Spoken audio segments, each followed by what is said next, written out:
why they mad, cause I'm real and they be faking it. Free speech advocate, it's on my mind, I'm saying it. I'm about to buy another gun and ain't nobody taking it. Gun toting, Bible reading, God believe in truth, speaking American, it's MAGA season. Democrats committing treason, I know they think it's sweet, but you don't know who you dealing with. This for free thinkers only, you ain't got no membership. They free General Flynn out the cage, cause he innocent. Barton Roger Stone, cause the run know that he innocent. We need to kick out every single illegal immigrant. Mandatory voter ID laws we need to implement. Tell Justin Smollett that I know this MAGA country.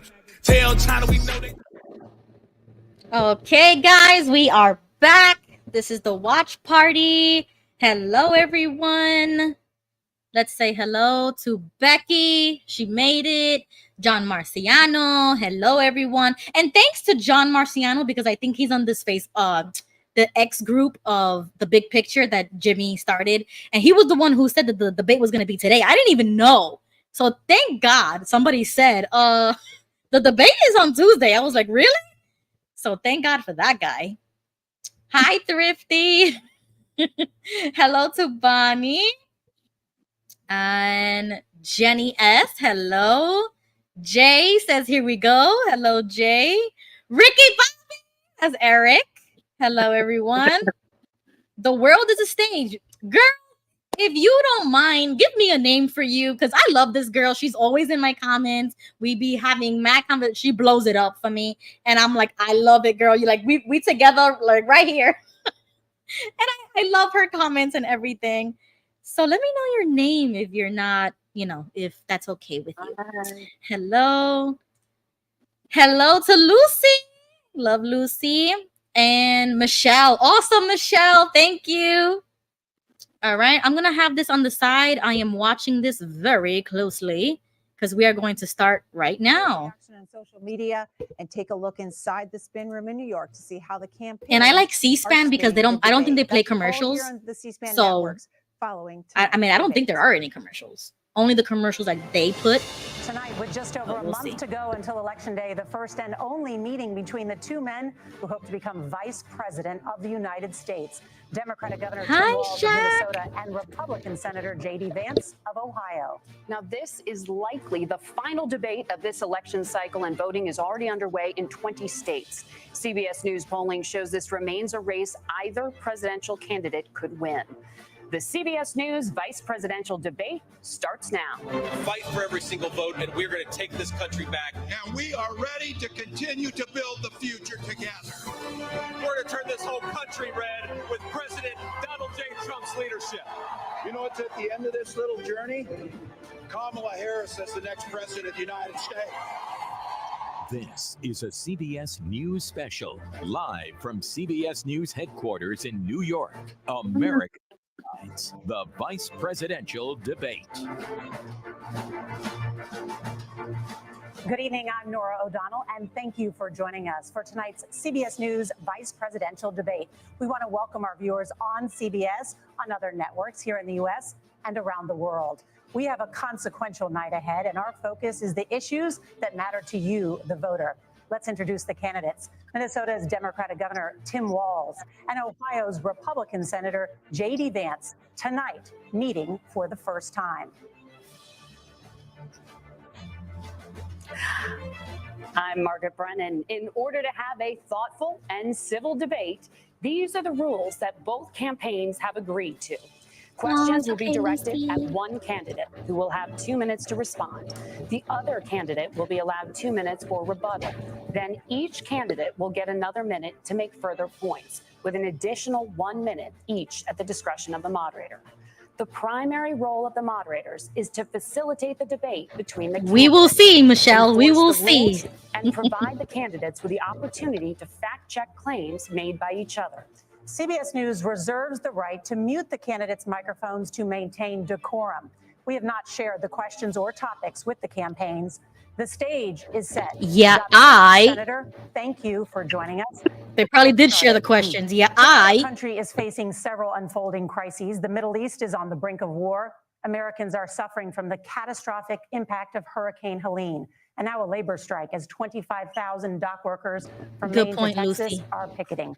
We're going to begin tonight with the Middle East. Margaret. Thank you, Nora. Earlier today, Iran launched its largest attack yet on Israel, but that attack failed thanks to joint U.S. and Israeli defensive action. President Biden has deployed more than 40,000 U.S. military personnel and assets to that region over the past year to try to prevent a regional war. Iran is weakened, but the U.S. still considers it the largest state sponsor of terrorism in the world, and it has drastically reduced the time it would take to develop a nuclear weapon. It is down now to 1 or 2 weeks' time. Governor Waltz, if you were the final voice in the Situation Room, would you support or oppose a preemptive strike by Israel on Iran? You have 2 minutes. Well, thank you. And thank you for those joining at home tonight. Let's keep in mind where this started. October 7th, Hamas terrorists massacred over 1,400 Israelis and took prisoners. Israel's ability to be able to defend itself is absolutely fundamental. Getting its hostages back, fundamental, and ending the humanitarian crisis in Gaza. But the expansion of Israel and its proxies is an absolute fundamental necessity for the United States to have the steady leadership there. You saw it experienced today, where along with our Israeli partners and our coalition, able to stop the incoming attack. But what's fundamental here is that steady leadership is going to matter. It's clear, and the world saw it on that debate stage a few weeks ago. A nearly 80-year-old Donald Trump talking about crowd sizes is not what we need in this moment. But it's not just that. It's those that were closest to Donald Trump that understand how dangerous he is when the world is this dangerous. His chief of staff, John Kelly, said that he was the most flawed human being he'd ever met. And both of his secretaries of defense and his national security advisors said he should be nowhere near the White House. Now, the person closest to them, Donald Trump, said he's unfit for the highest office. That was Senator Vance. What we've seen out of Vice President Harris is we've seen steady leadership. We've seen a calmness that is able to draw on the coalitions to bring them together. Understanding that our allies matter. When our allies see Donald Trump turn towards Vladimir Putin, turn towards North Korea, when we start to see that type of fickleness around holding the coalitions together, we stay committed. And as the vice president said today we will protect our forces and our allied forces, and there will be consequences. Governor, your time is up. Senator Vance, the same question.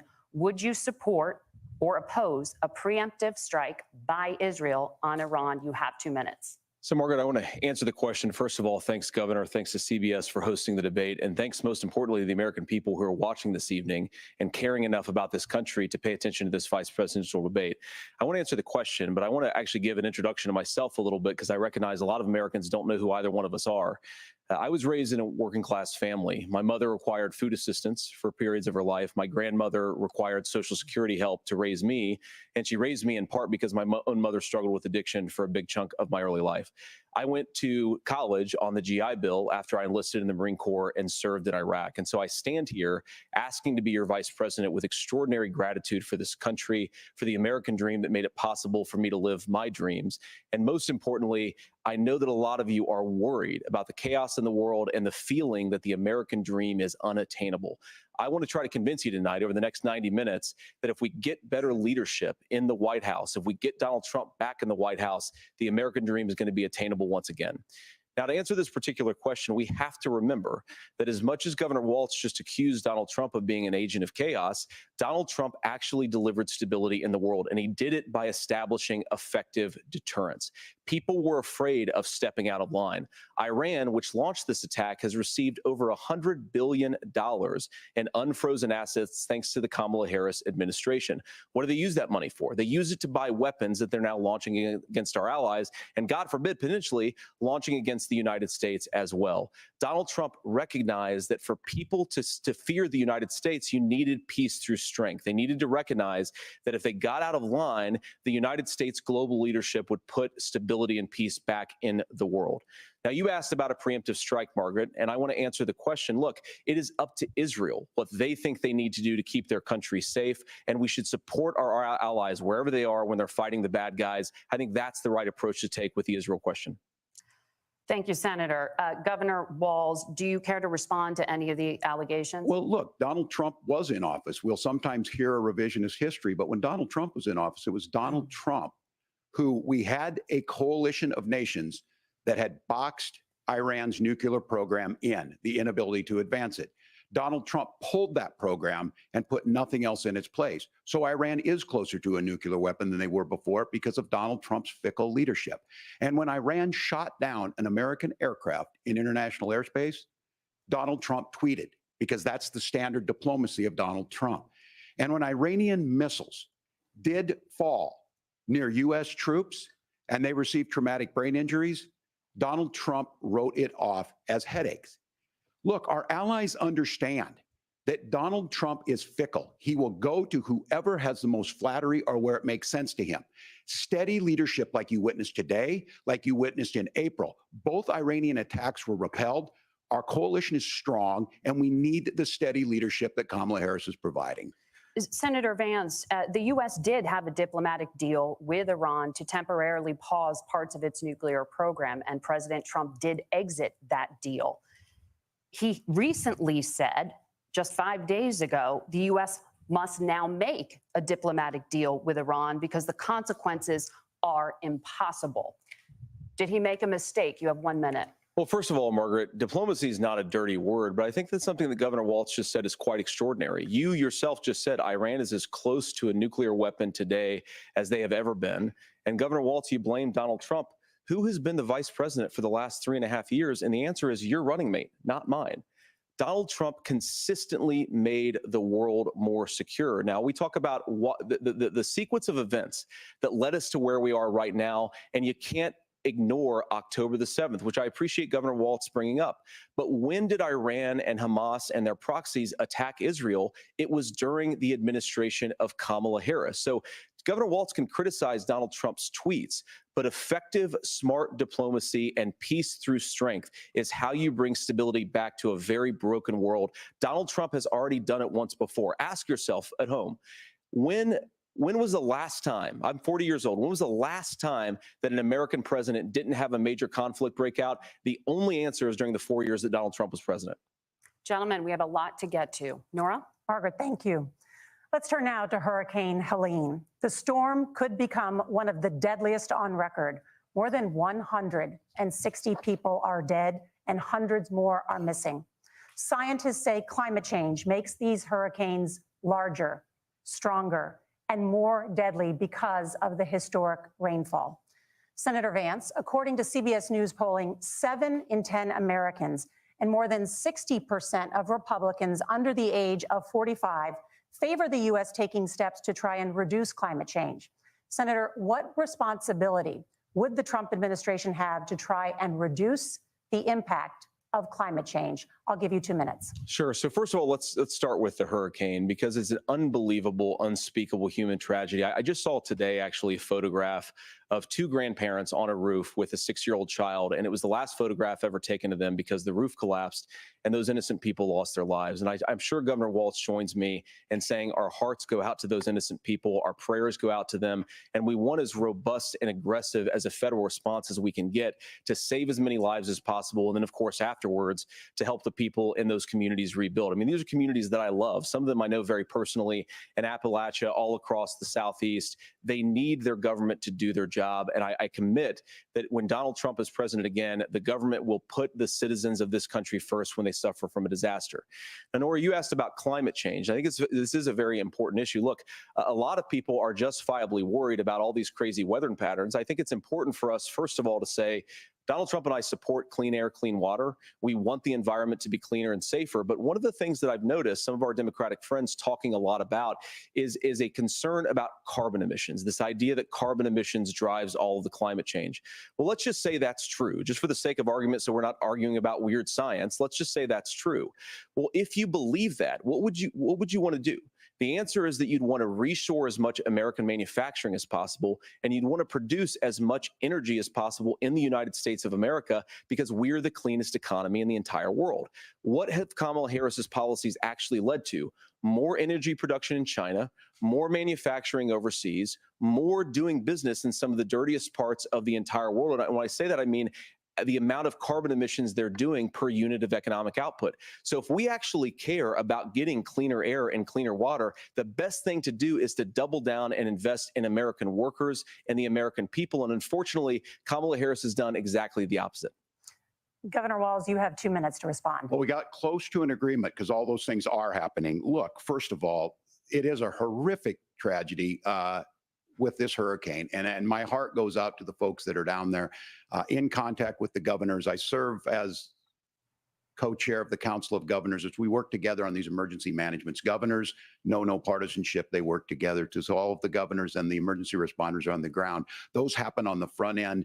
The federal government comes in, makes sure they're there that we recover, but we're still in that phase where we need to make sure that they're staying there, staying focused. Now, look, coming back to the climate change issue, there's no doubt this thing roared onto the scene faster and stronger than anything we've seen. Senator Vance has said that there's a climate problem in the past. Donald Trump called it a hoax and then joked that these things would make more beachfront property to be able to invest in. What we've seen out of the Harris administration now, the Biden-Harris administration, is we've seen this investment. We've seen massive investments, the biggest in global history that we've seen in the Inflation Reduction Act, has created jobs all across the country. 2,000 in Jeffersonville, Ohio, taking the EV technology that we invented and making it here. 200,000 jobs across the country. The largest solar manufacturing plant in North America sits in Minnesota.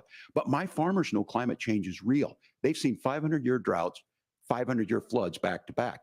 But what they're doing is adapting, and this has allowed them to tell me, look, I harvest corn, I harvest soybean, and I harvest wind. We are producing more natural gas and more oil at any time than we ever have. We're also producing more clean energy. So the solution for us is to continue to move forward, that climate change is real. Reducing our impact is absolutely critical, but this is not a false choice.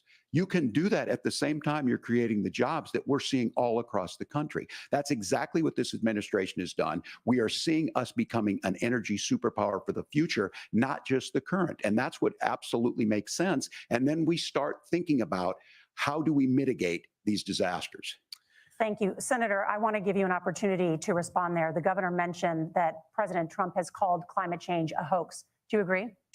Well, look, what the president has said is that if the Democrats, in particular Kamala Harris and her leadership, if they really believe that climate change is serious, what they would be doing is more manufacturing and more energy production in the United States of America, and that's not what they're doing. So clearly, Kamala Harris herself doesn't believe her own rhetoric on this. If she did, she would actually agree with Donald Trump's energy policies. Now, something Governor Waltz said I think is important to touch upon, because when we talk about clean energy, I think that's a slogan that often the Democrats will use here. And I'm talking, of course, about the Democratic leadership. And the real issue is that if you're spending hundreds of millions or even billions of dollars of American taxpayer money on solar panels that are made in China, number one, you're going to make the economy dirtier. We should be making more of those solar panels here in the United States of America. Some of them are, Tim, but a lot of them are being made overseas in China, especially the components that go into those solar panels. So if you really want to make the environment cleaner, you've got to invest in more energy production. We haven't built a nuclear facility, I think, one in the past 40 years. Senator. Natural gas, we got to invest more in it.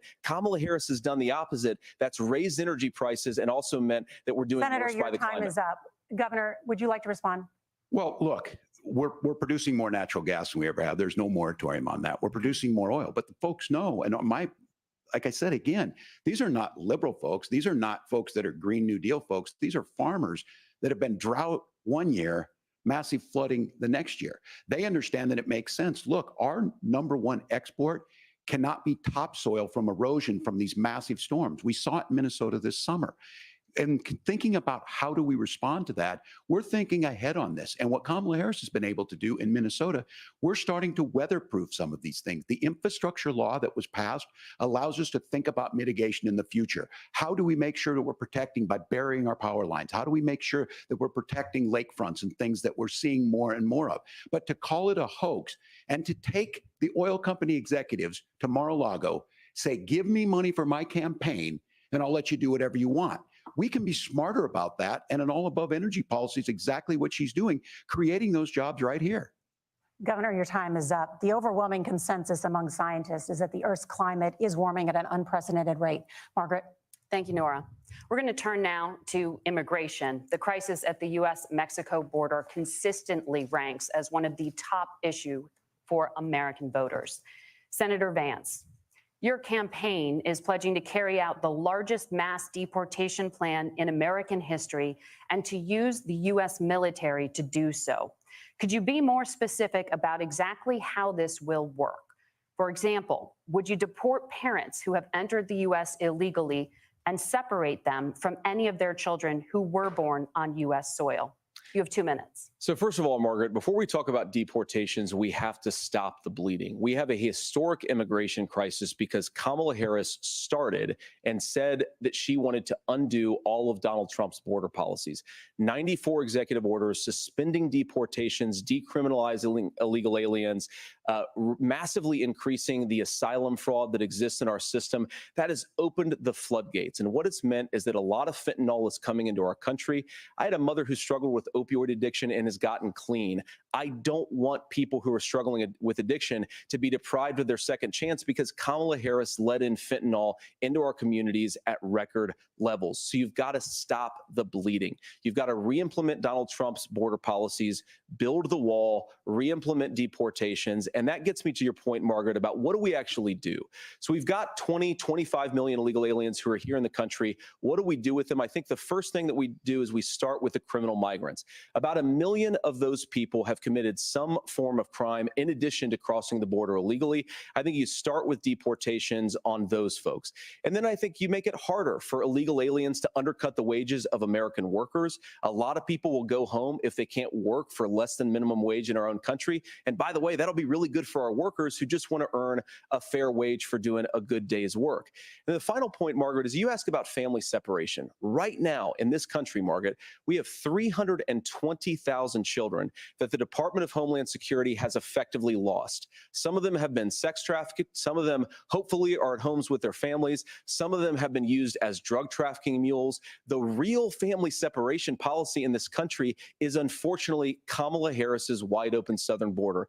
And I'd ask my fellow Americans to remember when she came into office, she said she was going to do this. Real leadership would be saying, you know what, I screwed up. We're going to go back to Donald Trump's border policies. I wish that she would do that. It would be good for all of us. Governor, do you care to respond to any of those specific allegations, including that the vice president is, quote, letting in fentanyl and using kids as drug mules, among other things regarding children? The drug mule is not true, but I will say about this, about the fentanyl, because this is a crisis of this, the opioid crisis. And the good news on this is the last 12 months saw the largest decrease in opioid deaths in our nation's history, 30% decrease in Ohio, but there's still more work to do. But let's go back to this on immigration. Kamala Harris was the attorney general of the largest state and a border state in California. She's the only person in this race who prosecuted transnational gangs for human trafficking and drug interventions. But look, we all want to solve this. Most of us want to solve this, and that is the United States Congress. That's the Border Patrol agents. That's the Chamber of Commerce. That's most Americans out here. That's why we had the fairest and the toughest bill on immigration that this nation's seen. It was crafted by a conservative senator from Oklahoma, James Lankford. I know him. He's super conservative, but he's a man of principle, wants to get it done. Democrats and Republicans worked on this piece of legislation. The Border Patrol said, this is what we need in here. These are the experts. And the Chamber of Commerce and the Wall Street Journal said, pass this thing. Kamala Harris helped get there.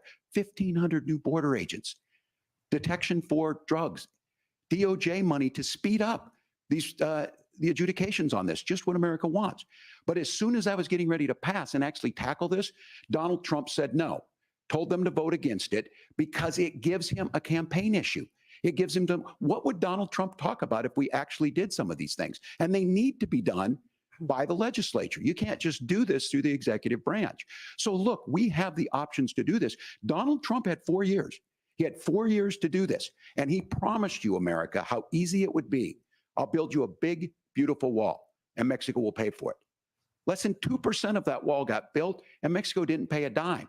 But here we are again, 9 years after he came down that escalator, dehumanizing people and telling them what he was going to do. As far as the deportation plan, at one point, Senator Vance said it was so unworkable to be laughable. So that's where we're at. Pass the bill, she'll sign it. Governor, your time is up. Senator, the question was, will you separate parents from their children, even if their kids are U.S. citizens? You have 1 minute. Margaret, my point is that we already have massive child separations thanks to Kamala Harris's open border. And I didn't accuse Kamala Harris of inviting drug mules. I said that she enabled the Mexican drug cartels to operate freely in this country. And we know that they use children as drug mules, and it is a disgrace, and it has to stop. Look, I think what Tim said just doesn't pass the smell test. For 3 years, Kamala Harris went out bragging that she was going to undo Donald Trump's border policy. She did exactly that. We had a record number of illegal crossings. We had a record number of fentanyl coming into our country. And now that she's running for president, or a few months before, she says that somehow she got religion and cared a lot about a piece of legislation. The only thing that she did when she became the vice president, when she became the appointed border czar, was to undo 94 Donald Trump executive actions that opened the border. This problem is leading to massive problems in the United States of America. Parents who can't afford health care, schools that are overwhelmed. It's got to stop, and it will when Donald Trump is president again. Senator, your time is up. Governor, what about our CBS News polling, which does show that a majority of Americans, more than 50%, support mass deportations? Look, we fix this issue with a bill that is necessary, but the issue on this is what happens when you don't want to solve it. You demonize it. And we saw this, and Senator Vance, and it surprises me on this, talking about and saying, I will create stories to bring attention to this. That vilified a large number of people who were here legally in the community of Springfield. The Republican governor said, it's not true, don't do it. There's consequences for this. There's consequences. We could come together. Senator Langford did it. We could come together and solve this if we didn't let Donald Trump continue to make it an issue. And the consequences in Springfield were the governor had to send state law enforcement to escort kindergartners to school. I believe Senator Vance wants to solve this, but by standing with Donald Trump and not working together to find a solution, it becomes a talking point. And when it becomes a talking point like this, we dehumanize and villainize other human beings. Tim, Governor, your time is up. Senator, I'll give you 1 minute, but let me just ask you the question first. The governor has made the point, and I think as a sitting lawmaker, you know that Congress controls the purse strings and any funding. So you have said repeatedly that Donald Trump would, through executive action, solve this. Do you disagree that Congress controls the purse strings and would need to support many of the changes that you would actually want to implement? You have 1 minute. Look, Margaret, first of all, the gross majority of what we need to do at the southern border is just empowering law enforcement to do their job. I've been to the southern border more than our border czar, Kamala Harris, has been, and it's actually heartbreaking because the Border Patrol agents, they just want to be empowered to do their job. Of course, additional resources would help, but most of this is about the president and the vice president empowering our law enforcement to say, if you try to come across the border illegally, you've got to stay in Mexico, you've got to go back through proper channels. Now, Governor Waltz brought up the community of Springfield, and he's very worried about the things that I've said in Springfield. Look, in Springfield, Ohio, and in communities all across this country, you've got schools that are overwhelmed. You've got hospitals that are overwhelmed. You have got housing that is totally unaffordable because we brought in millions of illegal immigrants to compete with Americans for scarce homes. The people that I'm most worried about in Springfield, Ohio, are the American citizens who have had their lives destroyed by Kamala Harris's open border. It is a disgrace, Tim. And I actually think, I agree with you. I think you want to solve this problem, but I don't think that Kamala Harris does. Senator, your time is up. Governor, you have 1 minute to respond. Yeah, well, it is law enforcement that asked for the bill. They helped craft it. They're the ones that supported it. That's because they know we need to do this. Look, this issue of continuing to bring this up, of not dealing with it, of blaming migrants for everything. On housing, we could talk a little bit about Wall Street speculators buying up housing and making them less affordable, but it becomes a blame. Look, this bill also gives the money necessary to adjudicate. I agree, it should not take 7 years for an asylum claim to be done. This bill gets it done in 90 days. Then you start to make a difference in this, and you start to adhere to what we know, American principles. I don't talk about my faith a lot, But Matthew 25:40 talks about, to the least amongst us, you do unto me. I think that's true of most Americans. They simply want order to it. This bill does it. It's funded. It's supported by the people who do it. And it lets us keep our dignity about how we treat other people. Thank you, Governor. And just to clarify for our viewers, Springfield, Ohio does have a large number of Haitian migrants who have legal status, temporary protected status. Well, Margaret, but thank you, Senator. We have so much to get to. Margaret, I think it's important we're because going to turn now to the economy. Thank Margaret, you. the rules were that you guys weren't going to we're fact check, and since you're fact checking me, I think it's important to say what's actually going on. So there's an application called the CBP One app, where you can go on as an illegal migrant, apply for asylum or apply for parole, and be granted legal status at the wave of a Kamala Harris open border wand. That is not a person coming in, applying for a green card and waiting for 10 years. That is the facilitation of illegal immigration, Margaret, by our own Senator, for leadership. describing the legal process. We have so much to get to, Senator. Those laws have been on the books since 1990. Thank you, gentlemen. The we CBP want to have One app has not been on the books since 1990. It's something that Kamala Harris created, Margaret. Gentlemen, the audience can't hear you because your mics are cut. We have so much we want to get to. Thank you for explaining the legal process. Nora. Thank you, Margaret. The economy is a top concern for voters. Each of your campaigns has released an economic plan. So let's talk about the specifics. Governor Waltz, Vice President Harris unveiled a plan that includes billions in tax credits for manufacturing, housing, and a renewed child tax credit. The Wharton School says your proposals will increase the nation's deficit by $1.2 trillion. How would you pay for that without ballooning the deficit? Governor, I'll give you 2 minutes. Yeah, thank you. And Kamala Harris and I do believe in the middle class because that's where we come from. We both grew up in that. We understand. So those of you out there listening tonight, you're hearing a lot of stuff back and forth, and it's good. It's healthy. That's what this is supposed to happen. You should be listening. How's this going to impact me? The bold forward plan that Kamala Harris put out there is talking about this housing issue. The one thing is there's 3 million new houses proposed under this plan with down payment assistance on the front end to get you in a house. A house is much more than just an asset to be traded somewhere. It's foundational to where you're at. And then making sure that the things you buy every day, whether they be prescription drugs or other things, that there's fairness in that. Look, the $35 insulin is a good thing, but it costs $5 to make insulin. They were charging $800 before this law went into effect. As far as the housing goes, I've seen it in Minnesota. 12% more houses in Minneapolis, prices went down on rent 4%. It's working. And then making sure tax cuts go to the middle class. $6,000 child tax credit, we have one in Minnesota, reduces childhood poverty by 1/3. We save money in the long run, and we do the right thing for families. And then getting businesses off the ground. The law as it stands right now is $5,000 tax credit for small business, increasing that to $50,000. Now, this is a philosophical difference between us. Donald Trump made a promise, and I'll give you this. He kept it. He took folks to Mar-a-Lago, said, you're rich as hell, I'm going to give you a tax cut. He gave the tax cuts that predominantly went to the top class. What happened there was an $8 trillion increase in the national debt, the largest ever. Now he's proposing a 20% consumption or sales tax on everything we bring in. Everyone agrees, including businesses, it would be destabilizing it. It would increase inflation and potentially lead to a recession. Look, this is simple for you. Where are we going? Kamala Harris has said to do the things she wants to do. We'll just ask the wealthiest to pay their fair share. When you do that, our system works best. More people are participating in it, and folks have the things that they need. Senator, I want to give you a moment to respond on that. But similarly, the Wharton School has done an analysis of the Trump plan and says it would increase the nation's deficit by $5.8 trillion. My question is the same for you. How do you pay for all that without ballooning the deficit? I'll give you 2 minutes. Well, first of all, you're going to hear a lot from Tim Waltz this evening, and you just heard it in the answer. A lot of what Kamala Harris proposes to do, and some of it, I'll be honest with you, it even sounds pretty good. Here's what you won't hear, is that Kamala Harris has already done it.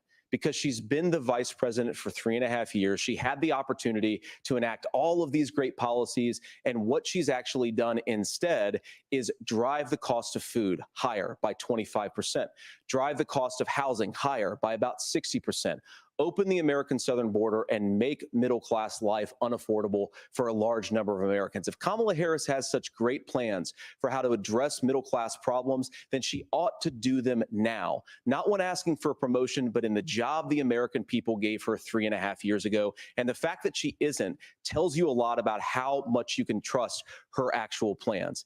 Now, Donald Trump's economic plan is not just a plan, but it's also a record. A lot of those same economists attack Donald Trump's plans, and they have PhDs, but they don't have common sense and they don't have wisdom, because Donald Trump's economic policies delivered the highest take-home pay in a generation in this country, 1.5% inflation, and to boot, peace and security all over the world. So when people say that Donald Trump's economic plan doesn't make sense, I say, look at the record. He delivered rising take-home pay for American workers. Now, Tim admirably admits that they want to undo the Trump tax cuts. But if you look at what was so different about Donald Trump's tax cuts, even from previous Republican tax cut plans, is that a lot of those resources went to giving more take-home pay to middle class and working class Americans. It was passed in 2017, and you saw an American economic boom unlike we've seen in a generation in this country. That is a record that I'm proud to run on, and we're going to get back to that common sense wisdom so that you can afford to live the American dream again. I know a lot of you are struggling. I know a lot of you are worried about paying the bills. It's going to stop when Donald Trump brings back common sense to this country. Governor, do you want to respond to that? What has Kamala Harris done for the middle class? Yeah, well, Kamala Harris's day one was Donald Trump's failure on COVID that led to the collapse of our economy. We were already before COVID in a manufacturing recession, but 10 million people out of work, largest percentage since the Great Depression. 9 million jobs closed on that. That was day one. Whether it was the Infrastructure Act or other things we moved. Now, you made a question about experts, said this. I've made a note of this. Economists can't be trusted. Science can't be trusted. National security folks can't be trusted. Look, if you're going to be president, you don't have all the answers. Donald Trump believes he does. My pro tip of the day is this. If you need heart surgery, listen to the people at the Mayo Clinic in Rochester, Minnesota, not Donald Trump. And the same thing goes with this. And I ask you out there, teachers, nurses, truck drivers, or whatever, how is it fair that you're paying your taxes every year and Donald Trump hasn't paid any federal tax in the last 15 years? And the last year as president. That's what's wrong with the system. There's a way around it, and he's bragged about that. We're just asking for fairness in it, and that's all you want. You have a minute. Governor, you say trust the experts. But those same experts for 40 years said that if we shipped our manufacturing base off to China, we'd get cheaper goods. They lied about that. They said if we shipped our industrial base off to other countries, to Mexico and elsewhere, it would make the middle class stronger. They were wrong about that. They were wrong about the idea that if we made America less self-reliant, less productive in our own nation, that it would somehow make us better off, and they were wrong about it. And for the first time in a generation, Donald Trump had the wisdom and the courage to say to that bipartisan consensus, we're not doing it anymore. We're bringing American manufacturing back. We're unleashing American energy. We're going to make more of our own stuff. And this isn't just an economic issue. I mean, I've got 3 beautiful little kids at home, 7, 4, and 2, and I love them very much, and I hope they're in bed right now. But look, so many of the drugs, the pharmaceuticals that we put in the bodies of our children are manufactured by nations that hate us. This has to stop. And we're not going to stop it by listening to experts. We're going to stop it by listening to common sense wisdom, which is what Donald Trump governed on. Senator, your time is up. Governor Waltz, can you address that? I mean, voters say they trust Donald Trump on the economy more. Why? Well, if you're listening tonight and you want billionaires to get tax cuts, you heard what the numbers were. Look, I'm a union guy on this. I'm not a guy who wanted to ship things overseas, but I understand that, look, we produce soybeans and corn. We need to have fair trading partners. That's something that we believe in. I think the thing that most concerns me on this is Donald Trump was the guy who created the largest trade deficit in American history with China. So the rhetoric is good. Much of what the senator said right there, I'm in agreement with him on this. I watched it happen too. I watched it to my communities, and we talked about that. But we had people undercutting the right to collectively bargain. We had right to work states made it more difficult. We had companies that were willing to ship it over, and we saw people profit. Folks that are venture capital in some cases, putting money into companies that were overseas. We're in agreement that we bring those home. The issue is Donald Trump is talking about it. Kamala Harris has a record, 250,000 more manufacturing jobs just out of the IRA. May I respond to that? Yes. So appreciate that. So if you notice what Governor Waltz just did is he said, first of all, Donald Trump has to listen to the experts. And then when he acknowledged that the experts screwed up, he said, well, Donald Trump didn't do nearly as good of a job as the statistics No, that's a gross show generalization. that he did.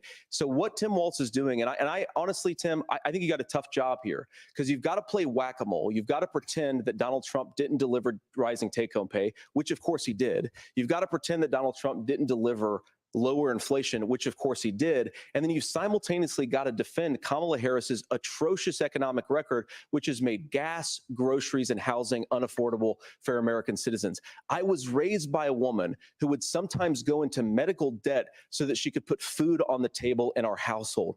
I know what it's like to not be able to afford the things that you need to afford. We can do so much better. To all of you watching, we can get back to an America that's affordable again. We just got to get back to common sense economic principles. I hope we have a conversation on healthcare then. Senator, Governor, Please. thank you. Margaret? We have a lot to get to ahead, gentlemen, on many topics. But right now, I want to talk about personal qualifications. The vice president is often the last voice the president hears before making consequential decisions.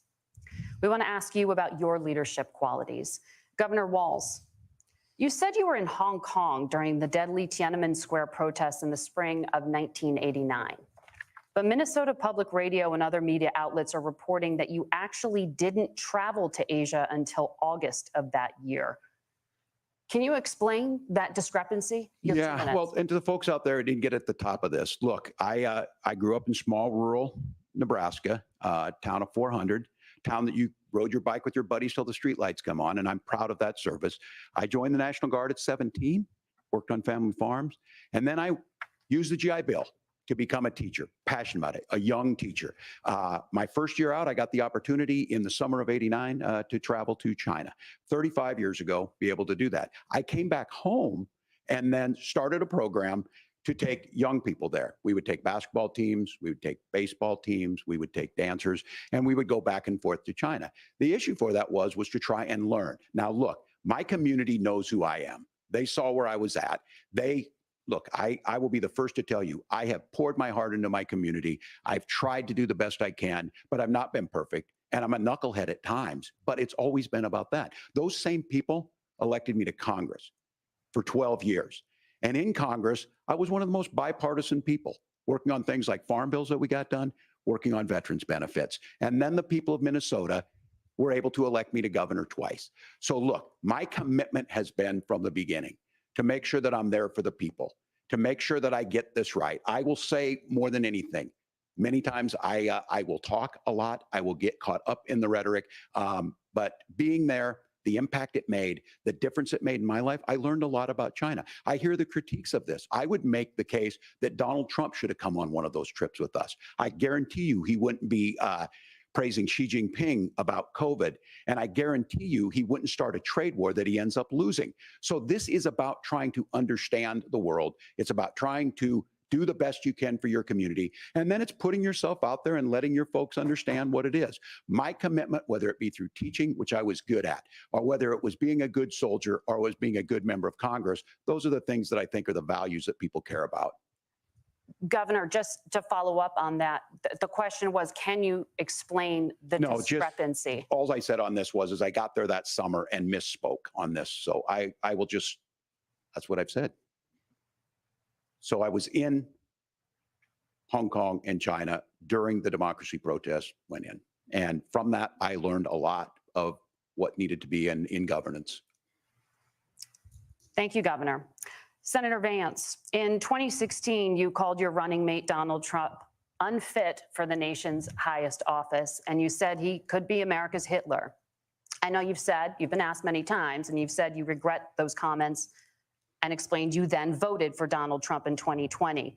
But the Washington Post reported new messages last week in which you also disparaged Trump's economic record while he was president, writing to someone in 2020, quote, Trump thoroughly failed to deliver his economic populism. You're now his running mate, and you've shifted many of your policy stances to align with his. If you become vice president, why should Americans trust that you will give Donald Trump the advice he needs to hear and not just the advice he wants to hear? You have 2 minutes. Well, first of all, Margaret, because I've always been open. And sometimes, of course, I've disagreed with the president, but I've also been extremely open about the fact that I was wrong about Donald Trump. I was wrong, first of all, because I believed some of the media stories that turned out to be dishonest fabrications of his record. But most importantly, Donald Trump delivered for the American people. Rising wages, rising take-home pay, an economy that worked for normal Americans, a secure southern border, a lot of things, frankly, that I didn't think he'd be able to deliver on. And yeah, when you screw up, when you misspeak, when you get something wrong and you change your mind, you ought to be honest with the American people about it. It's one of the reasons, Margaret, why I've done so many interviews is because I think it's important to actually explain to the American people where I come down on the issues and what changed. Now, you pointed out the messages from 2020. Margaret, I've been extremely consistent that I think there were a lot of things that we could have done better in the Trump administration the first round if Congress was doing its job. I strongly believe, and I've been a United States Senator, that Congress is not just a high-class debating society. It's not just a forum for senators and congressmen to whine about problems. It's a forum to govern. So there were a lot of things on the border, on tariffs, for example, where I think that we could have done so much more if the Republican Congress and the Democrats in Congress had been a little bit better about how they govern the country. They were so obsessed with impeaching Donald Trump, they couldn't actually govern. And I want to talk about this tariff issue in particular, Margaret, because Tim just accused this of being a national sales tax. Look, the one thing, and you're probably surprised to hear me praising Joe Biden, but the one thing that Joe Biden did is he continued some of the Trump tariffs that protected American manufacturing jobs. And it's the one issue, the most pro-worker part of the Biden administration, it's the one issue where Kamala Harris has run away from Joe Biden's record. Think about this. If you're trying to employ slave laborers in China at $3 a day, you're going to do that and undercut the wages of American workers unless our country stands up for itself and says you're not accessing our markets unless you're paying middle-class Americans a fair wage. Senator, your time is up. Nora? Thank you. Now to the issue of reproductive rights. Governor Waltz, after Roe versus Wade was overturned, you signed a bill into law that made Minnesota one of the least restrictive states in the nation when it comes to abortion. Former President Trump said in the last debate that you believe abortion, quote, in the 9th month is absolutely fine. Yes or no? Is that what you support? I'll give you 2 minutes. That's not what the bill says, but look, this issue is what's on everyone's mind. Donald Trump put this all into motion. He brags about how great it was that he put the judges in and overturned Roe versus Wade, 52 years of personal autonomy. And then he tells us, oh, we send it to the states. It's a beautiful thing. Amanda Zaworski would disagree with you on it's a beautiful thing. A young bride in Texas waiting for their child at 18 weeks. She has a complication, a tear in the membrane. She needs to go in. The medical care at that point needs to be decided by the doctor. And that would have been an abortion. But in Texas, that would have put them in legal jeopardy. She went home, got sepsis, nearly dies, and now she may have difficulty having children. Or in Kentucky, Hadley Duvall, a 12-year-old child raped and impregnated by her stepfather. Those are horrific. Now, when God asked about that, Senator Vance said 2 wrongs don't make a right. There is no right in this. So in Minnesota, what we did was restore Roe versus Wade. We made sure that we put women in charge of their health care. But look, this is not where, if you don't know Amanda or a Hadley, you soon will. Their Project 2025 is going to have a registry of pregnancies. It's going to make it more difficult, if not impossible, to get contraception and limit access, if not eliminate access to infertility treatments. For so many of you out there listening, me included, infertility treatments are why I have a child. That's nobody else's business, but those things are being proposed. And the catch-all on this is, well, the states will decide what's right for Texas might not be right for Washington. That's not how this works. This is basic human right. We have seen maternal mortality skyrocket in Texas, outpacing many other countries in the world. This is about healthcare. In Minnesota, we are ranked first in healthcare for a reason. We trust women, we trust doctors. Senator, do you want to respond to the governor's claim? Will you create a federal pregnancy monitoring agency? No, Nora, certainly we won't. And I want to talk about this issue because I know a lot of Americans care about it, and I know a lot of Americans don't agree with everything that I've ever said on this topic. And, you know, I grew up in a working class family in a neighborhood where I knew a lot of young women who had unplanned pregnancies and decided to terminate those pregnancies because they feel like they didn't have any other options. And, you know, one of them is actually very dear to me. And I know she's watching tonight, and I love you. And she told me something a couple years ago that she felt like if she hadn't had that abortion, that it would have destroyed her life because she was in an abusive relationship. And I think that what I take from that as a Republican who proudly wants to protect innocent life in this country, who proudly wants to protect the vulnerable, is that my party, we've got to do so much better of a job at earning the American people's trust back on this issue where they frankly just don't trust us. And I think that's one of the things that Donald Trump and I are endeavoring to do. I want us as a Republican Party to be pro-family in the fullest sense of the word. I want us to support fertility treatments. I want us to make it easier for moms to afford to have babies. I want it to make it easier for young families to afford a home so they can afford a place to raise that family. And I think there's so much that we can do on the public policy front just to give women more options. Now, of course, Donald Trump has been very clear that on the abortion policy specifically, that we have a big country and it's diverse. And California has a different viewpoint on this than Georgia. Georgia has a different viewpoint from Arizona. And the proper way to handle this, as messy as democracy sometimes is to let voters make these decisions, let the individual states make their abortion policy. And I think that's what makes the most sense in a very big, a very diverse, and let's be honest, sometimes a very, very messy and divided country. Governor, would you like to respond and also answer the question about restrictions? Yeah, well, the question got asked and Donald Trump made the accusation that wasn't true about Minnesota. Well, let me tell you about this idea that there's diverse states. There's a young woman named Amber Thurman. She happened to be in Georgia, a restrictive state. Because of that, she had to travel a long distance to North Carolina to try and get her care. Amber Thurman died in that journey back and forth. The fact of the matter is, how can we as a nation say that your life and your rights, as basic as the right to control your own body, is determined on geography? There's a very real chance had Amber Thurman lived in Minnesota, she would be alive today. That's why the restoration of Roe versus Wade. When you listen to Vice President Harris talk about this subject and you hear me talk about it, you hear us talking exactly the same. Donald Trump is trying to figure out how to get the political right of this. I agree with a lot of what Senator Vance said about what's happening. His running mate, though, does not, and that's the problem. Governor, your time is up. Senator, let me ask you about that. He mentioned, it was, I think, referring to a national ban. In the past, you have supported a federal ban on abortion after 15 weeks. In fact, you said if someone can't support legislation like that, quote, you are making the United States the most barbaric pro-abortion regime anywhere in the entire world. My question is, why have you changed your position? Well, Nora, first of all, I never supported a national ban. I did when I was running for Senate in 2022 talk about setting some minimum national standard. For example, we have a partial birth abortion ban in place in this country at the federal level. I don't think anybody's trying to get rid of that, or at least I hope not, though I know that Democrats have taken a very radical pro-abortion stance. But Nora, you know, one of the things that changed is in the state of Ohio, we had a referendum in 2023, and the people of Ohio voted overwhelmingly, by the way, against my position.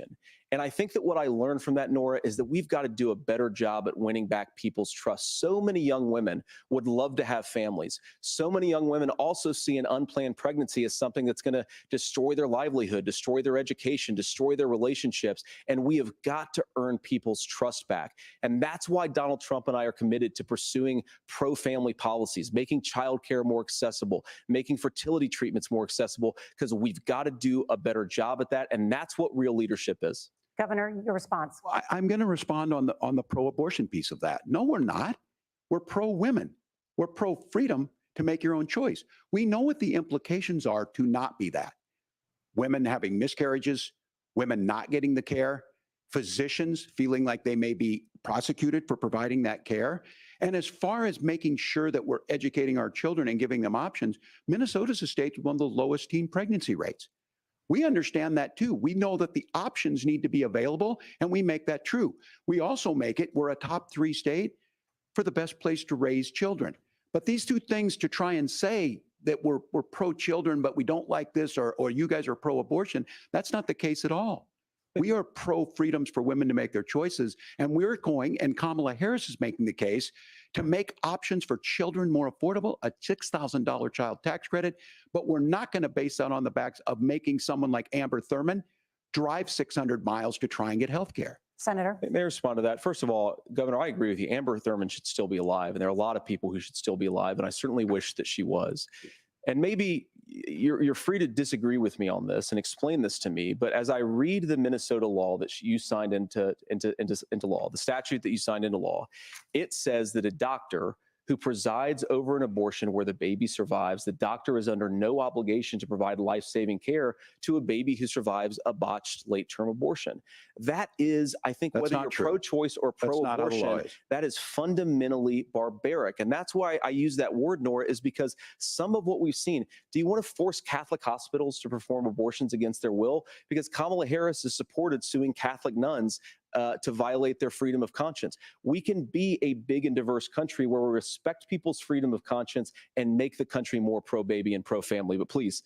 Yes, Governor, please respond. Look, this is one where there's always something there. This is a very simple proposition.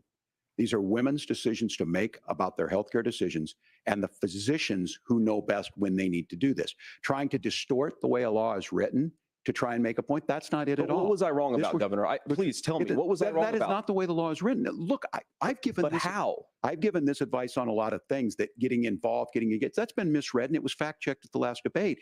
But the point on this is there's a continuation of these guys to try and tell women or to get involved. I use this line on this, just mind your own business on this. Things worked best when Roe versus Wade was in place. When we do a restoration of Roe, that works best. That doesn't preclude us from increasing funding for children. It doesn't increase us from making sure that once that child's born, like in Minnesota, they get meals, they get early childhood education, they get health care. So the hiding behind we're going to do all these other things when you're not proposing them in your budget. Kamala Harris is proposing them. She's proposing all those things to make life easier for families. I asked a specific question, Governor. You gave me a slogan as a response. It's not the case. It's not true. That's not what the law says. So they fact-checked it with President Trump. Gentlemen, there's a lot to discuss. We have to move on, and we're going to be right back with much more of the CBS News vice presidential debate in just a moment.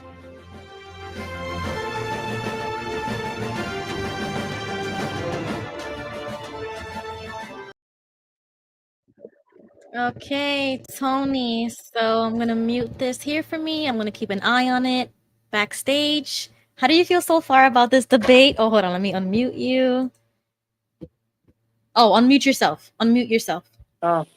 Okay. So how do you feel about this debate so far? I'm into it. I'm loving this. It's good. I mean, I feel like Vance is like the only one kind of making sense to me right now. I don't know what the heck is coming out of this guy's mouth, but he's not even answering questions here. Right. The only thing I'm kind of against the. I am pro women having the right to, make that decision. I am not. I don't agree with what Trump did. Okay, so we've had this conversation abortion. before. Yeah. When it comes to this, and I told you, well, let me go a step further. Why are we giving the death penalty to an unborn child and not the death penalty to the abuser or to the rapist that they claim is where all of these abortions are coming from, right? Because if it was such a, heinous crime to rape somebody and they don't want the baby, then why don't we fund adoption? Why don't we fund things to help the mother not, pay for it or, make it easier for her to give up the baby if she wanted to? Well, that makes sense. Yeah. Right? If you're really pro-life, think about those things. But there are people that don't want to have that lingering in the back of their, that's just something that it's a trauma they want to let go, and they don't want to have something. So make it easier for the woman, give her resources so that when the baby is born, because it's not the child's fault of how he came into this world, then give him to a family who is infertile, can't have a family, and make it easier, expedite the process of adoption and make it cheap or make it free. There should be a system that allows life to flourish and thrive, not kill the unborn child. So we've talked about this before, because I'm in favor of the death penalty. And I'm in Florida, so Florida does have the death penalty. And even when it comes to children, they will give you the death penalty if you commit a crime against a child under the age of 12. So you think that if the predator was given the death penalty, Right. that Yes. that would help the victim in their decision to keep the baby? It might, don't you think? Because that can help with a lot of things. Or even castrate them, life in prison, something. But why are we giving the death penalty to the unborn pregnancy? That's just my reasoning. Like that's what we talked about that day, because like you said about the whole women's rights, because they're trying to make it into something as a right that it's being taken from you, or you're not giving the freedom to women. But when COVID happened, like many people were saying in the comments, did they give you freedom of choice over your body? No. So you can't chant my body, my choice when it comes to abortion and not do the same when it comes to a vaccine. Like there's a discrepancy here. So it's not about healthcare. It's not about women's rights. Well, the point is, where are they giving those options? Is that the point that you're trying to say? Are those options in place? Right, but they're trying to make it into something like it should be your choice. We trust women to make choices for their own body. What is the government giving on behalf of explaining why they think that they should take that right away from us, and what are they doing to help those who have been in those situations? Right. King Okay, Tony, go can ahead, I ask Jesse. you a question? Can I ask you a question?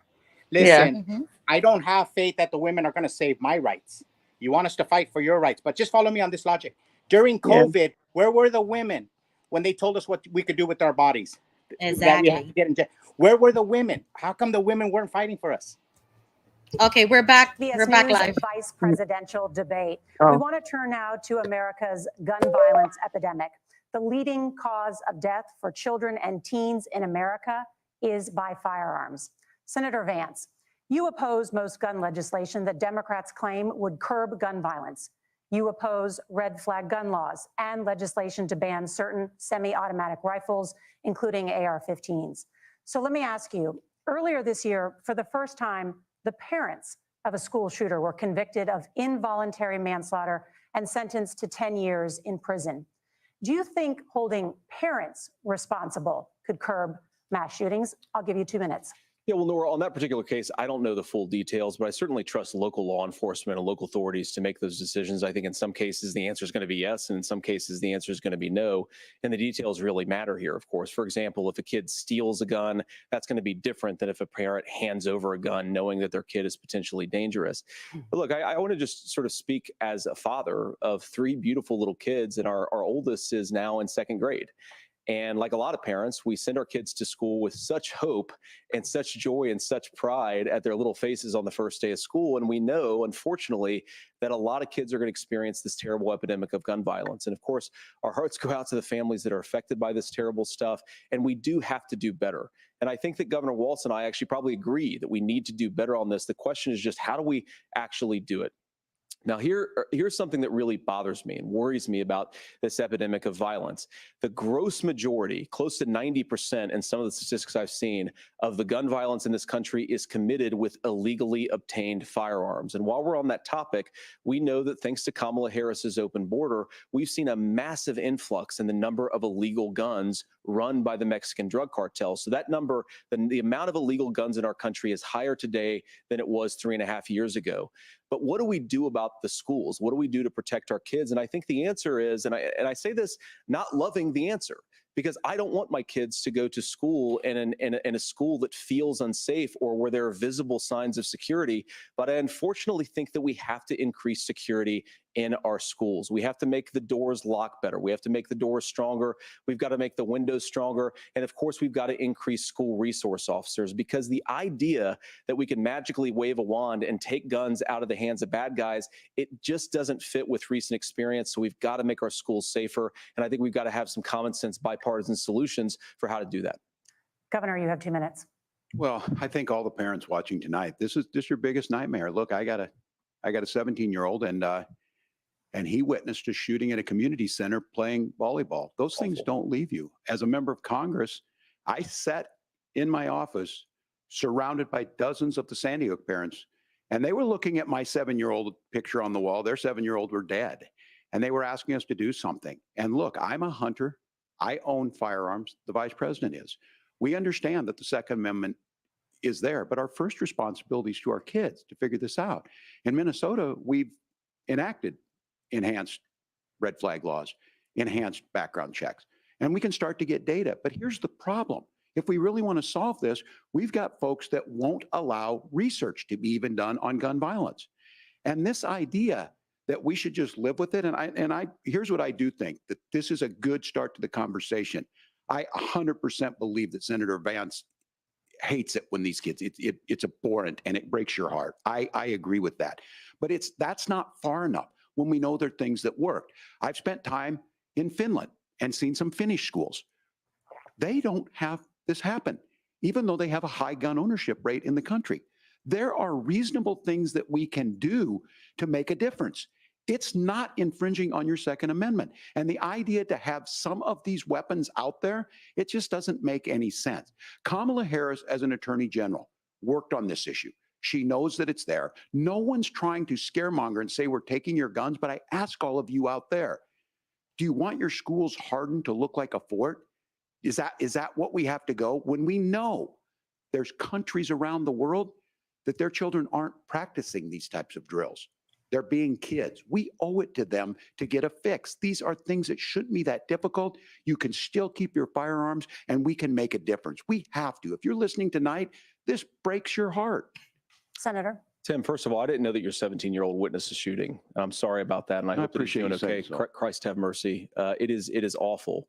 And I appreciate what Tim said actually about Finland, because I do think it illustrates some of the frankly weird differences between our own country's gun violence problem and Finland. Is okay, first of all, we have way higher rates of mental health abuse or mental health substance abuse.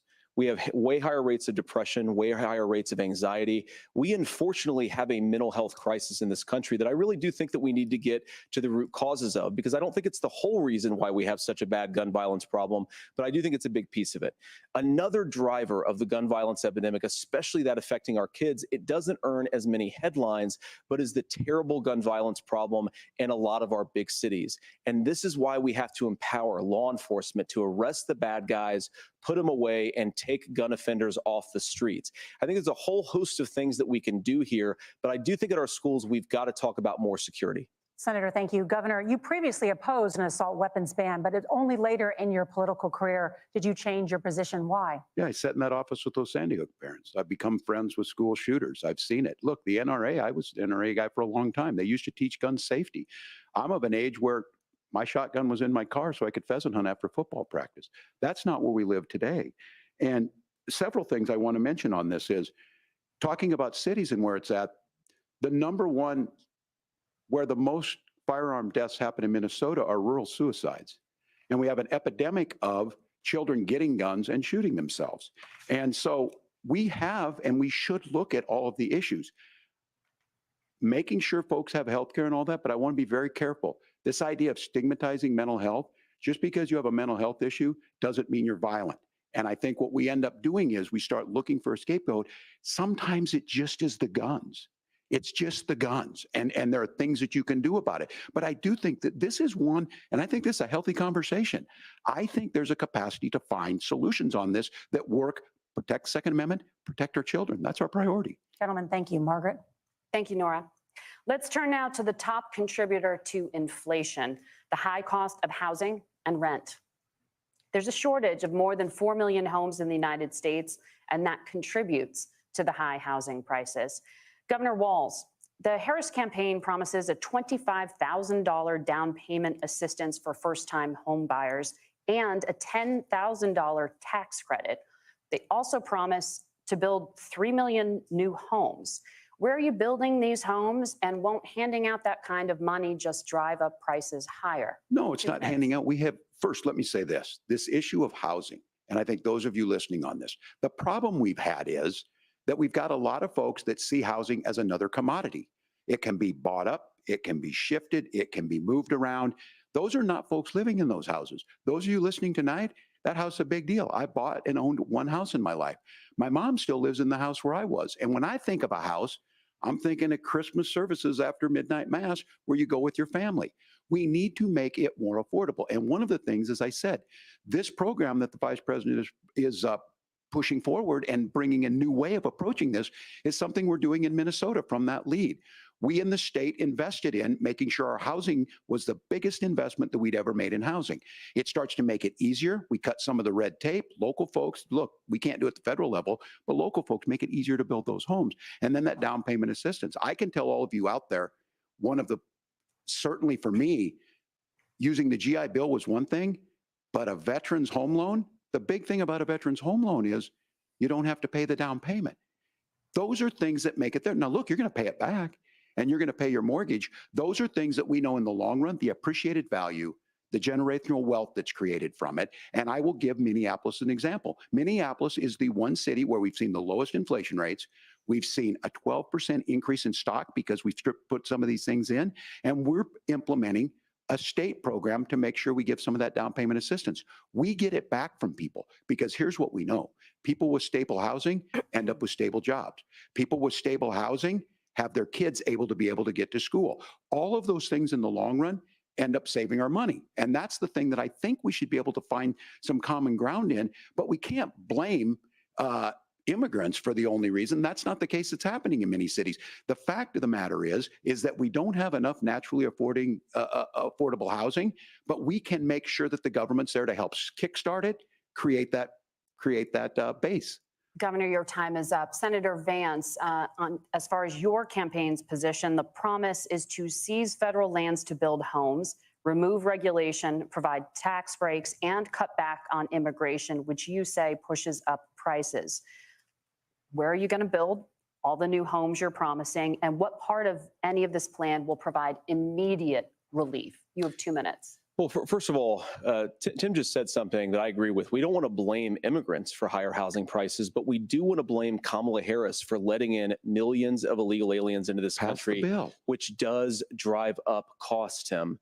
25 million illegal aliens competing with Americans for scarce homes is one of the most significant drivers of home prices in the country. It's why we have massive increases in home prices that have happened right alongside massive increases in illegal alien populations under Kamala Harris's leadership. Now, Tim just mentioned a bunch of ideas.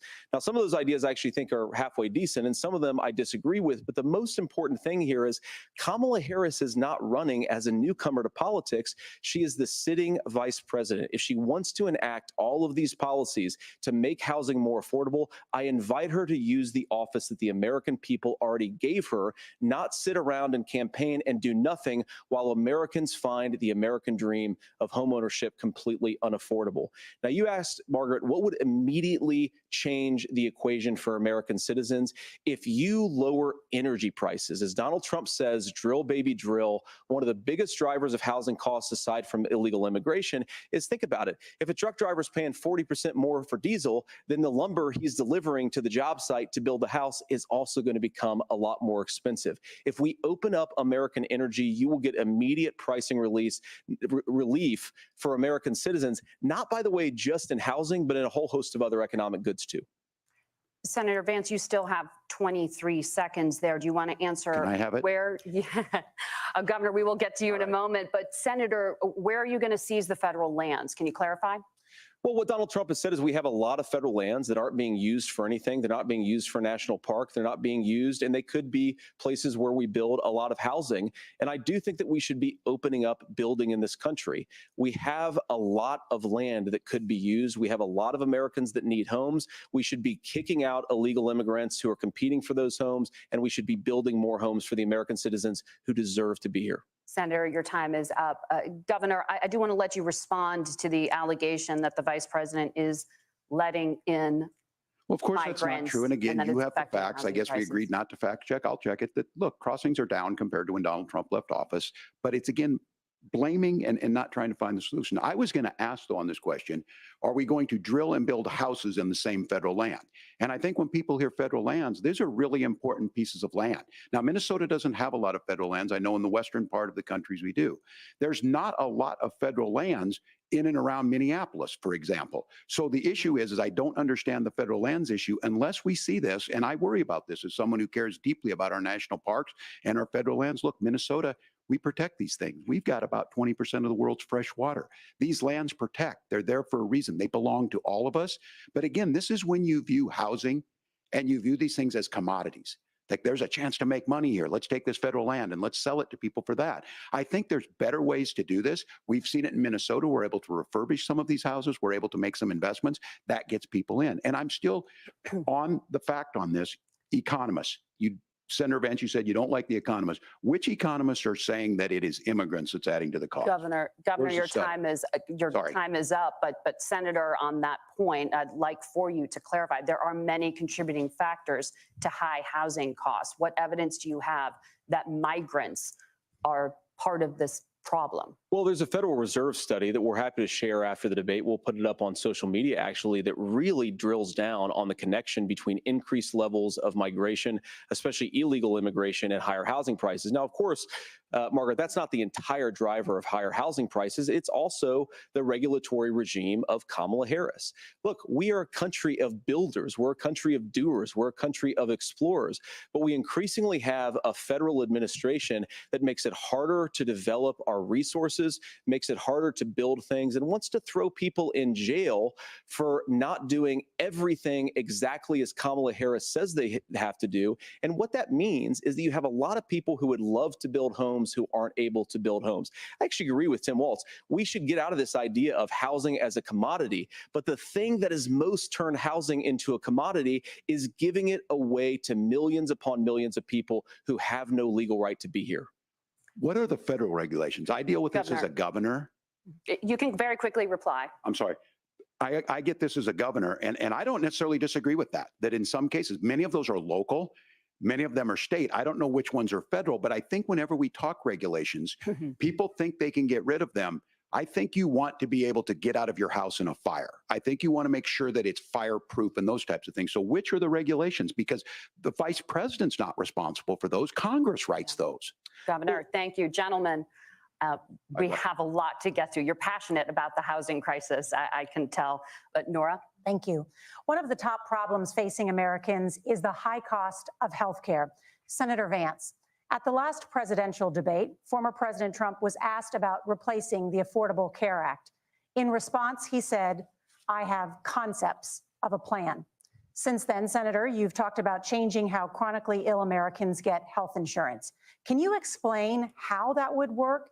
And can you guarantee that Americans with pre-existing conditions won't pay more? I'll give you 2 minutes. Well, of course, we're going to cover Americans with pre-existing conditions. In fact, a lot of my family members have gotten health care.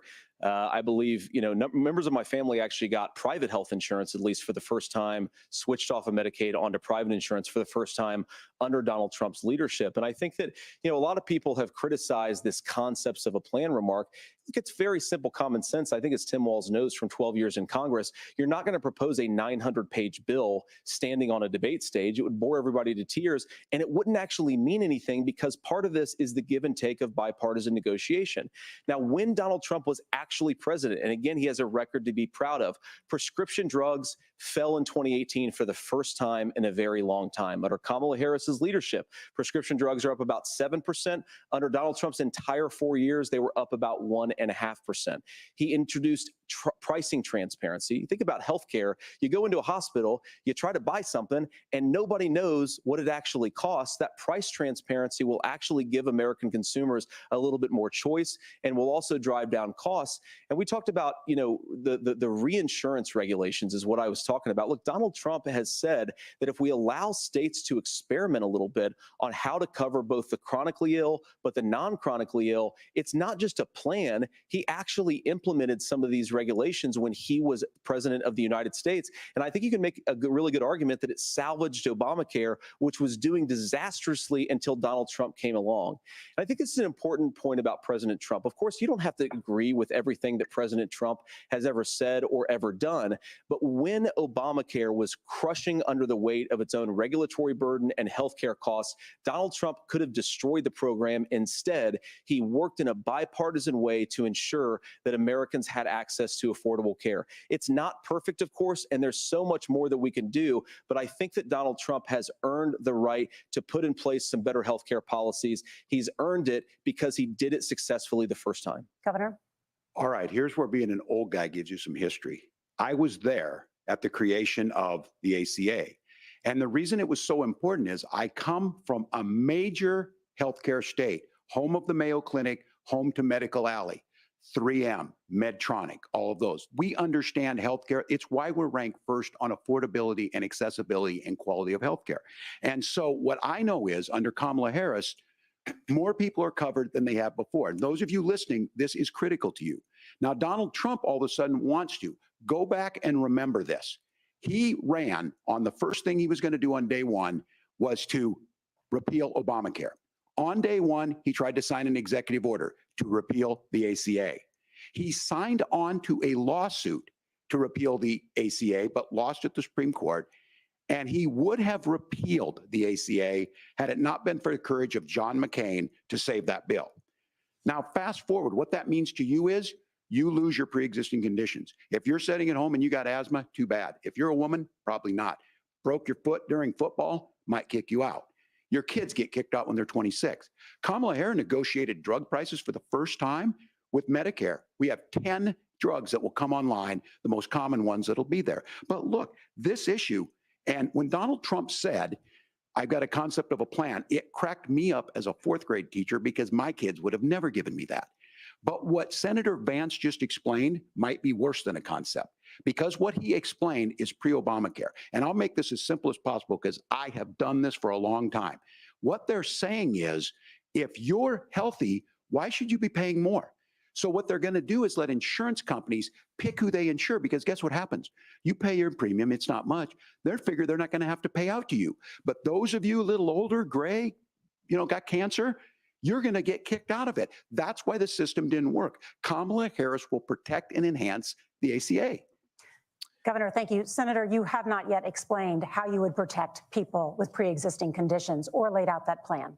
Well, look, we currently have laws and regulations in place right now that protect people with pre-existing conditions. We want to keep those regulations in place, but we also want to make the health insurance marketplace function a little bit better. Now, what Governor Waltz just said is actually not true. A lot of what happened and the reason that Obamacare was crushing under its own weight is that a lot of young and healthy people were leaving the exchanges. Donald Trump actually helped address that problem, and he did so in a way that preserved people's access to coverage who had pre-existing conditions. But again, something that these guys do is they make a lot of claims about if Donald Trump becomes president, all of these terrible consequences are going to ensue.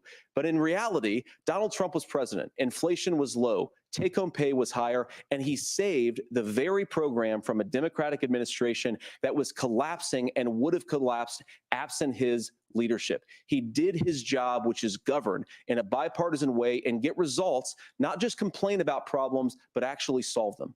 Governor, did enrollment under the Affordable Care Act go up under the Trump administration? It's higher now that we've seen it go up. Look, people are using it. The system works. And the question about this of young people or whatever, that's the individual mandate piece of this. And Republicans fought tooth and nail saying, well, Americans should be free to do this. Well, then what happens? So you think the individual mandate's a good idea? You shrink. I think the idea of making sure the risk pool is broad enough to cover everyone, that's the only way insurance works. When it doesn't, it collapses. You are asking pre-ACA where we get people out. Look, people know that they need to be on health care. People expect it to be there. And when we are able to make it, and we are making it this way, when we incentivize people to be in the market, when we help people who might not be able to afford it get there, and we make sure then when you get sick and old, it's there for you. Because I heard people say, well, I don't I don't want to buy into Medicare or whatever. Good luck buying health care once you get past 70. So look, the ACA works. We can continue to do better. Kamala Harris did that. The way she made everything better was negotiating those 10 drugs on Medicare for the first time in American history. Thank you, Margaret. Can I address that? I apologize. We're out of time. ahead, We have a Nora. number of subjects to discuss. Margaret. Let's talk about families in America. There is a child care crisis in this country, and the United States is one of the very few developed countries in the world without a national paid leave program for new parents. Governor Waltz, you've said that if Democrats win both the White House and Congress, this is a day one priority for you. How long should employers be required to pay workers while they are home taking care of their newborns? You have 2 minutes. Yeah, well, that's negotiable, and that's what Congress worked. But here's what the deal is. Americans sitting out there right now, you may work for a big company. Look, we're home in Minnesota to some of the largest Fortune 500 companies. Kamala Harris knows that in California. Those companies provide paid family and medical leave. One is, I think they're moral and they think it's a good thing, but it also keeps their employees healthy. We in Minnesota passed a paid family and medical leave. You have a child, and I had to go back to work 5 days after my kids were born. This allows you to stay home a certain amount of time. What we know is that gets the child off to a better start. The family works better. We stay in their employers. We get more consistency in that. So Kamala Harris has made it a priority. We implemented it in Minnesota and we see growth. That's how you become a pro-business state. But the negotiations on it, and here's the issue. Those big companies are able to offer it. Those of you out there who don't have it, just imagine what happens if you get cancer or your child gets sick. We know what happens. You end up staying home. In some cases, that means no paycheck because you've got no protection on that.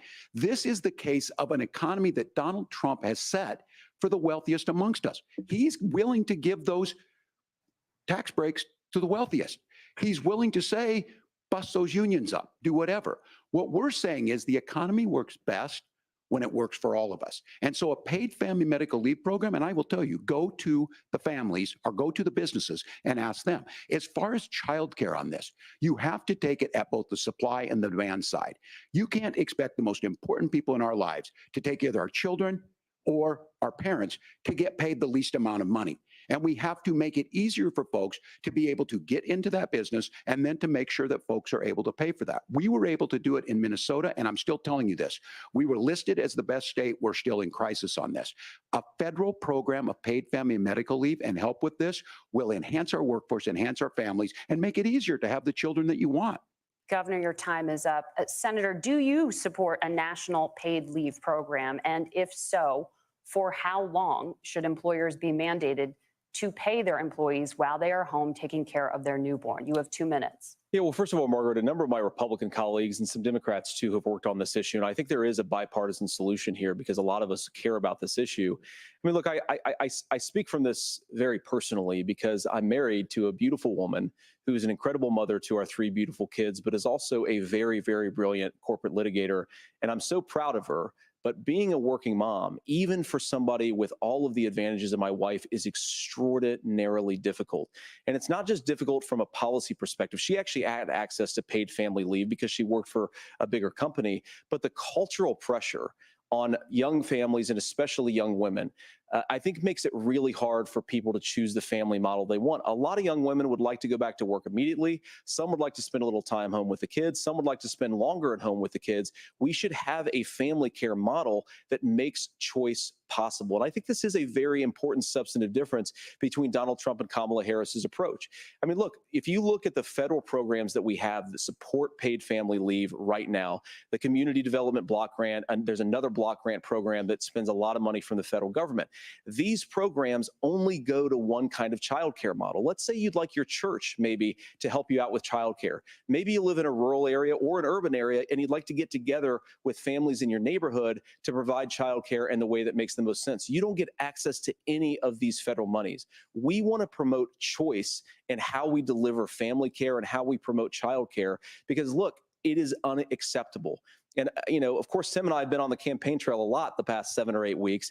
And one of the biggest complaints I hear from young families is people who feel like they don't have options, like they're choosing between going to work or taking care for their kids. That is an incredible burden to put on American families. We're the only country that does it. I think we could do a heck of a lot better. Senator, thank you. You have also said, Senator Vance, many things about the American family. The Federal Reserve says parents will spend nearly as much on childcare as they do on housing each month. So I want to get your thoughts on this. President Trump recently said, as much as childcare is talked about as being expensive, it's relatively speaking not very expensive compared to the kinds of numbers we'll be taking in. Is President Trump committed to the $5,000 per child tax credit that you have described? You have 1 minute. Well, what President Trump said, Margaret, I just want to defend my running mate here a little bit, is that we're going to be taking in a lot of money by penalizing companies for shipping jobs overseas and penalizing countries who employ slave laborers and then ship their products back into our country and undercut the wages of American workers. It's the heart of the Donald Trump economic plan. Cut taxes for American workers and American families, cut taxes for businesses that are hiring and building companies in the United States of America, but penalize companies and countries that are shipping jobs overseas. That's the heart of the economic proposal. And I think what President Trump is saying is that when we bring in this additional revenue with higher economic growth, we're going to be able to provide paid family leave, childcare options that are viable and workable for a lot of American families. Can you clarify how that will solve the child care shortage? Well, because as Tim said, a lot of the child care shortage is we just don't have enough resources going into the multiple people who could be providing family care options. And we're going to have to, unfortunately, look, we're going to have to spend more money. We're going to have to induce more people to want to provide child care options for American families, because the reason it's so expensive right now is because you've got way too few people providing this very essential service. Thank you, Senator. Governor Waltz, your ticket also has some child care tax credit proposals. Do you think Congress will agree to the $6,000 credit for newborns and $3,000 credit for children over the age of 6, as your campaign has promised? Is that realistic? Well, if these members of Congress are listening to anybody, I can tell you, and this is the biggest issue. Everybody listening tonight knows. I mean, I'm sure they were shocked to hear it's not that expensive. And let's be clear, whether it's 5,000 or 6,000, that pays you about 3 or 4 months. Let's be clear of where we're at on this. It's because we got out of an imbalance on this. We thought we were going to get by not paying people. I don't think Senator Vance and I are that far apart. I'm not opposed to what he's talking about on options. We've done scholarships types of things. I think we need to be open to making the case. But the issue here is, the question you asked is, you're not going to pay for it with these tariffs. That's just adding another $4,000 on the family and taking less. So not only do they not get the money to pay for that, they're $4,000 in the hole. That's Wharton School. That's his alma mater. And so I think the issue here is, if those members of Congress, I can't believe they're not. When I go to businesses, sure, they'll talk about taxes sometime, but they will lead with childcare and they will lead with housing, because we know the problem is, especially in a state like Minnesota, we need more workers because our economy is growing, but we need the workforce. Governor, thank you. We need to move on. Nora? Let's talk about the state of democracy, the top issue for Americans after the economy and inflation. After the 2020 election, President Trump's campaign and others filed 62 lawsuits contesting the results. Judges, including those appointed by President Trump and other Republican presidents, looked at the evidence and said there was no widespread fraud. The governors of every state in the nation, Republicans and Democrats, certified the 2020 election results and sent a legal slate of electors to Congress for January 6th. Senator Vance, you have said you would not have certified the last presidential election and would have asked the states to submit alternative electors. That has been called unconstitutional and illegal. Would you again seek to challenge this year's election results, even if every governor certifies the results? I'll give you 2 minutes. Well, Nora, first of all, I think that we're focused on the future. We need to figure out how to solve the inflation crisis caused by Kamala Harris's policies, make housing affordable, make groceries affordable, and that's what we're focused on. But I want to answer your question because you did ask it. Look, what President Trump has said is that there were problems in 2020, and my own belief is that we should fight about those issues, debate those issues peacefully in the public square. And that's all I've said. And that's all that Donald Trump has said. Remember, he said that on January the 6th, the protesters ought to protest peacefully. And on January the 20th, what happened? Joe Biden became the president. Donald Trump left the White House. And now, of course, unfortunately, we have all of the negative policies that have come from the Harris-Biden administration. I believe that we actually do have a threat to democracy in this country, but unfortunately, it's not the threat to democracy that Kamala Harris and Tim Waltz want to talk about. It is the threat of censorship. It's Americans casting aside lifelong friendships because of disagreements over politics. It's big technology companies silencing their fellow citizens. And it's Kamala Harris saying that rather than debate and persuade her fellow Americans, she'd like to censor people who engage in misinformation. I think that is a much bigger threat to democracy than anything that we've seen in this country in the last 4 years, in the last 40 years. Now, I'm really proud, especially given that I was raised by two lifelong blue-collar Democrats, to have the endorsement of Bobby Kennedy Jr. and Tulsi Gabbard, lifelong leaders in the Democratic coalition. And of course, they don't agree with me and Donald Trump on every issue. We don't have to agree on every issue, but we're united behind a basic American First Amendment principle that we ought to debate our differences. We ought to argue about them. We ought to try to persuade our fellow Americans. Kamala Harris is engaged in censorship at an industrial scale. She did it during COVID. She's done it over a number of other issues. And that, to me, is a much bigger threat to democracy than what Donald Trump said when he said that protesters should peacefully protest on January the 6th. Governor? Well, I've enjoyed tonight's debate, and I think there was a lot of commonality here. And I'm sympathetic to misspeaking on things, and I think I might have with the senator. Me too, man. There's one though that this one is troubling to me, and I say that because I think we need to tell the story. Donald Trump refused to acknowledge this, and the fact is that I don't think we can be the frog in the pot and let the boiling water go up. He was very clear. I mean, he lost this election, and he said he did. 140 police officers were beaten at the Capitol that day. Some with the American flag, several later died. And it wasn't just in there. In Minnesota, a group gathered on the state capitol grounds in St. Paul and said, we're marching to the governor's residence and there may be casualties. The only person there was my son and his dog, who was rushed out crying by state police. That issue and Mike Pence standing there as they were chanting, hang Mike Pence. Mike Pence made the right decision. So, Senator, it was adjudicated over and over and over. I worked with kids long enough to know, and I said as a football coach, sometimes you really want to win, but the democracy is bigger than winning an election. You shake hands, and then you try and do everything you can to help the other side win. That's what was at stake here. Now, the thing I'm most concerned about is the idea that imprisoning your political opponents, already laying the groundwork for people not accepting this. And a president's words matter. A president's words matter.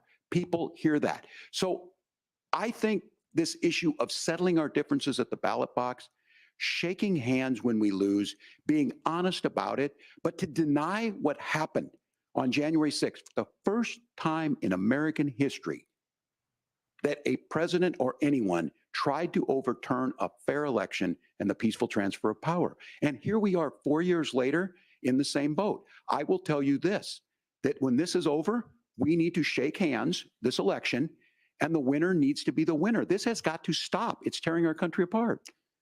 Margaret? Senator Vance, did you want to respond to that?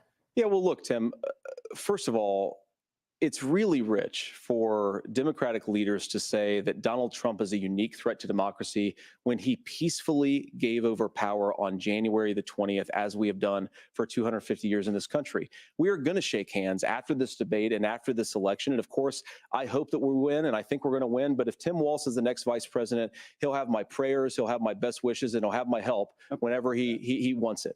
But we have to remember that for years in this country, Democrats protested the results of elections.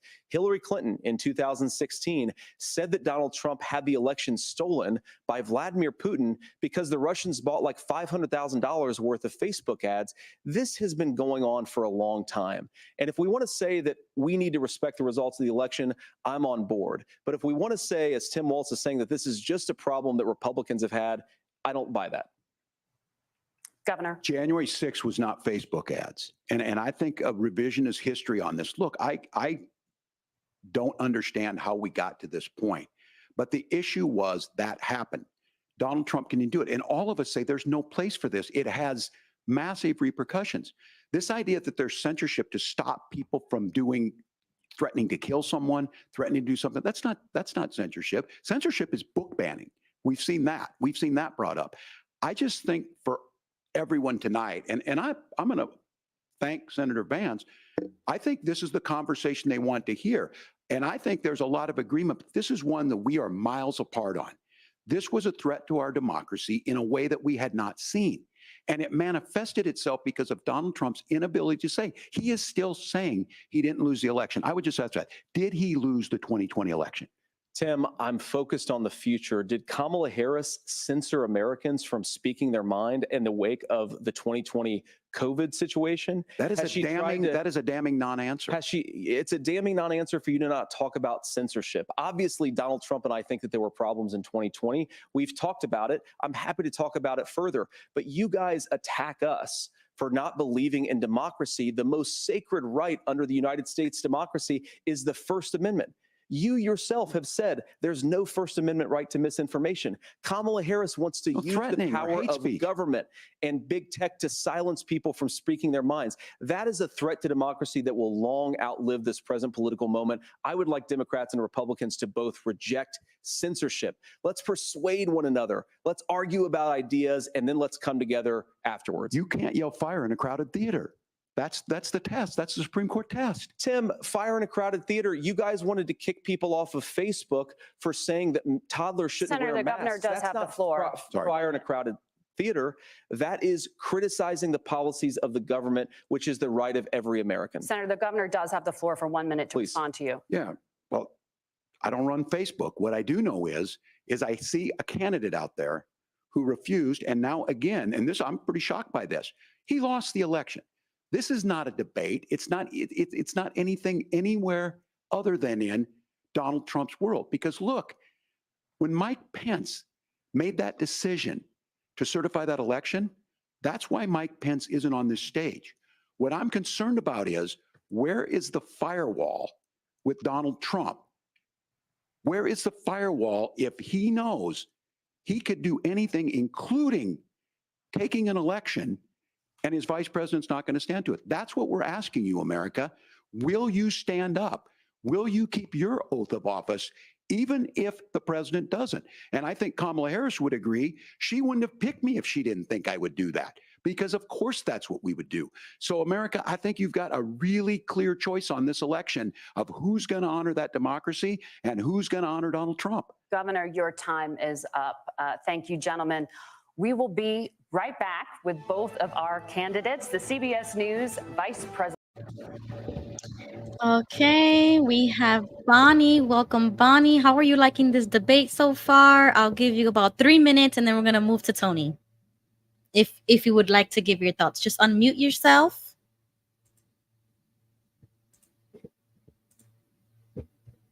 King Tony, if you want to unmute yourself, you can do so as well and give some thoughts of how you feel so far. Bonnie. How you like it? How's it going? I think it's pretty good, honestly. The comment section kills me. It's fun. Okay, yeah. So every time I put up a comment and I'm giving thumbs up and I'm like, this comment is because I agree with it.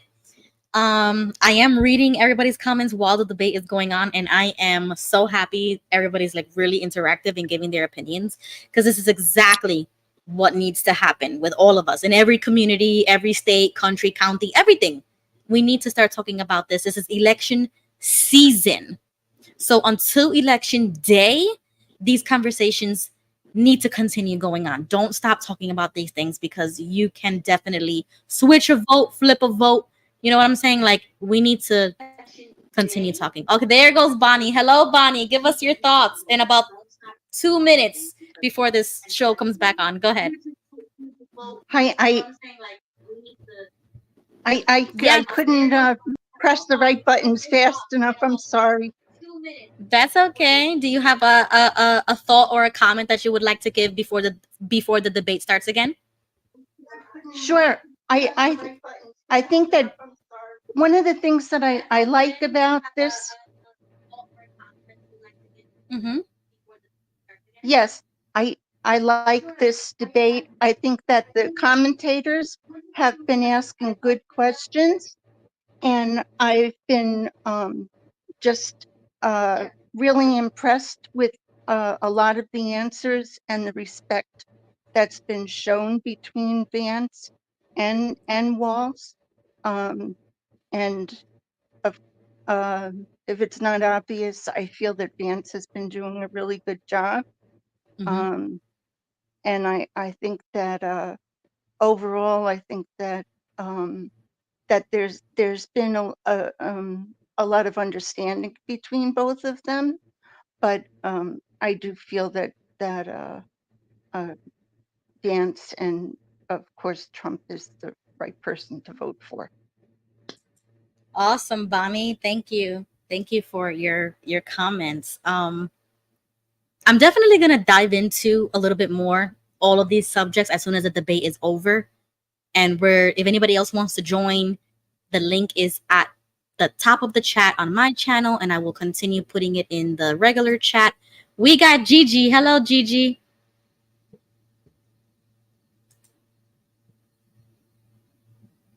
Okay, you can unmute yourself if you want to give a thought. We still have about another minute if you would like to say something. Oh, yeah. Hey, I just wanted to, chime in and represent all of the misogynist men in the chat.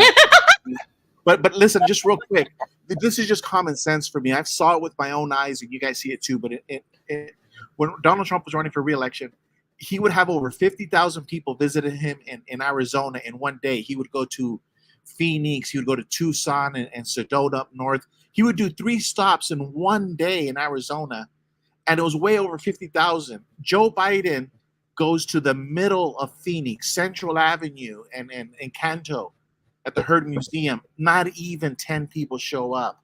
You tell me when Donald Trump does this in every state, jumps around, and 50, 100,000 people show up to his rallies in the different respective cities, and then 100, 200 people show up, and you mean to tell me that I did not see with my own eyes these numbers? What I'm saying is common sense. For these media people, those women, they should be fired from their jobs. Okay, we're back live. Virtual coin toss and elected to go last. So Governor Walz, you are first. You have 2 minutes. Well, thank you, Senator Vance. Thank you to CBS News. And most importantly, thank you to all of you. If you're still up and the folks who miss Dancing with Our Stars, I appreciate it. But look, the support of the democracy matters. It matters that you're here. And I'm as surprised as anybody of this coalition that Kamala Harris has built, from Bernie Sanders to Dick Cheney to Taylor Swift, and a whole bunch of folks in between there. And they don't all agree on everything, but they are truly optimistic people. They believe in a positive future of this country, and one where our politics can be better than it is. And I have to tell you that that better than it is the sense of optimism that there can be an opportunity economy that works for everyone, not just to get by, but to get ahead. And the idea that freedom really means something, not the freedom of government to be in your bedroom or exam room, but the freedom for you to make choices about yourself. Now, look, we all know who Donald Trump is. He's told us, and as Maya Angelou said, believe him when he told you that. His first inaugural address talked about American carnage, and then he spent 4 years trying to maybe do that. Senator Vance tonight made it clear he will stand with Donald Trump's agenda. He will continue to push down that road. Excuse me. Kamala Harris gives us a different option. Now, I'll have to tell you, I'm going to be careful about the quotes, but there's one that Senator Vance said that does resonate with me. He said, Donald Trump makes the people I care about afraid. A lot of America feels that way. We don't need to be afraid. Franklin Roosevelt was right. All we have to fear is fear itself. Kamala Harris is bringing us a new way forward. She's bringing us a politics of joy. She's bringing real solutions for the middle class, and she's centering you at the heart of that. All the while asking everyone, join this movement, make your voices heard. Let's look for a new day where everybody gets that opportunity and everybody gets a chance to thrive. I humbly ask for your vote on November 5th for Kamala Harris. Governor Walz, thank you. Senator Vance, your closing statement. Well, I want to thank Governor Waltz, you folks at CBS, and of course the American people for tuning in this evening. And one of the issues we didn't talk about was energy. And I remember when I was being raised by my grandmother, when she didn't have enough money to turn on the heat some nights because Ohio gets pretty cold at night and because money was often very tight. And I believe, as a person who wants to be your next vice president, that we are a rich and prosperous enough country where every American, whether they're rich or poor, ought to be able to turn on their heat in the middle of a cold winter night. That's gotten more difficult thanks to Kamala Harris's energy policies. I believe that whether you're rich or poor, you ought to be able to afford a nice meal for your family. That's gotten harder because of Kamala Harris's policies. I believe that whether you're rich or poor, you ought to be able to afford to buy a house. You ought to be able to live in safe neighborhoods. You ought to not have your communities flooded with fentanyl. And that too has gotten harder with Kamala because of Kamala Harris's policies. Now, I've been in politics long enough to do what Kamala Harris does when she stands before the American people and says that on day one, she's going to work on all these challenges I just listed. She's been the vice president for 3.5 years. Day one was 1,400 days ago, and her policies have made these problems worse. Now, I believe that we have the most beautiful country in the world. I meet people on the campaign trail who can't afford food, but have the grace and generosity to ask me how I'm doing and to tell me they're praying for my family. What that has taught me is that we have the greatest country, the most beautiful country, the most incredible people anywhere in the world. But they're not going to be able to achieve their full dreams with the broken leadership that we have in Washington. They're not going to be able to live their American dream if we do the same thing that we've been doing for the last 3.5 years. We need change. We need a new direction. We need a president who has already done this once before and did it well. Please vote for Donald Trump. And whether you vote for me or vote for Tim Walz, I just want to say I'm so proud to be doing this, and I'm rooting for you. God bless you, and good night. Senator Vance, thank you. And thank you both for participating in the only vice presidential debate of this election cycle. I'm Margaret Brennan. And I'm Nora.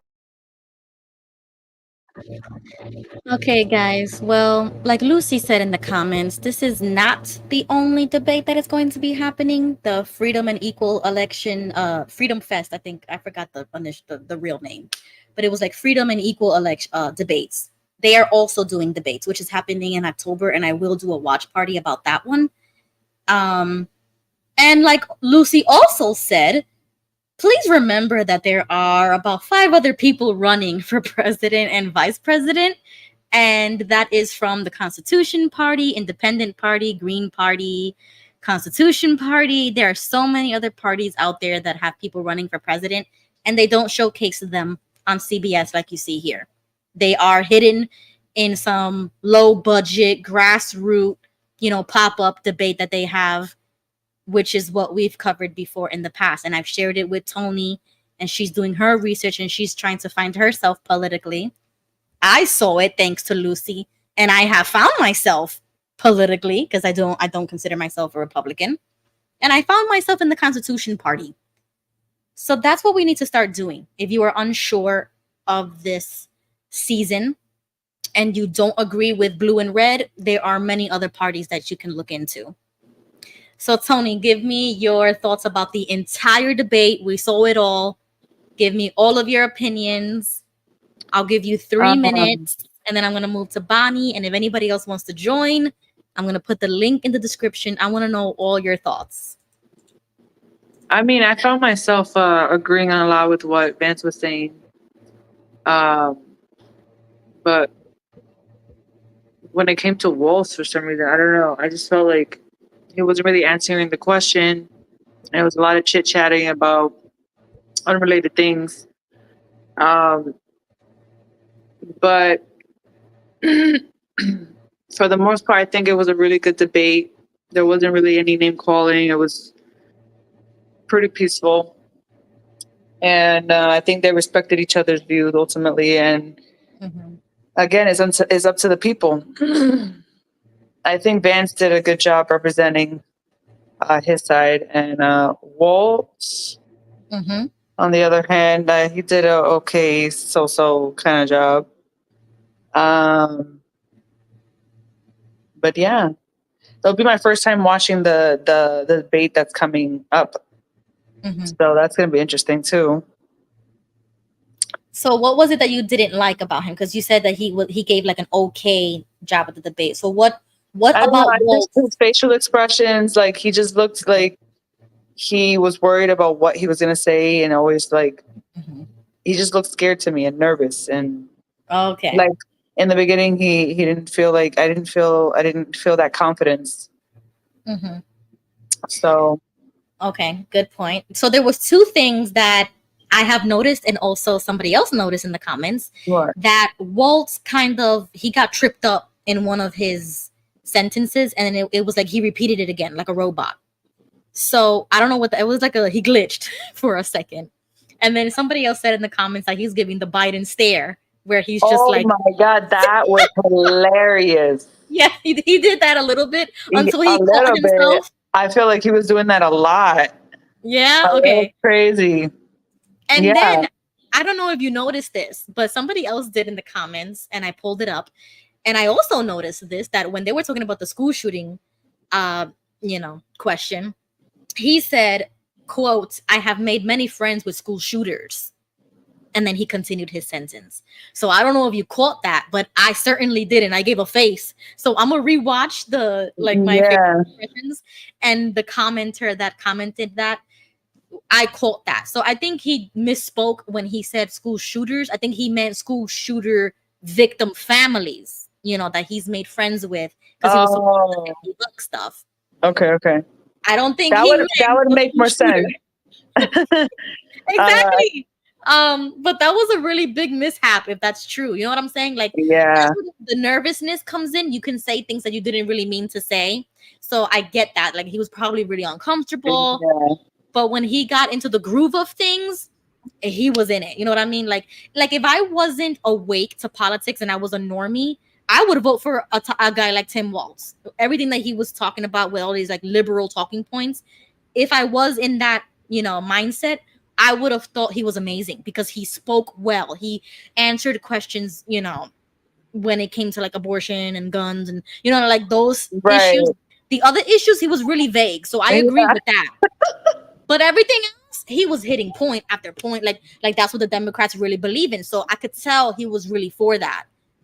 That was like my opinion about that. But since I'm awake to politics and conspiracy theories, even when it comes to the Sandy Hook stuff, I don't believe none of that.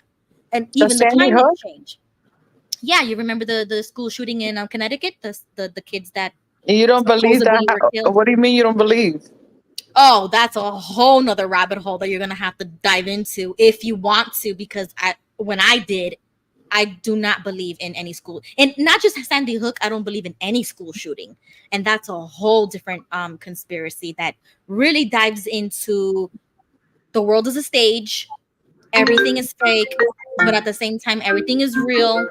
But they are staged events, in my opinion, to infringe on the Second Amendment, which is the gun issue. So it's like they're propping up these mentally ill people with the assassinations, with the school shootings, with everything that has to do with guns, because they're not going to talk about the mental health issue. They're going to talk about the guns. And so, in my opinion, that's what that is about. So I don't believe those shootings in the way they project it. I don't believe that narrative. I believe that they are CIA operatives, like PSYOPs, and they're putting people to do that so that politicians can have something to talk about. Because if we had peace and we had closed borders, what would they be running on?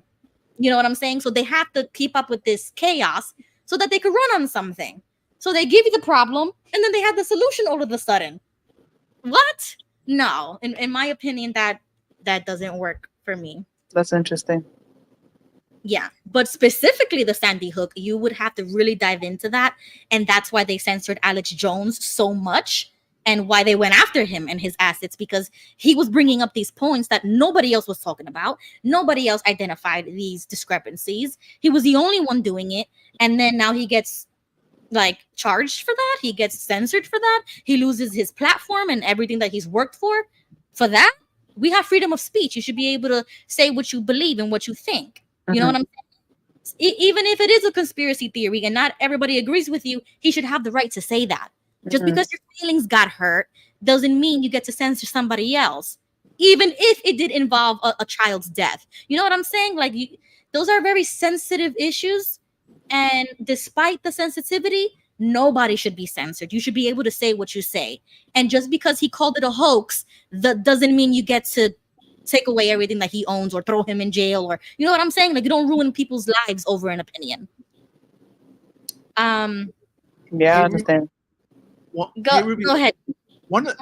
I didn't like the debate, but one of the reasons I just wanted to say this real quick, that one of the reasons I think people get upset is because they watch these debates and it's kind of like eating a Twinkie. It has no nutritional value. So I really have to give it up to Donald Trump, and I have to give it up for Kennedy and people like Vivek Ramaswamy, where they would actually go to YouTube and they would talk to average people. Because at the end of the day, like those two women, they're not in touch with you. They're not in touch with the American people. They don't go to the bars in Eastern Texas or in Missouri and just talk to normal folk. There was this guy, his name Jesse, my brother talks about him a lot. His name was Lee Atwater. He worked for George Bush, the dad. But that's what he would do. He would go to the bars where they would play pool, and he would listen to the people. And nobody knew what this guy was doing, but he was getting a pulse. And then he would take that information and go back to the president and say, "This is how we're going to do what we're going to do. This is what the people want to hear." And so I think that's why we get upset with these debates, because the moderators are like Twinkies. They really don't bring substance. Whereas we can name a whole bunch of people that would have done a better job. And I want to give kudos to all of those people like Donald Trump that do go out. Go on YouTube and you'll see them talking to private citizens on YouTube and doing podcasts. And you never see Kamala Harris or Tim Waltz. I haven't seen one where he's going on a podcast because they don't want to be challenged by the local people. So I think that's one of the reasons why we kind of feel empty after these debates. And it has to do with the mainstream media. They're empty. So I don't know if that made any sense, but I'll let you guys go. Yes, thank you, Gigi. That was a great point. I agree with that. That's why reaching to us, the younger generation, Gen Z, Alpha, you need to start reaching the young people. Like Donald just made a TikTok. He's joining streamers like Aiden Ross, I think his name is. They are entering the spaces where young people are and talking about these issues, like what we're doing right here. And I agree with Gigi. I have not seen that from Kamala or for any of these people. I have seen people on Twitter saying that the Democratic Party was trying to pay people to host Kamala, and it was like a $10,000 offer to host them with like a script, with questions and to go on their platform. And one of the guys that they chose was Umar Johnson is his name. What's his name? I forgot his last name, but he's basically like a Pan-African Black supremacist type of influencer on social media. And he's viral, and I be laughing with that dude all the time. I've been following like his rhetoric for a while, and I'm like, yo, that was the worst person to pick, because he's Black supremacy along the lines of that. I'm not saying that he is one, but I'm saying like he really is about the the Black community, Black people. He's all about Black everything, right? And Kamala's not Black, so that was the wrong person to go to. And she's married to a white guy. So what do you think a guy like him is going to say? You know what I'm saying? Like, why even do this to yourself? You know what I'm saying? So I don't know. I didn't know that was happening. Yeah. And then he did a video exposing it. And he was like, look what they sent me. The receipts, the email, the text saying, we'll give you $10,000 if you host Kamala, yada, yada. And he was like, you don't even have to give me any money. I want her to come on here and I'm going to ask questions, whatever I want. And of course, they're going to decline, right? Because you already know what type of guy he is, people who follow him. He's going to follow her on her ancestry because that's what he does on the internet all day long. You know what I'm saying? Like, no, this is... That's shut up. Yeah, it's just... He will put her on the spot right then and there. Exactly. And he would make them tell the truth because they don't want to tell the truth, right? Like, what's so wrong about that? Like, I don't understand what it is. But they want to control the narrative. Yes, and they have to pander to the community that they need to vote for, and the fact that they're offering money is crazy. Oh yeah, they paid people to go to the DNC, the one that we watched together. They even paid people to go, like $150 per person. And people have been talking about this on Twitter. See, this is why I love Twitter, is because you're not going to hear about this in the mainstream media. They're not going to interview them on the news and say, what happened? How much did they pay you? No, they're not going to talk about that. But they go on Twitter and they say, I just made a quick $150 by just going to the DNC, putting on a hat, putting on a shirt, and acting as a supporter for the convention. What is that? And then they want to talk about Trump rallies, saying, like Kamala did on the debate, you should go to one of his debates. They're leaving after the first 20 minutes. No, they're not. Like, I've been watching rallies for years now. We almost went to one. You know what I'm saying? Like, the hype was there. It was thousands of people. Like Florida, people were walking around the streets with red hats because it's majority Republican here. But in other states, somebody got shot for wearing a MAGA hat. You know what I'm saying? And he lost his life for wearing a hat. And then they want to say, don't politicize hats. Like, don't politicize a mask. Don't politicize simple things. We didn't do that. The left did that because they are spewing all the hate and the rhetoric of like, oh, he's a danger to the democracy. He's a danger to this. So it's like you're riling people up with misinformation. They believe what you say because you are a trusted face on TV. And then they go to the street, they see somebody with a MAGA hat or a flag or this or the, you're evil, you're racist. You know what I'm saying? So I'm like, no, there is no amnesty or anymore. There is a division in this country, and it is politicized. They are politicizing the womb of a woman now, trying to call it reproductive rights and abortion is healthcare. No, it's not. Like, quite honestly, it is not. Any thoughts? Go ahead, Bonnie. Go ahead, King Tony. I mean, you already know my thoughts on abortion. I think a woman deserves to have a right to choose, because take away any fact, like being pregnant changes your body completely. Some people don't even make it. Some people die giving birth. Like, and you're forcing a woman to give birth to a child that she didn't ask to have. Then don't have sex without protection. Don't open your legs. Right, but there are situations where that's taken from them. So I think you're taking that person's right away. There's people that are sick who get pregnant and they can't have the baby because it could. Then help the woman. Help them. That's what I'm saying. Provide the resources and the money. Right, but the point is that the pregnancy itself is harming the person, and they have to get rid of the baby. And you're taking that right away. I guess we're gonna have to agree to disagree there. Bonnie, go ahead. What are your thoughts about the debate? How do you feel about JD Vance and Tim Waltz? Well, I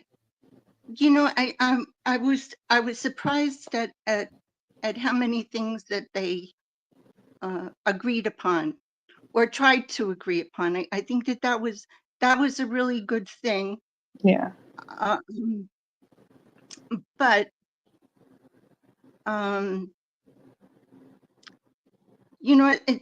where they disagreed upon, or where they brought out some things that were definitely areas that they wanted to make points about. Boy, my brain doesn't work real well a lot of times. But as far as the abortion thing, you keep bringing up about the abortion thing. Should I call you Tony? Is that okay? Yeah. Okay. I wrote it in comments, but neither one of either former President Trump or Senator Vance, JD Vance, neither one of them are against abortion. They want women's rights. They lean more towards the right, and Governor Waltz is definitely more towards the left, and Vice President Harris is absolutely, definitely towards the left. And but the bills that the amendments that are there are really towards the left.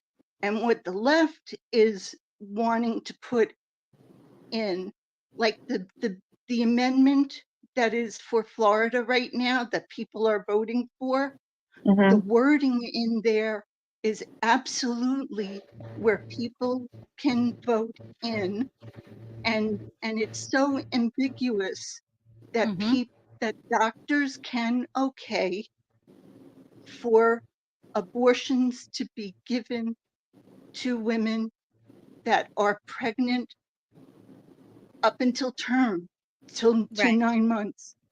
Correct. Definitely until 6 months. It's so ambiguous, and it That says too that's viable. a little excessive. I think at a certain point it's a full baby, and like that's where I cross the line where I'm like, I think that there should be options available where they can give birth, but and then have that baby adopted. But there's so many things that could come into it Right. where there's So, just certain things I agree with, and if they explain those certain circumstances and like they have policies in places for certain situations that happen. but they don't have policies in place, and that's the thing that right now, where the law is that there is policies in place. Right now, the policy that is in place is that an abortion can be given to 16 weeks in Florida. It can be Correct. given until 16 weeks, which is Mm-hmm. 3 months in Right. Florida. In other states, it's different. Mm-hmm. And Okay. and so and what when someone is when someone is voting for the president and the vice president, they are not saying I'm going to vote against abortion, because neither one of those are looking to abolish that. And there is nothing on the books for voting against that. So these things that Waltz was bringing up is not trying to get rid of that. So he's just bringing in things that don't apply. So those were Correct. moot things to muddy the waters. Exactly. And that was not right. And the other thing that Vance brought out that was so important was about the energy for what they are doing in China, for making all of those cars and all of those things in China. They are causing so much more pollution in the world because of the conditions in China. And they are stealing our jobs, and they are causing so much so much to be taken away from the United States. So Vance was really bringing out such balanced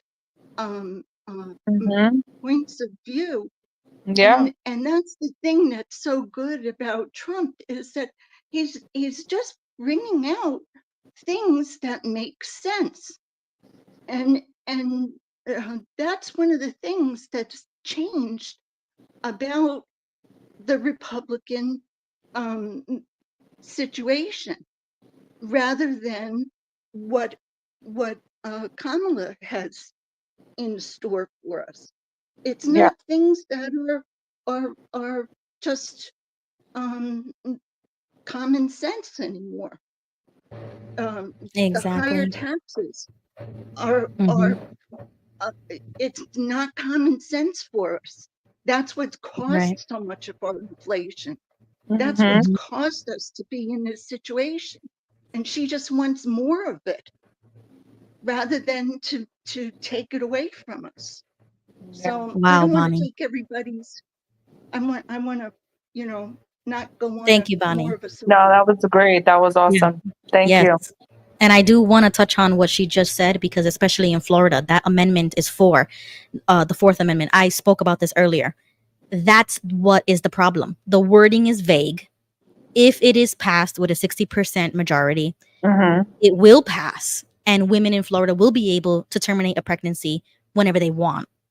So even if you are pro-choice or pro-life, right, as it stands right now, if it passes, they can terminate up to 9 months, which is why I'm against it, and which is why I am volunteering in this campaign to call people and take surveys about this, because I think the 9th month is too late. That's crazy. But that's the thing. The wording is so open that it will allow for that to happen. Not only that, There would have to be like some dire circumstance where the baby's gonna be born with some type of disease, like, you know what I'm saying? Like there has to be. And the bill doesn't say that. The That's amendment crazy. doesn't say that. It doesn't say that. So it's so vague that consciously, and as a Christian, as a Catholic, as a Orthodox Christian, you would vote no against that, regardless of limitations, because it is allowing them to terminate even up to the 9th month. So, I think there has to be a balance. There has to be a balance. That's a pro-choice standpoint, right? Okay, so we should put limits. It should be the heartbeat bill, which is what DeSantis put into place. I used to agree with that before I became an abolitionist. That's why I call myself a constitutionalist, and I might vote for Randall Terry, because he talks about this. It shouldn't even be allowed, even if there is a heartbeat. The life should not get the death penalty. If it's an abuser, that abuser should get the consequences, not the innocent baby in the womb. So that's just where I stand, and I'm glad that Bonnie brought that up, because that's exactly what's going to happen if it passes. If it doesn't pass, it will stay the way it is, up to 5 or 6 weeks or 16 weeks, like Bonnie said. And so that's what we're talking about. What the Democrats want to do, they want to codify it. They want it in law, like nationwide, for no limitations at all. They want to let the woman choose. And they call it women's rights. And that's where they blur the lines. Like Bonnie says, they are muddying the waters with that. And before we move on to Jimmy, give me 1 minute. Okay, go ahead, Bonnie, and then I'm going to do a comment. Go ahead. They also don't say that it has to be a doctor. It just has to be somebody in the medical office. Right. Exactly. That's even worse, in my opinion. And not only that, they will also allow for a minor to get an abortion without parental consent. So if that passes in Florida, a minor can walk into any clinic, get an abortion without her mother or her father's signature or permission, and she will be able to get as many abortions as she wants whenever she wants. That's what I'm against. That's not women's rights. That's not health care. Sorry to everybody who believes in that, but in my opinion, it's wrong. And that's why when I said don't open your legs, and this comment, they say, how about him keeping it in his pants? That's what I'm talking about. The person should also have an opinion and a say. Yeah, but I think that's an easy comment to go to. Okay, but think about how many men do not have the opportunity to save their unborn children, that the woman can do whatever she wants and his baby dies as well. It's not your child. There's 2 parents. And as the laws are right now, a woman can get an abortion without the father getting involved. And that's another issue that I have with the father has no rights. Men have no rights when it comes to the abortion issue, because they just want to give it to the woman. She makes the decisions and that's it. So I disagree with that. Yeah, because that's her body that's going through changes.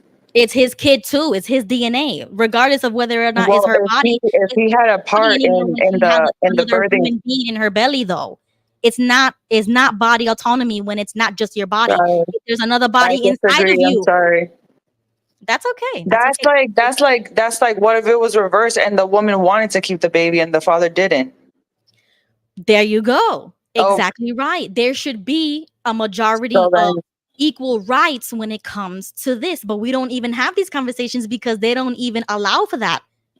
Is there any Yeah, but policy how about many that? women have No. been forced to get abortions because the husband does not want it? Okay, and in that case, don't force a medical procedure if the father wants it and the woman doesn't want it. Don't Right. force her to get So a again, it's in her body. Her body's changing. I think she has a right to choose what's going to happen to her body. If it had some part that he was growing inside him, that's his body. Okay, but that's But the that's difference. not the We case. are women. We have the opportunity to give life, to give birth. So it should be different when it comes to us. Quite honestly, yes. Not everybody does not have equal rights. That doesn't exist. When you have another person inside of your body and you have a father who's like, I want it, don't kill it, and she does ahead and does it anyways, you're ending a life that otherwise would have been viable. It would have been fine. But So that's what you're there's saying. nuances when Every it comes. situation. Yeah. You just, this is why debating is good and talking about it is because you hear everybody's angle. But at the end of the day, it's still a person. It's still a baby. It's still a person who can become a human being if you let it. As soon as you intervene into nature, that's where my red line comes in. Do not intervene if it's okay to live on its own or get adopted or whatever the case may be. But this comment goes on to say, maybe it's your culture, Ruby. It's not my culture. I don't know what he means by this. He says, I don't know, but you don't seem to support women at all. Very disappointing. I do support women, and I support American laws and rights, not just women. I think about the men too. So like I said, there's a lot of nuances when it comes to this, and we have to be open-minded enough to talk about it and not be afraid to stand up for what we believe in. Because I would say something like that, and then somebody would say, oh, do you hate women? Oh, you don't believe all women? Oh, you start snowballing into something that's not true. So we have to keep it on target, on point. Okay, we could say hello to Jimmy. Hello, Jimmy. Hey. Good evening, everyone. How are y'all doing? Good. How you doing? I'm doing good. A little tired this evening. Yeah. It's been a busy last 4 days, especially with this hurricane stuff, but we'll get into that a little bit later. I got some information on that. I did want to touch bases with this abortion thing. I know the last thing any woman really wants is to hear a guy talk about abortion, but I look at this at a different angle. For one, the question I have is, should the federal government dictate what any of us do with our bodies?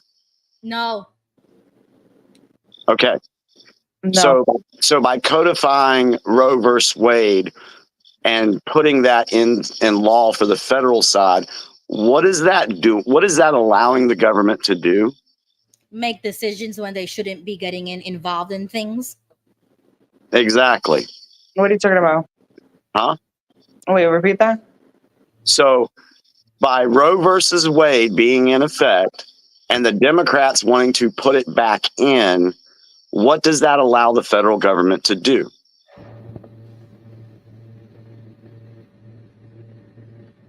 And then I said to make decisions in things that they shouldn't be making decisions on. They shouldn't be making laws on morals or laws in the bedroom or laws when it comes to what you do with your body or your life.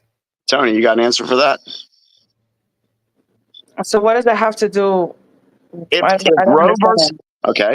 Roe versus Wade was law from 1970, whatever it was, till Donald Trump got rid of it, what did that allow the federal government to do when it comes to abortion?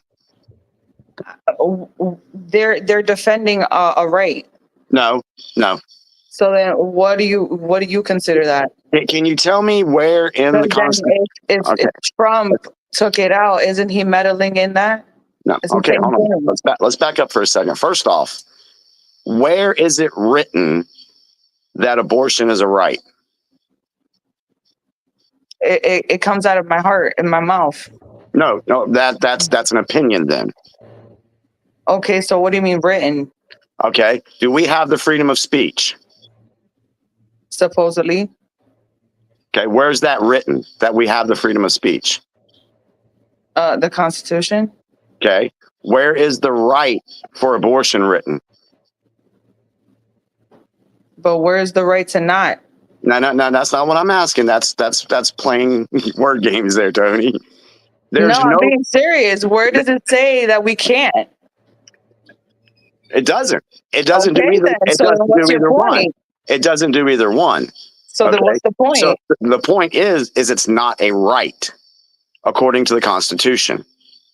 Okay, so then, all right. Okay. All right. So if Roe versus Wade is in place, that gives the federal government the opportunity to dictate what women can do with their bodies. Correct. But you just said that the federal government should not be involved in deciding Right, what to do because with the federal government wants to be involved in stopping those rights. So then, yes. How could they be stopping that right if that Roe versus Wade was in place? Meaning it's not in place. So now what did Trump put in place? Okay, exactly. What did he do with it? What actually did he do with that? I'm asking you. You're the Trump supporter. Explain it to me. It doesn't matter if I'm a Trump supporter or not. Basically, no, meaning like you understand and you agree with it. So explain to me, what did he do? I will gladly. Yeah. What Trump did is he gave that decision on abortion back to the states to decide for themselves. Right. Okay. Yeah. That gives the opportunity for the people, men, women, to be able to vote on what they want their state to do with that. But then it's still involving the government. It's still involved in political. No, the difference is if it's a federal law, people didn't vote for that. It was set in place by the federal government. Right. So basically, if you don't believe in it, then you would have to move to a state that did agree with it or did go pro. Yeah. If the state has it. Yeah. Right. I think that's crazy that you have to move a whole state because of that. It should be your own personal choice, and that should not be something that anyone meddles in, period. It's not anyone's business. If that is something that somebody feels strongly about and wants to put it in their state, then they can go out and campaign for that issue. They can go door to door, knock on people's doors, and fight for that issue. Right. You have to volunteer for that. You got to put the work in for that. You have to convince people in your state if that's what you want in your state. But if the majority of the state says we don't want this here, you got to respect that. That shouldn't be something I have to fight for. It should be something that I should be like my choice, period. I shouldn't have to be like, that's crazy. I shouldn't have to fight. I shouldn't have to fight If people don't agree with it, then they just don't do it. That's your personal belief. That's fine, but the thing is, now you're involving the political side, the governments, and now we have to vote for this. To, like, I think that once you're born a woman, you're born with that right to choose what to do with your body. Like, it's not my business whether you choose to do good or not. So, which option? I'll get into that a little bit. Which option gives more power to the people? The decision to send it back to the states or the federal government dictating what can be done? But you keep saying that it's the government. Why do you keep involved? Either way, you're involved. Because the Constitution says we the people are the ones that put the restrictions on the federal government, not the other way around. So by which option gives the proponents for abortion gives the people more rights? Right. You think that having the personal state, for personal voting for the policy in each state is giving the people a sense of power? It gives the people their voice back, yes. I mean, I could see that, but I still don't agree that people living in a state should dictate my situation. That's none of their business, point blank. Well, that's how we function, though. But that's how we part of the government, though. But that's something personal. Now you're making it a public thing. That's something that should always have been personal. You can look at it this way, Tony. There's a lot of people that don't believe that marijuana should be legal. But a state puts it in place. And how many people in that state didn't want marijuana to be legal? Exactly. Right. I got you. Same point. But I always go back to the point. Like if it wasn't born, it was born on the earth that God made me. So at the end of the day, it's legal. That's So how I see it. what's a baby? Yeah, but Isn't that nature? to me, it depends on circumstance, and there has to be like policies to have a balance. But I mean, to have an abortion at 9 months, I don't know the situation. You know what I'm saying? What if someone at 6 months found out their child was being born with whatever disease, and they're like, oh, I don't believe in abortion. And it took them 3 months to actually be like, you know what? I don't think I want a child that's going to have a disease. I want to have an abortion at 9 months. Then that saves them. But if they're in a state or there's a policy in place where they can't have an abortion, and they're forced to live with that because that's the policy. Okay, with that said, we'll play on that. Let's say it is the 9th month and that woman decides that she does, because the baby's going to be born with the disease, at the 8th or 9th month, she decides to abort the pregnancy. Okay, let's say that's the case. But before she can abort that baby, she gets shot and killed. Mm-hmm. How does the police identify? How do they identify that crime? What do they call that crime? They identified it like they killed 2 people. It's a double homicide, right? A double homicide, yeah. Yes. So what's the difference between the woman terminating the baby at 8 or 9 months, regardless of the disease? The shooter didn't know that the baby had a disease. Yeah, but that's a huge difference. You can't take that out the equation. That's the huge difference. It's still a life. That's the point, It's though. still It's alive. still a life. Right, So but you're it's- comparing someone killing a pregnant woman to someone knowing that their child is going to be born with this disease, and they have the choice to either. It kind of makes it worse if you really think about it, because now she's killing it knowing that she's killing a person just because he has a disability. It kind of makes it worse. But not everyone's conscience is built the same, and I don't get to judge another person just because their conscience is not my conscience, and that's the point. Exactly. Yes. But the way America functions, we have to vote for that, though. That's the importance of voting in local elections. Mm-hmm. That's states' rights. That's just how this country is set up, whether you like it or not. So when you talk about these issues, that's why it's so important to do what Jimmy said. You got to campaign. You got to go on doors. You got to make phone calls, because that's what's going to sway the vote. So if you don't want that in your state, you got to do everything in your power to prevent it. If you do want it in your state, then you're going to propel yourself for that. So now that I'm hearing your perspective, Tony, you sound more like a libertarian when they say, oh, it has nothing to do with me. If it's not hurting anybody, let them do it. And that's okay. Maybe you align with that ideology. Right, but that's exactly what libertarians say. Everyone has their own. Here's a lot of people have asked me what my stance is on it. Here's my stance. I don't agree with it, except for rape, incest, and the health of the mother. Mm-hmm. If rape is involved, incest is involved, or the health of the mother is involved, then okay. Then okay. That's where those are certain things where I'm like, okay, like you have to cover those things. You cannot be vague. Yeah, you cannot just be like, I don't believe in abortion, and I'm gonna leave that to the states to decide whether they believe in it or not, or they want to have a policy on it or not. So I need them to cover. I highly doubt the state would take away an actual medical procedure, whereas the woman needed an abortion to stay alive. I highly doubt that would be taken away. This is for the protection of the child. They would have to have it stipulated. They would have to talk about that, because those are the concerns. You know, like that's not what they're. Listen, the main reason why people get abortions is child sacrifice, and I'll explain that to you. They're sacrificing the child to their lifestyle. A guy I worked with, he's married with 2 children. Mm-hmm. He cheats on his wife all the time. It's part of the deal. We just had a glitch. Mm-hmm. Am I still here? Okay. Yeah, we just had a glitch. Okay, go ahead. Yeah, he cheats on his wife all the time, and with the girl that he had on the side, she had a boyfriend, and they got pregnant, so they aborted it.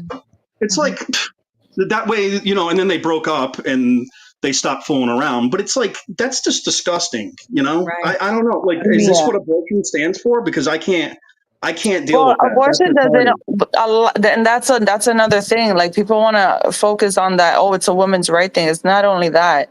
There are a lot of men out there that force their women to get abortions because of that Oh, very thing absolutely. that The he's men are saying. just as That's much as another scumbags. thing. That is a huge thing. Women being pressured, Yes. persecuted, beaten, verbally, physically, destroyed mentally because they're being forced to have an abortion because of a mistake, that he doesn't want to keep it or whatever. It's not just about women and like, yes, we want to fight about our rights, but there's a lot of abortion happens in so many different types of situations. So the point is that there should be policies in place to really explain thoroughly and cover certain situations like what Jimmy was saying, incest, rape, Right. those things. Right. Because It needs to be specific. You cannot just be like, oh, I'm taking abortion away, or I'm just going to give it to the states to decide and let the people decide. No, like it has to be bigger than that. It has to be very thorough and explained. It's otherwise you're really voting blindly and you don't know what you're voting for. And like, yeah, I'm pro abortion, but like, this is what it entails too. Like I would need to know all of that before I even give a vote. Exactly. Here's another point. Here's another point real quick We'll about. go to Bonnie after Jimmy. Go ahead, Jimmy, and then we'll go to Bonnie. Here's another point to look at too, the financial side of things. If it's at the federal government and the federal government is dictating what they're going to do with the money, give it to Planned Parenthood, give it to health departments, all that stuff, then as a taxpayer, maybe I don't want to support that. I have no voice if the federal government sets that law. However, if it's back at the states, then I have a voice to say, no, I don't want my state tax dollars going to that. But I think overall, your tax dollars are going to go to some things you don't like, or you know what I'm saying? That's with anything. I don't like my tax dollars going to Ukraine. Right. But the federal government is making that decision for me. Exactly. You got to shrink government. That's why it should be to the states. Every state should have a referendum vote whether or not to send money to Ukraine or to any foreign country. But that's not what we have. So another point I want to make is firsthand experience of that. Well, secondhand experience, because my wife is a nurse at the health department here in our county in North Carolina. And do you know how many times she comes home and tells me, like today, she told me a woman wanted a Nexplanon in, or one of those things for a Nexplanon. And she said, I'll go ahead and put that in. And in about 6 months, I'll just go ahead and take it out. And then if I don't get pregnant within 3 months, I'll just come back in and get another one. Okay. My wife said, well, that's going to be expensive or that's an expensive device. And the lady's like, I don't care. The government's paying for it. Exactly. And that's happening because 90% of their patients right now at the health department are illegal aliens. And who is paying for that? The taxpayers. I don't agree with that. I don't think my taxpayer dollars should be going to that. But you have people abusing the system. So just like with abortion, you have women out there, and it's documented, you can look it up, that there's a lot of women out there that use abortion as a form of birth control. And I know, but that's why, like I said, like there has to be very thorough explanation, and it has to be talked about at all angles. For something like that, and if the government wasn't sexualizing our children in the schools, in the public school systems, then that may cut down on a lot of these unwanted teen pregnancies. Because we didn't have, growing up in the 80s, there might have been 1 or 2 girls in high school that were pregnant. Now you go to a high school and how many girls are pregnant? Why is that? Let's go to Bonnie. I know Bonnie wanted to say something. Go ahead, Bonnie. Well, I have 2 remarks, and this is about the election. We get a lot of commercials, and a lot of times we don't even think about the commercial. We hear the commercials, and they are really well written, but they're skewed. They're really skewed. If you listen to the commercials that are here on the ones that are on the abortion amendment.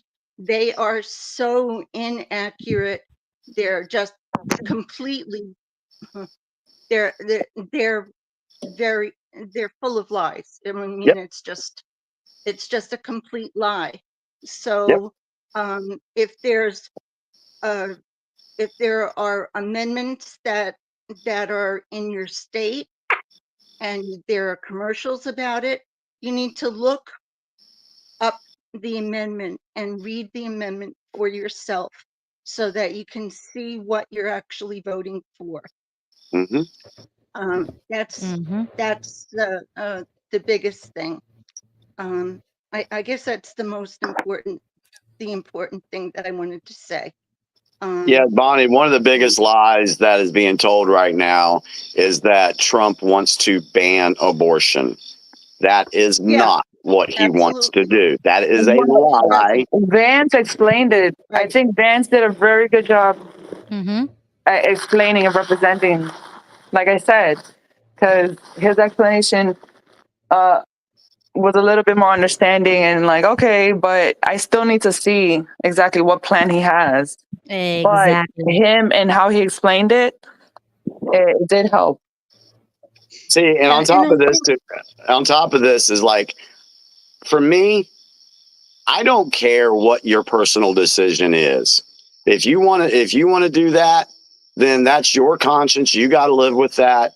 But don't force me to have to accept your stance or finance your stance. I don't want to do that. If you're 4 months pregnant, 4 or 5 months pregnant, and you just want to have an abortion just because of, oh, women's right, this is going to destroy my body and I don't want a kid, I don't agree with that one bit, but I can't stop you from doing that because that's your free will.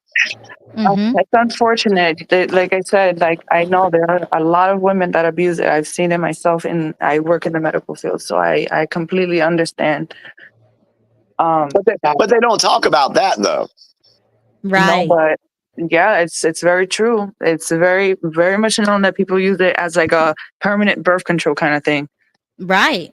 Yep. And then the debates and the elections are now politicizing something that shouldn't, which is abortion. That's why I don't like when they bring up these questions. It should have no sway in an election at all. It's none of their business. It's none of the government's business. And I do believe in states' rights and the power of the people to vote for or against it. That's exactly what American politics is the way it has been. But we've had such a big federal government that they bully the states into doing whatever they want. That's why I am anti-Fed. I want to shrink the government. I want more power to the states. Yep. I agree with that. I think it will work though. You know what, Ruby? Can You're we right. talk about? Can we get on other topics that were in the debate? Well, there you Yes, go. we will, Bonnie. 1 minute. Eric, go ahead. I am actually going to change the subject, so this is perfect. I was going to say that the government has succeeded so far. Here we are talking about abortion when there's so many other topics like I don't know, our invasion of our border, which is what's more huge than abortion. Inflation, World War III, possible civil war. These are all way. I personally believe that there is going to be a shitstorm that happens no matter who wins the election. And if it doesn't happen, then I'm so glad I'm wrong. I feel that. We have way more homelessness. We got all kinds of crime is through the roof, and we're talking about a woman's right to kill a baby or to abort it or medical procedure or whatever you want to call it. But it's like, really, this is what's dividing us when we have all this other shit. But anyways, that's my rant, guys. Oh, you're exactly right. Completely exactly correct. right. Go ahead, Bonnie. What would you like to bring up? Go ahead, Bonnie. Well, really, right along with his comments. I mean, if you look at the situation that's going on in Israel, and then again, also, I have traumatic brain injury, so you got to forgive me. But between Russia and where it's happening, Ukraine. the Ukraine. Yeah, I mean, those are two situations. And with Iran, I mean, those two situations will put us into World War III, and it is so divisive. And because Russia and China and Iran all have agreements of working together, we are in a very bad situation as far as nuclear weapons go.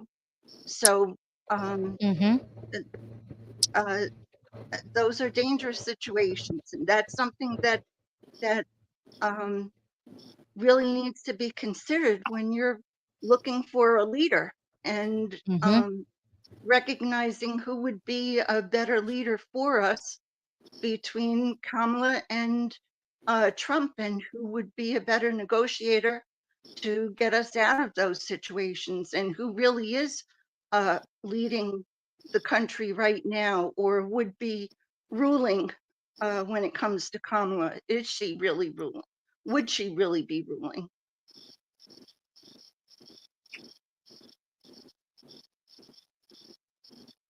So that's my comment. I can't hear. You hear me now? Hear me now? Okay. Yeah. I said, yeah, we have a war in Ukraine right now. We have a war in Israel that they are invading their neighbors. They're killing people, and we are facilitating that by sending our weapons, money, whatever it is. We have our hands deep into foreign affairs that we should not be having it in. Meanwhile, like Eric said, the border's wide open. Bonnie said all of these other problems are happening. Who do you think is going to be the best leader? Thank you, Bonnie, for saying that. Who's going to be the best negotiator? Who's going to Yeah. be the best person to end these proxy wars, to end the border invasion, to end inflation and everything that happened post COVID? Because in my opinion, that was a scandemic. It was hyped up, propped up to destroy us economically. It was a bioweapon, in my opinion, that was never accounted for. And because of that, our country had to suffer because of another country's negligence, whatever, however you want to describe it. But regardless, it happened. Regardless, people died. We can't do nothing about that. But what are we going to do moving forward? And the only best option that I see, and I don't even like Trump anymore like that. Like, I am leaning more constitutionalist. And yet I know that Randall Terry is not going to win that election. I know Donald Trump is going to win that election. Like, he has a better chance at winning that election. So am I going to protest vote and vote for Terry? Because I know he ain't going to win. And I vote to my morals. Right, I I get vote you. to my heart. I vote to my gut. Or am I going to vote for Donald Trump, who I know has a better chance of winning, even though I don't like him, even though he says stupid stuff I get sometimes. you. But I he's get the you. better negotiator to do the world. There was a good point somebody brought up a little while. I'm thinking about if you have to have heart surgery, okay, who are you going to choose? The guy that just got out of medical school, or the narcissistic, egotistical, bitch ass doctor that's been doing it for 40 years and never had anybody die on him? That's the latter. That's where we're at, folks. I hear you. I'm not opposed at all. I get you. I understand. As I tell Ruby all the time, you got a reason. I get why you feel the way you feel. I do. And I understand where you're coming from as well, Tony. But you got to think about how America functions. And when you realize how big of a monster the federal government is in trying to impose things on us that shouldn't, once you set the precedence, I would that's like it. to They're gonna snowball into something that it should have never even started. So we have to protect if they're state gonna rights. if they're gonna let the states have those votes and those elections within the state, then they can do that with a lot of things. And it should be that way. How you think the 13 colonies started? That's how it started. The federal government, before that even all existed, it was state rights. And we did function perfectly fine. Why can't we go back to that? I'm a constitutionalist. I think we should just follow the Constitution. That's it. So it goes, Tony, it goes back to people wanting control over other people. So when it went back to 1871, like I've mentioned time or two with Ruby, that is when our Constitution changed. And these people, these globalist people, wanted to exert their control over the American public. And they did it slowly. They planned for decades to do it, and they do things incremental. You know, Yes. like with the federal income tax. Do you know when that was passed in 1913 that was only supposed to be in place for like to the end of World War I, and it was only a certain number of people of an income? Right. But then now it's for everybody. Now it's for everybody. Exactly. And so they slowly over the years infiltrated our government and took control and then told us what we need to do. Exactly. That is exactly what happens. Even with the speed limit. And I learned this recently. That was like was it war times or depression times that they had to save on gas or something, and they implemented speed limits. And because they did that, and they just kept it. Now every interstate road and everything has a speed limit because of that. It's like they never lifted the restriction, just like with COVID, right? If it was up to them, they would keep those restrictions forever if we didn't stand up and fight for something.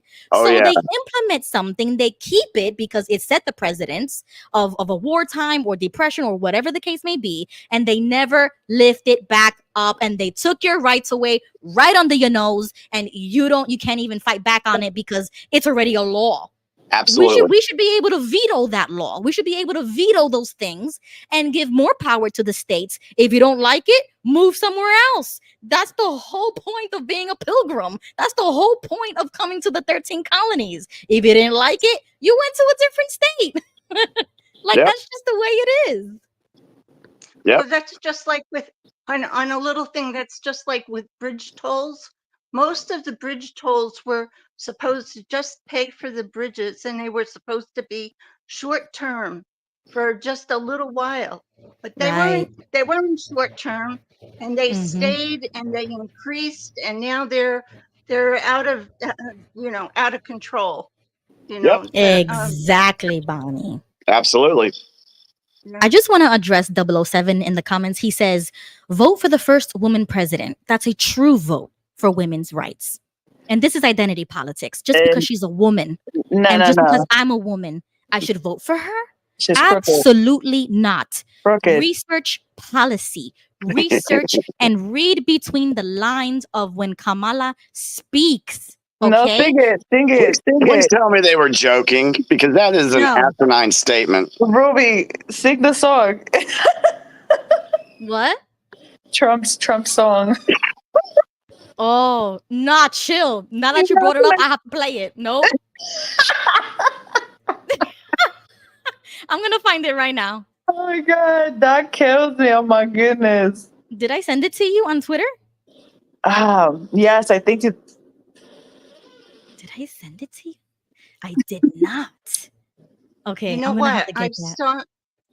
I saw this video, which it was like who owns the banks, who runs the government, who is in charge of everything, and like people will name like George Soros, and there's a few others that they name, and they'll say, well, who owns the, who runs the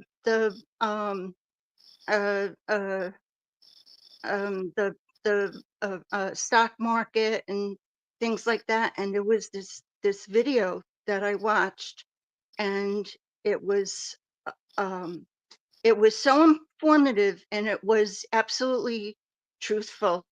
And I would really like to share it with you guys if you wanted to watch it. So I'm gonna put a link to it, and if somebody wants to watch it, because it's just a documentary, it's a short YouTube video, and if you want to watch it, you're free to do so. Wow, thank you, Bonnie, for that. Okay, Tony, I found the song, so I'm going to bless everybody with this Trump ad. Oh Lord. I have a great playlist. I mean, Playlist. I have a playlist that's. Kamala, qué mala eres, qué mala eres, Kamala. Kamala, qué mala eres, qué mala eres, Kamala. Kamala, qué mala eres, qué mala eres, Kamala. Kamala, qué mala eres, qué mala eres, Kamala. Kamala, qué mala eres, qué mala eres, Kamala. Kamala, ay, qué mala. I have a great Oh playlist. my God, that was everything. Oh, that's hilarious. Oh man, I love Oh my that. god. Trump kills me. I love that song, bro. I need a 3-hour version on election night so I could just dance the night away. I was like, I need that song. Oh my gosh. Oh my god. And then I wanna also address this comment that Sydney Line said. She or he said, Ruby, you are a conspiracy theorist. Oh, did you just find that out? You must be new here. You must be new here, buddy. And then he goes on to say, you are giving into weird dogma. Oh my God. Equal rights and how far women have overcome bigotry. Women have been suppressed, and your thinking perpetuates that. Okay, I am so sorry you feel that way, but I am going to do my own research as I've been doing. I am going to entertain all opinions and all spectrums of politics, even if it is a theory, even if it is a conspiracy. At least I'm open-minded enough to listen to everybody. I'm not in an echo chamber, but I am going to have my own opinions. Like at the end of the day, if I say I don't believe into something, I mean that. I don't believe in it. When I say I do believe in something and then I'm going to volunteer for that, I'm going to advocate for that, I'm most certainly going to do that. So if you may feel, however you feel, but at the end of the day, I have never hidden the fact that I do have like aligning views with Christian nationalism. I am an abolitionist. I am a constitutionalist. I am a patriot. And if any of those things offend you, then I'm sorry, but I am honest with myself and with my audience from day one that I have and hold these opinions.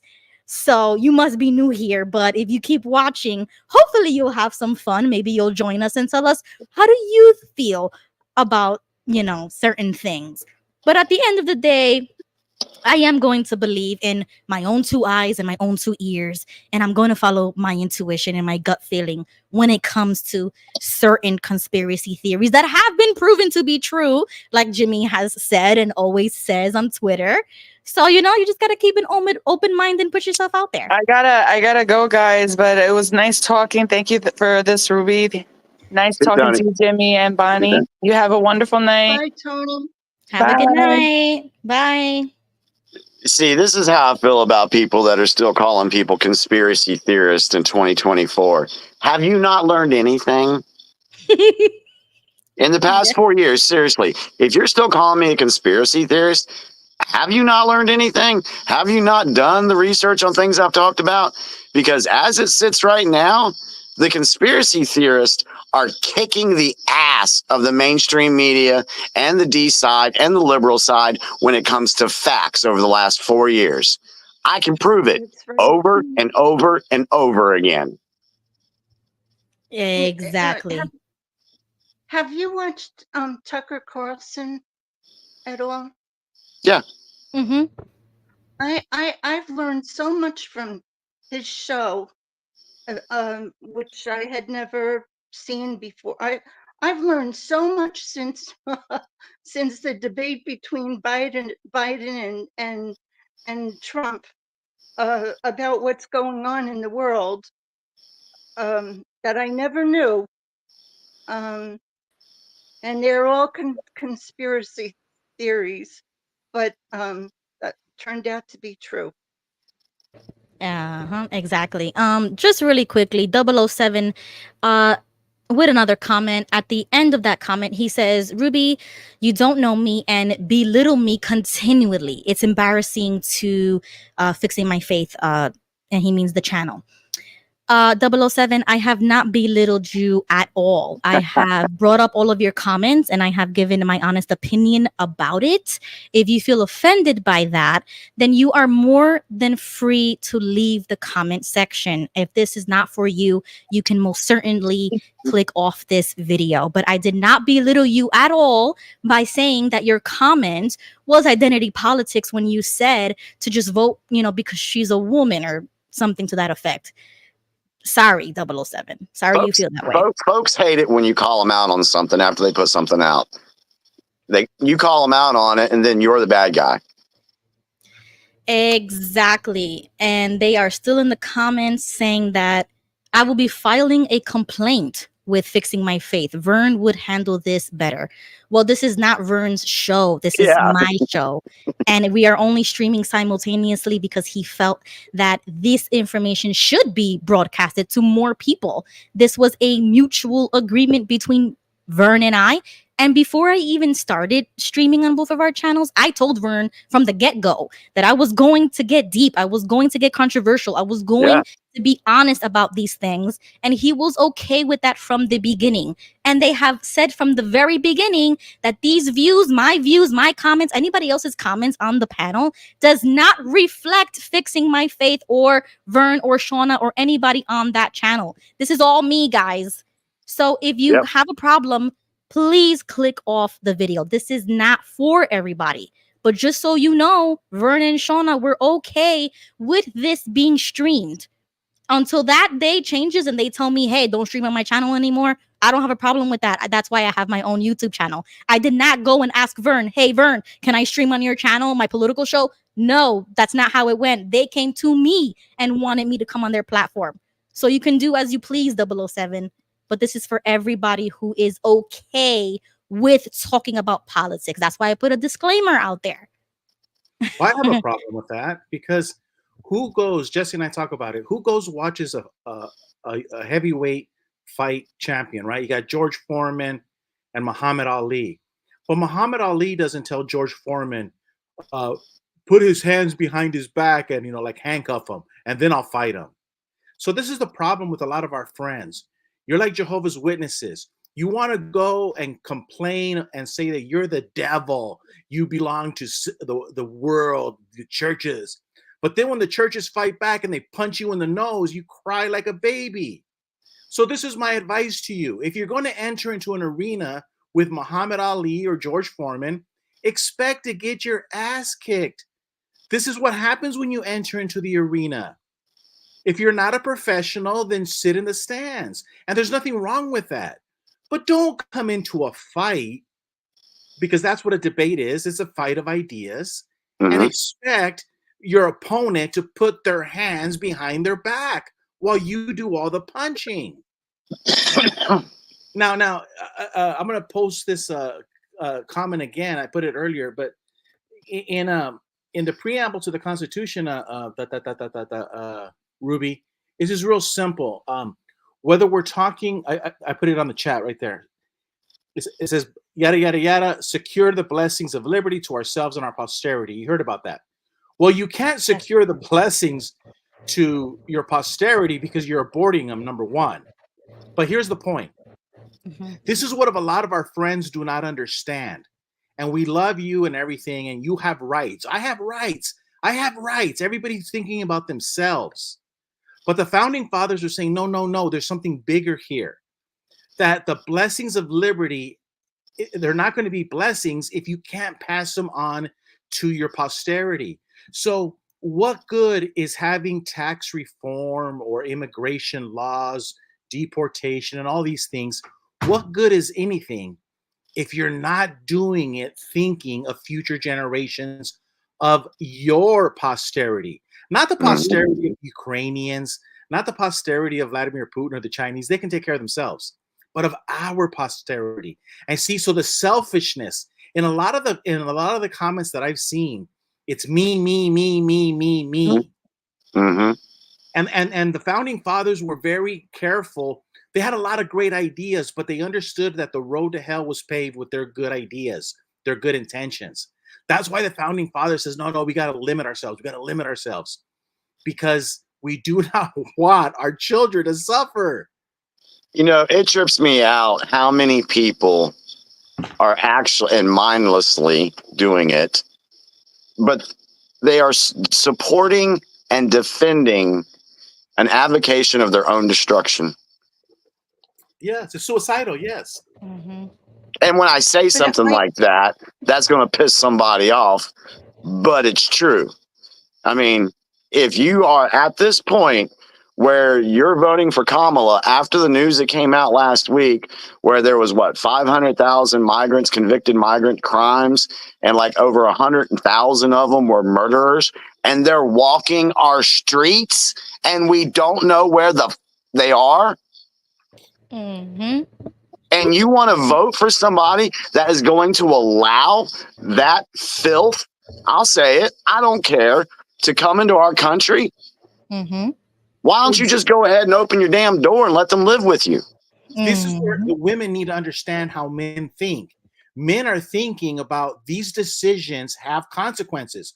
That's what Jimmy's saying. You're talking about making stupid decisions that feel good at the moment, but these decisions will come back and haunt you and your children. But you're saying to vote based on the fact that she is a woman and she's the one that is sneakily bringing these in and saying she's closed the borders, but she's still bringing these people in.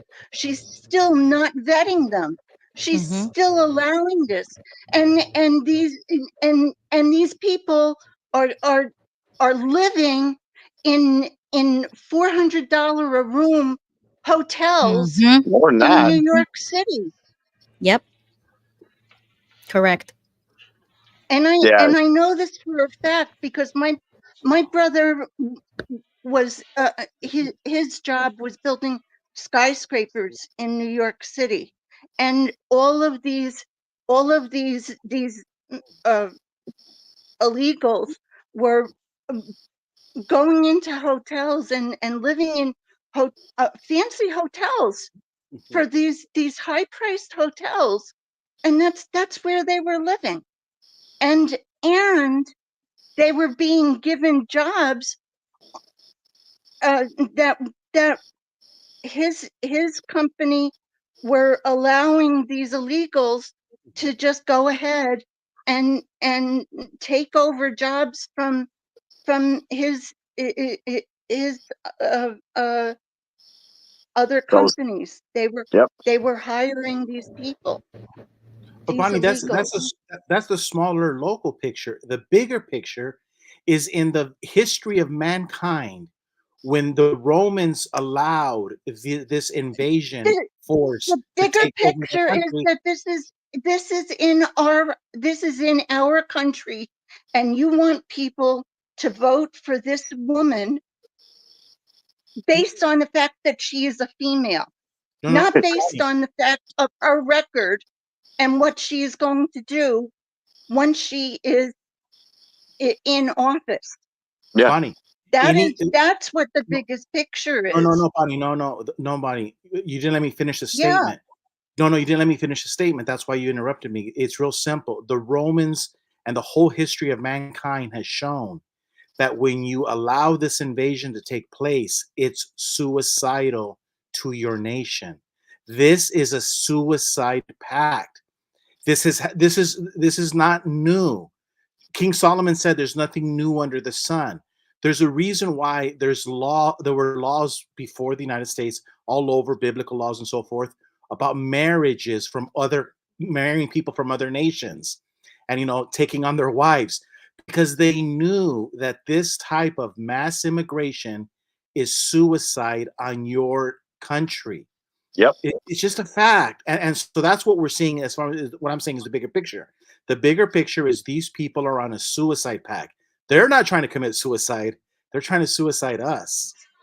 And Gigi, along with that, you're absolutely right, because again, you got to take it another step further, that they are allowing this to happen because they want to put in the great replacement.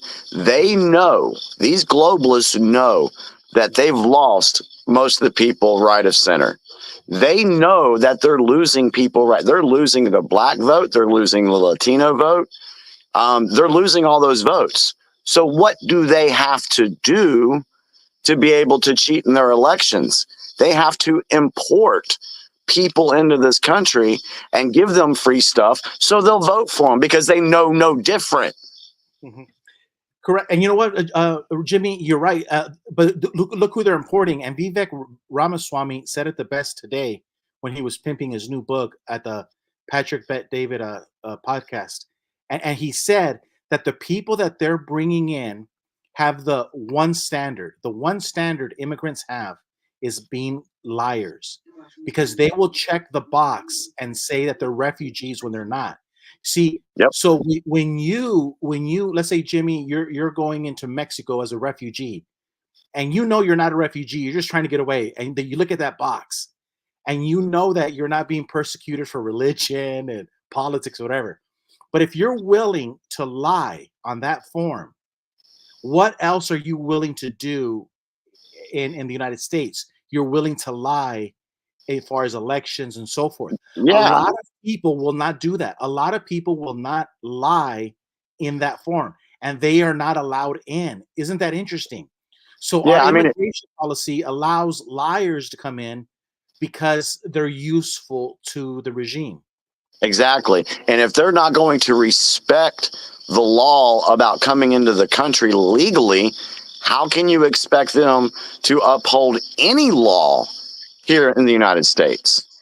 Also, the laws in their country, like Haiti, are much different than our laws. How can they adapt?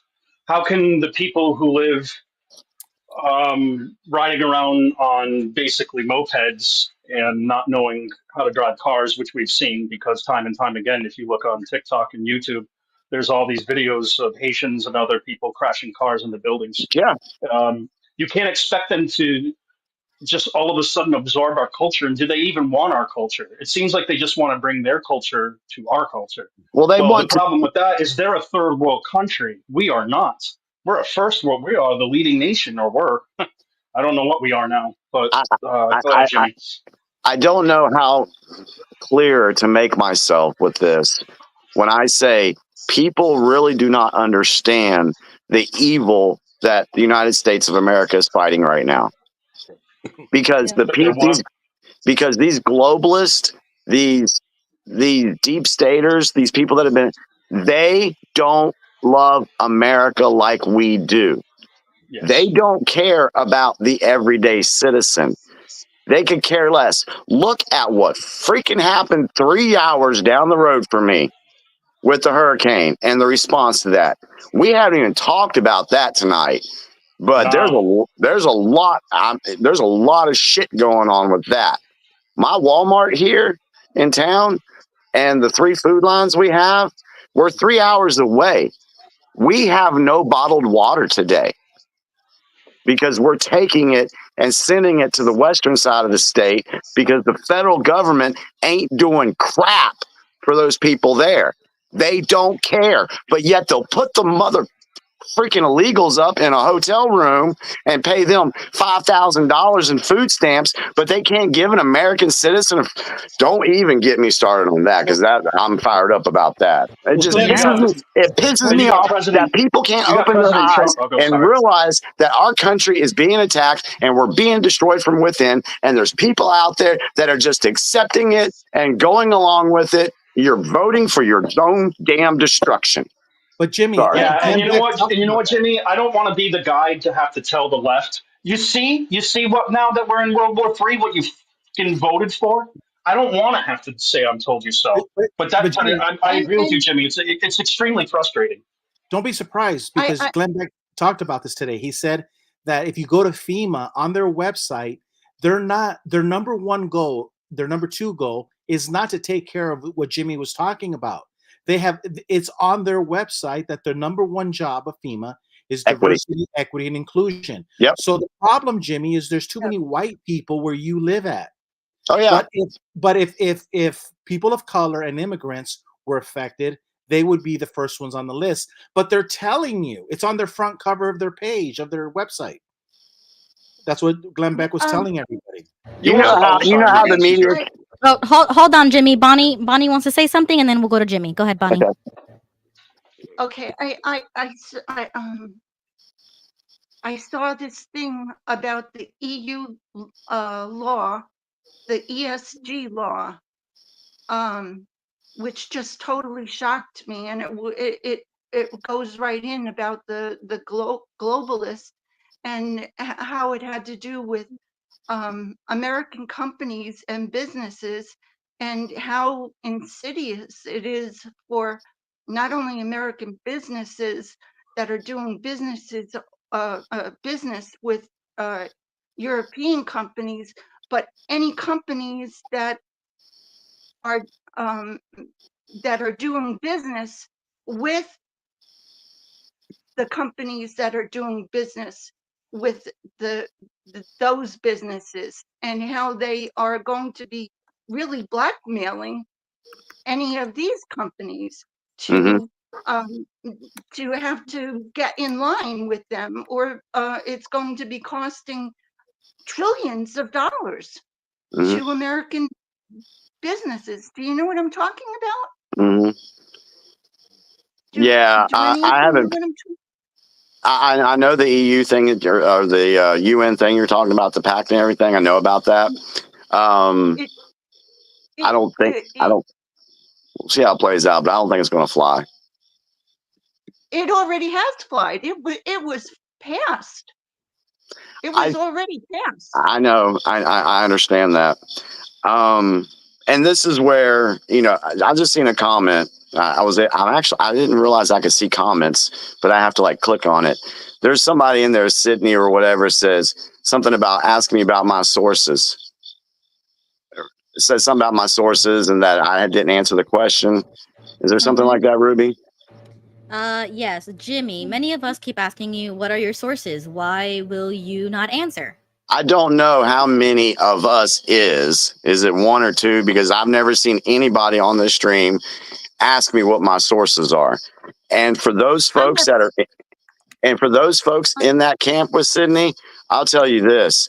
I can already tell you that it doesn't matter how many sources I give you, you won't believe it. Exactly. I could give you data, I can give you facts, I can give you evidence, but you will you're not mentally prepared to accept that or learn about it. Sorry. That's just the fact. Well, tell them. You know what? That's absolutely correct. Just look up EU ESG law, and they'll get all the sources they want. Yeah, I think what's going to happen with that, Bonnie, I think what's going to happen with that is when Trump gets into office, he'll do the same thing he did with the Paris Climate Accord. He got us out of the Paris Climate Accord. He can get the United States out of that. Yes, I agree. Go ahead, Eric. So, because it's really it's if bad. he gets into it, it would be good. Yeah. Okay, I think Eric wanted to say something. Go ahead, Eric. Yeah, acceptance. It's hard to get people to accept the truth. A lot of people just hide from it. There's two people in my life, two groups of people and that I've experienced in my life that have so many similarities at the same time being opposite. And that's the far left radicals and Jehovah's Witnesses, because they're radical as well. They're both radical in different ways. They both can't accept truth. They both get upset, name call, and slander when they're proven wrong. They never accept facts. They only accept the facts that their network tells them, like CNN. I mean, really. And Jehovah's Witnesses, where do they accept their facts? Watchtower. They don't accept them anywhere else. It's the same. It's the same mentality, and these people just drain me because the world would be a better place if you just shut the fuck up because you don't know shit about politics. Pardon the French. And those are the people wearing the orange hats. Yes. Those are the people wearing the orange hats, and that's and our message, what we're saying, what we're putting out there, our message doesn't resonate with you right now.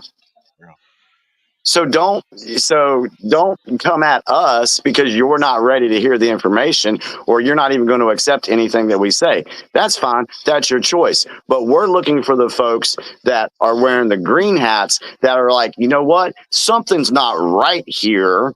Can somebody help me understand what's going on in this world? Those are the people that we're trying to reach. We're all very different Exactly. here because we all left the cult, but we didn't join another one. Exactly. We didn't. But I'll tell you what, Reddit, that's like 80. I'm permanently banned from Reddit and the XJW page because of my stand on abortion. And it's just like you guys, the XJW Reddit left one cult to join the left cult. And I think it's because people who join cults already have a weak mentality and they want to belong somewhere. And they go, but Desiree and I are free people. We're free-minded, and we don't want anyone to. That's why I don't call myself a Republican, because I'm not. I'm Eric. I'm Eric Kubler. I am who I am. Like, I don't identify as anything. Do I lean right? Yeah, I do. But no party has it completely right. No religion has it completely right. So that's why I don't know. Me personally, I just try. And it's not that I stay neutral. I have strong opinions of things, but anyways. But you know what, Eric? Jesse and I have a different go ahead, take. Gigi. We have a different take in that the reason, like the soy boys, like 007, who's sucking on his Starbucks soy drink, and is using the code words patriarchal. Who uses? No, I'm serious, because who uses the word patriarchal? Those are code words that are given to them, and we've seen this all the time. But here's the point: we know, Jesse and I know, and a long list of men know, that the road to hell is paved with good intentions, and whether it's abortion, tax policy, printing money, That's the narrow road. having military bases all over the world, the list goes on and on and on. So if a lot of men are always fighting these men that like to wear pink shorts, but anyways, the point is this: because when we look at history, we see that this leads to a destruction of civilization. When we look at the Mayan culture and the Spanish came in, they said, well, they were stealing land. No, the Mayans were killing people, taking their hearts out while they were alive, and dropping babies in lava. So something had to be done. You cannot have a civilization. Civilization cannot prosper when you let things just go by. That's why men speak the way they do. And that's why soy boys get upset at us. So the answer to soy boys is to fight back and punch them harder with facts, with truths. Because if we give them away, we will destroy our way of life. Our everything that we know that is holy, beautiful, pure gets destroyed by good intentions and ignoring history. And that's a problem with a lot of these women. And they say, "Oh, Gilbert, I don't like the way you talk about women." No, women understand that this is how men talk.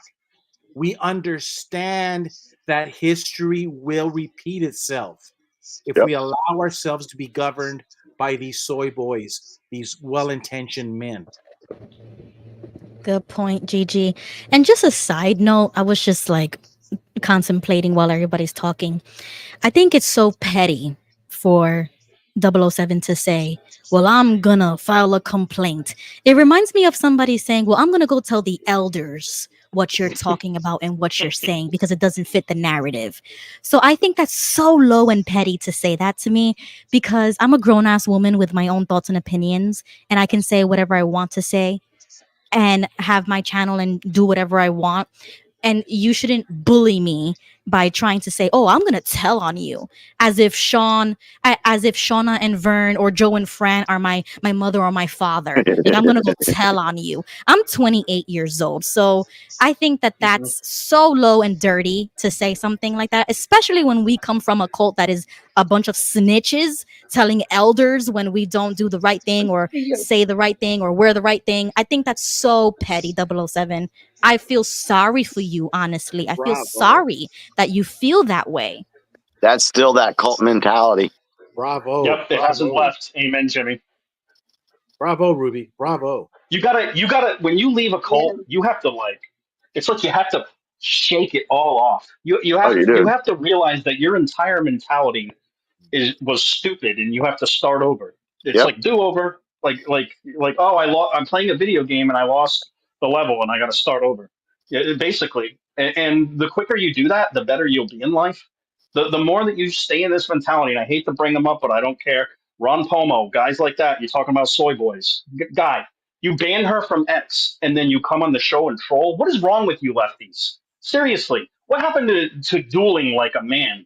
Like, come on here and talk to our face. Exactly, like a grown ass Don't. man having a Yeah, problem with a you don't just censor 28-year-old people. woman. Exactly. So I much for had that. someone the other day tell me not to swear, and I said, "Fuck that." I'm like, "You're not going to tell me what to do. I've been through too much in life." So much for that just destroys the leftist argument about diversity because they can't even handle a dissenting opinion. There's no diversity in them. They want everybody thinking the same way. And when you got folks like us, giving an opposing view of something, oh, but we're the crazy ones. Yeah, because Jimmy and I don't agree on anything. Neither does Ruby and Eric. I mean, we couldn't be farther from each other in so many ways. I don't know. I think we agree on more than we disagree on. Correct, Yeah, but I agree with Jimmy. understand the point. We disagree on so many things, and we're okay with it. And you're Exactly. absolutely right. Yeah. I mean, I have 10 fingers. We probably disagree on way more than that. But yet we know how to have a discussion. And 007 doesn't, he gets mad because one issue, you are out of line on one issue, and then Ruby comes in and knocks him like Muhammad Ali or Mike Tyson. Good for you, Ruby. Good for you. Hey, Gigi, you're not like totally on board with marijuana like I am, so we can't be friends anymore. Like, how ridiculous! Exactly. I don't care what you do, and you don't care what I do. That's what's great.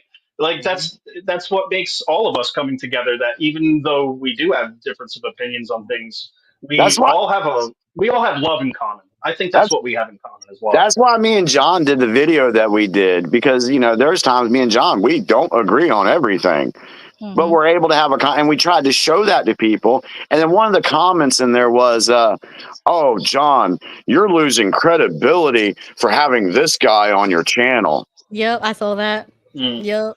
I'm like, what? Ruby's a blessing to Vern's channel, if anything.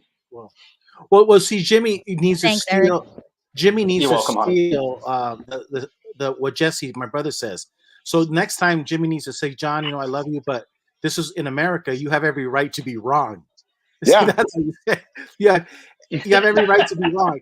And so we disagree by laughing at each other, and that's the beauty of it. And our Democrat friends were saying, "Drop it already. Let it go."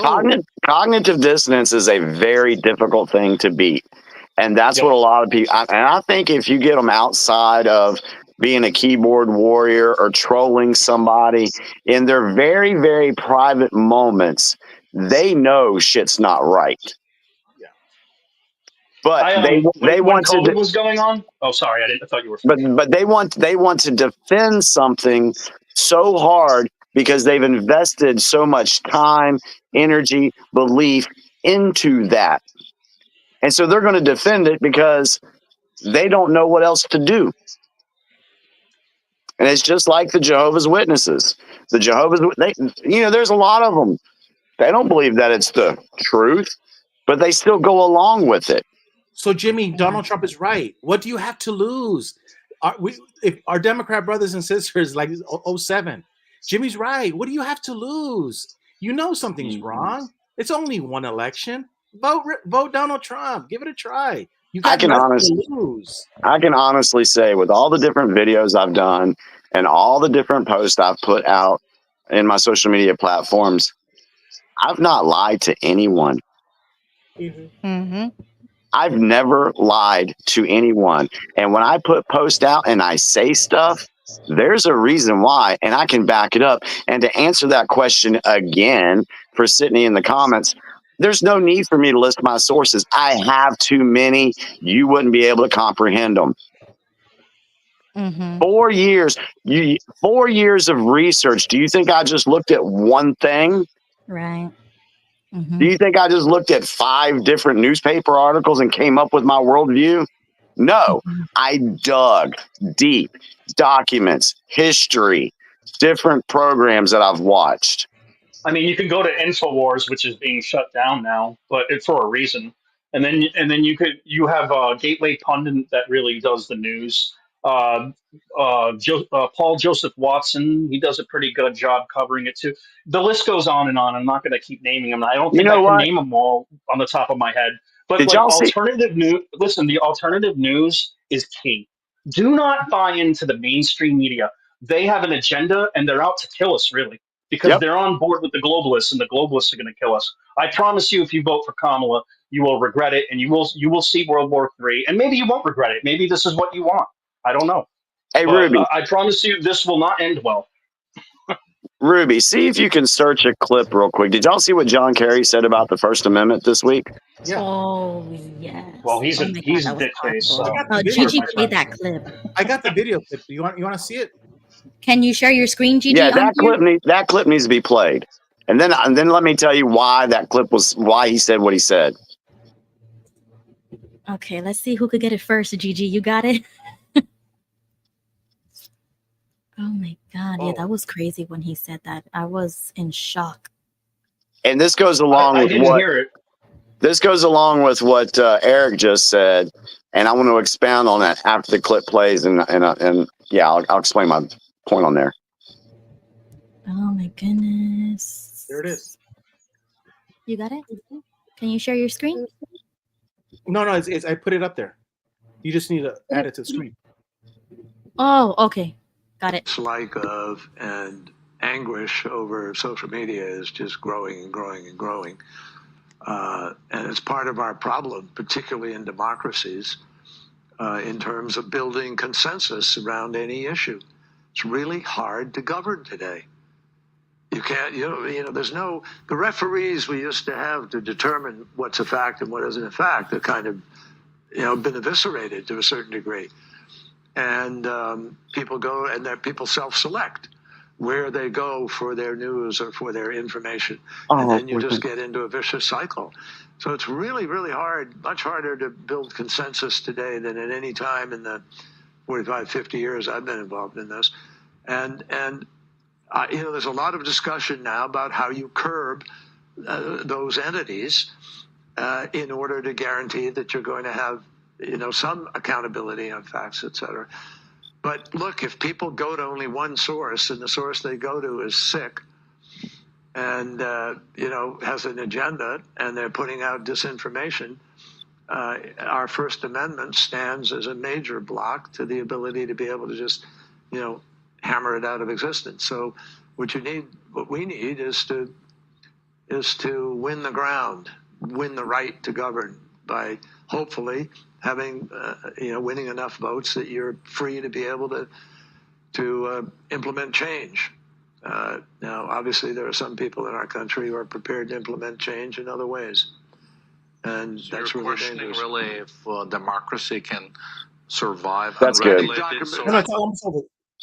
Oh, man, put it back. It's at the very end is very important too. I think democracies are very challenged right now and have not proven they can move fast enough or big enough to deal with the challenges that we are facing. Okay. And to me, that is part of what this race, this election is all about. Will we break the fever in the United States? Break the fever. Now, listen, I'm just going to say real quick. I did a video on this yesterday, 15 minutes. I did it broken down. And I put down is John Kerry a Jehovah's Witness? And I explained to you, but I explained to you how it is, and that whole segment. But the whole point, I'm glad Jimmy's going to talk about it because he's going to go from a different angle. But John Kerry, when he says, I can't emphasize this enough, guys, when he's talking about democracy, he's not talking about the United States because we're a representative republic. You see, he's purposely using different language, kind of like we are part of the world. No, the governing body is no part of the world. They don't go to jail. You and I will go to jail. So he's making you think that you're included in his conversation, when that Mhm. could not be further from the truth. Yeah, go back to the very beginning of that, Ruby, and just that first comment that he dislike made. of and anguish over social media is just growing and growing and growing. And it's part of our problem, particularly in democracies. Okay, stop. He just said that's part of our problem in democracies. And how many times have we told folks that when they say democracy, our democracy, he's a threat to our democracy, what they are really saying is they are a threat to our globalist system. That's what he's saying there. And what he's saying is that the First Amendment is a block to them. We already know that the globalists do not like the Constitution and want to get rid of our First Amendment right. And then he said that we need to be able to get the votes to implement that change. Now, some people aren't ready for that change. So he's telling you that the globalists want to change the Constitution so you lose your right to free speech so that they can tell you what to believe in the media. Another thing this shows you, and the reason why he came out with this, is because I've told folks we are in an information war, and the deep state is losing that information war. This speech proves that. Because if the digital soldiers, the Anons, the citizen journalists, if we weren't creating the fever that he so said, then and we weren't winning this, he'd have no reason to make any of those statements. So that was a panic conversation that he was having there. Good point, Jimmy. I want to give a warm welcome to Jack Kemp. Welcome to the panel. Oh What my are your God. thoughts? What are your thoughts, Jack? Go ahead. You know what? The reason I'm Jack Kemp is because my thoughts on the debate, and I agree, dittos to what Jimmy said, everything he said, right on. On the debate side, it reminded me of Paul Ryan. It reminded me of Dan Quayle. It reminded, well, not so much Dan Quayle, but it reminded me of all the other Republican vice presidential debates when he debated Lloyd Benson back in, I think it was 88. And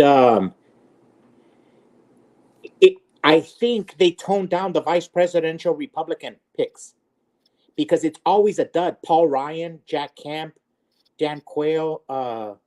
The only one I remember that had any gusto, the only vice president Republican was Sarah Palin. The only man who manned up was Sarah Palin. But other than that, there's not. And he did good. Don't get me wrong. J.D. Vance did great. I'm not saying that, but I was expecting a knockout punch, and we didn't see it. Can you give me an example of Sarah Palin's moment where Sarah you Palin believe was on fire. She was Okay. like, she was fighting. She was debating Joe Biden, wasn't she? I do not know. I was not awake to politics during that time, but I do. I know who she is, but I didn't really follow like her ideology or Sarah anything. Like Palin was like a Donald Trump or Rush Limbaugh. She was a conservative who spoke her mind. You know how you were speaking a little while ago? Yeah. That was Sarah Palin.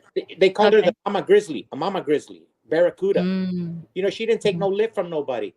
And I think J.D. Vance, Jack Kemp, Paul Ryan, other VP in the short history, the last 20, 30 years, they're very reserved during the vice presidential debate. I think they're holding them back. Because you see J.D. Vance out on the stump, and he does great. And I think they tell him to temper down the VP. Because the VPs are never let loose. The Republican VPs are never let loose. The only one they couldn't contain was Sarah Palin. John McCain couldn't control her.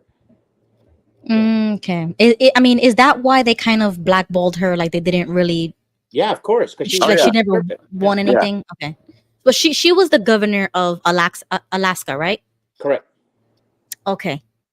Oh God, could you imagine if Donald Trump and Sarah Palin were running together? I saw somebody say in the comments that even Tulsi would have been a great contender, but I don't know about Tulsi. I think she was like Well, she did come from the Democratic Party, and I'm not saying that people can't change, but there's something like I just don't trust.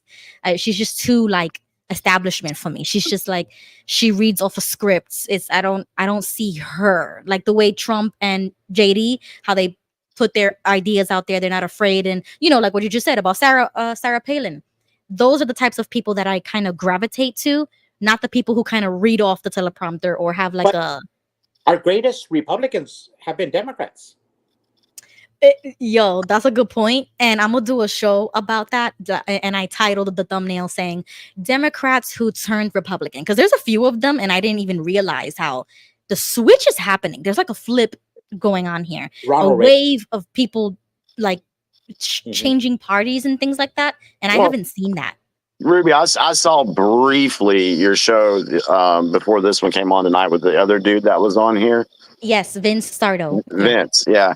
And the statement that he made, he said he was Democrat at one point, but he said what happened is he didn't leave the party left him. Yes, Same I as love Reagan. that Same as quote. Reagan. I love it. Yeah. That's a Reagan. Yeah. Case. And so what does that mean? That means that the ideals that he resonated with that party, he was cool with it until they took it to an extreme and went socialist communist tactics. You know what? Me and Gilbert were talking about it today. If you go to 1960, John F. Kennedy inaugural speech, and you do a side-by-side of John F. Kennedy talking about the eternal flame, talking about the Constitution that burns in the Americans, it's like a flame that will light the world. And then compare it to 2024, John F. Kerry. They have nothing in common. Nothing. Democrat Kennedy has nothing in common with John F. Kerry. The way they hold the Constitution. Yeah. It's the same as the Watchtower. If you could go get the jw.org today, 2024, and go look at the Watchtower of 1960, two whole different religions. Entirely different religions. Everything has changed in the world. Right. Religion has changed. Everything has changed. Yeah. The politics have changed. Yeah. And especially the Democrat Party. They've left these moderate Democrats. They've seen their party leave them, just like Jimmy was explaining. The ideals. Like, for instance, when J.D. Vance was talking about censorship, did you notice that Waltz was dumbfounded? What censorship? What censorship? Right. No, you can't yell fire. You know why? Because they don't censor gay parties. They don't censor anything that they don't censor Taylor Swift.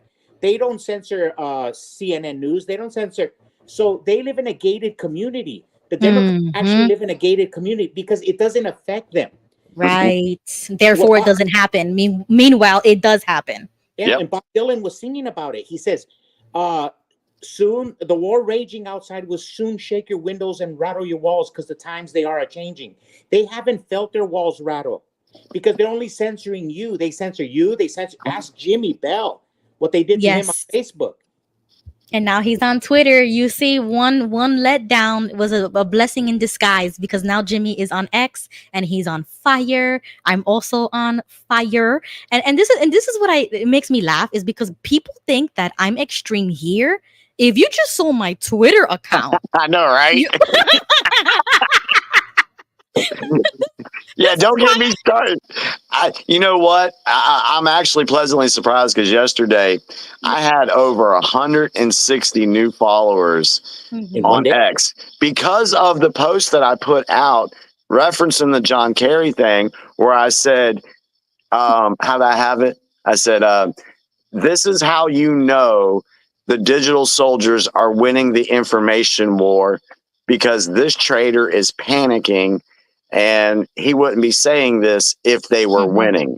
That post, and I had all these, man, I'm only like 200 away from where I was at on Facebook. And I've only been on X now consistently for 2 months now.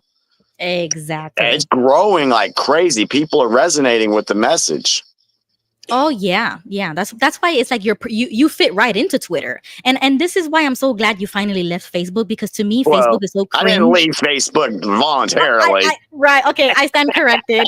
You were banned off the platform, but that's why I'm like, people like you deserve a platform like Twitter, where you can be free and open and say whatever you want without the fear of getting censored. Yeah. Exactly what we do on every other platform. But YouTube will censor you. So people, this is why it makes me laugh, is because if you only saw my Twitter account, you would think even worse than what you already probably think of me on YouTube. But do I care? No, I don't, because we are all entitled Yeah. to an opinion and to share it. Go ahead, Let me Jack. ask you, Ruby. If you had a husband or a wife, husband or wife, and they were sexting with somebody, you caught them, and they go, "Honey, I'm not cheating on you. I'm not cheating on you. It's just talk on the phone." Right. Would you listen to them? No, I would have my own preconceived like opinion and decision, like, yes, that is considered cheating. And then you could consider divorce or a separation until you could. If it continues, yes. Yeah. Well, the same thing with Tim Waltz. He's cheating on us. And John Kerry, they're cheating on us. The freedom of speech is absolute in the United States, but they bring up this stupid argument that you can't yell fire in a crowded theater. They always I couldn't bring that believe up. he said that. It's Yeah, that's so lame. Without freedom of speech, we have nothing. We cease to be a nation. We cease to be a people. We are defined by freedom of speech. Without it, it's nothing. And the Second Amendment, but freedom of speech is fundamental. And they don't notice, like the husband that was cheating, the analogy that I used. Oh, it's sexting. It's not cheating. Tim Waltz thinks that he could censor. For some reason, this distorted, dystopian mind of his, he thinks he has a God-given right to claim that he's the fact checker, that he's the arbiter of truth, that he's the one who could say what you could speak and what you can't. He's a disgrace to our race, the American race. What if our fathers who died so that we could be freed? What is some? And this guy's a white boy. That's what it just blows my mind. How what did Malcolm X say about the white liberal? Just look it up. It blows my mind how these white males, they go beyond soy boy. They're atomic nuclear soy boys, where they think that they could tell people what they can and can't say when their fathers died so that we all have a right to speak. It just blows, like Mark Zuckerberg kicking people off, censoring people. He is not a definition of what an American is. An American does not censor. And I think if John F. Kennedy were alive, or Abraham Lincoln, he would tell it to their face. Dude, I took a bullet so that you could open your pie hole. And imagine if there is a wing, an American wing in heaven. What is Mark Zuckerberg and Tim Waltz going to tell Abraham Lincoln or John F. Kennedy or Martin Luther King when he gets to heaven on Judgment Day? Can you imagine the whooping they're going to get? And see, the founders, they knew all about this, because even when they were trying to communicate with one another, or get their message out to the colonists, they had to use pen names. They couldn't use their real names. They had to use, a profile name to get that information out. Because they knew that if George Washington put that out in the paper, that the British would be like, yeah, he's got to go. We're going to take him out. We're going to get rid of him because he's saying stuff to the colonists we don't want the colonists to hear. So they actually had to go and use surnames and different things like that to get their message out. True. And so that's why they're like, yeah, we need to have freedom of speech so people can say what they need to be saying. True. Because Nathan Hale, 21, when he was a spy for the Continental Army, when he went behind lines in New York City, you know how they caught him? The theory goes that maybe one of his cousins, Samuel Hale, identified him. But another theory is that when he was traveling, back then you didn't have locker rooms, so he was carrying in his briefcase his diploma from Yale with his real name. So it gave away his alias, like Jimmy was saying. They had to operate in the aliases. Yep. But because he was carrying his diploma, it gave his real name. Wow, yeah, that's a good point that we forget about that. And I do remember teaching that in my homeschooling class and things like that. And I'm going to have to go back to that chapter and teach it again because, like Gigi says, we forget about that. And that's so true, because if they really knew who was behind those papers, the ideology, the rhetoric, and everything, they would out them out. And they were in office, right? Those founding fathers were in office while those papers were being circulated, I believe. This was before. This is while they were drafting the Constitution and talking about drafting the It was before the Constitution was actually put in place. Okay. And they were circulating those ideas, and they had to hide who they really were. Like you said, if they found out, then they would there will probably be backlash or whatever, that we would consider that in modern times. See, that's why there's some people in the digital soldier anon. We don't know who they are.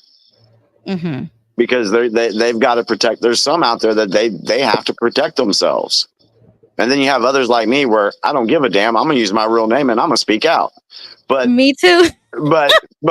but we may not be facing the consequences of what some of these, because you got some of these folks that have infiltrated into the D Party, into the liberal side, into other governments, and they're getting information out that we would have never seen the light of day of. Infiltration works both ways. Yes. Right. That's a good point, Jimmy, because you know what? This is the approach that I take to my show and to the things I talk about, is because you know how Gigi was telling me, oh, you need to have thick skin, you need to be ready for this, yada yada. And I was agreeing, like, yeah, I totally feel that way. You know why? You know why I'm so strong? You know why I have this thick skin?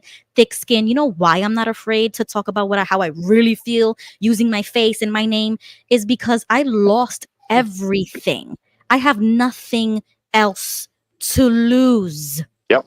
So you don't scare me when you say I'm gonna file a complaint. You don't scare me when you say, oh, well, you sound misogynistic or like a bigot or a racist, or you don't support women. I don't give a damn about none of that, because I'm gonna give my opinion regardless, with my face, with my name, on my platform, no matter where it is, because I already lost it all. So I don't care anymore. My skin is thick as hell, people. Okay.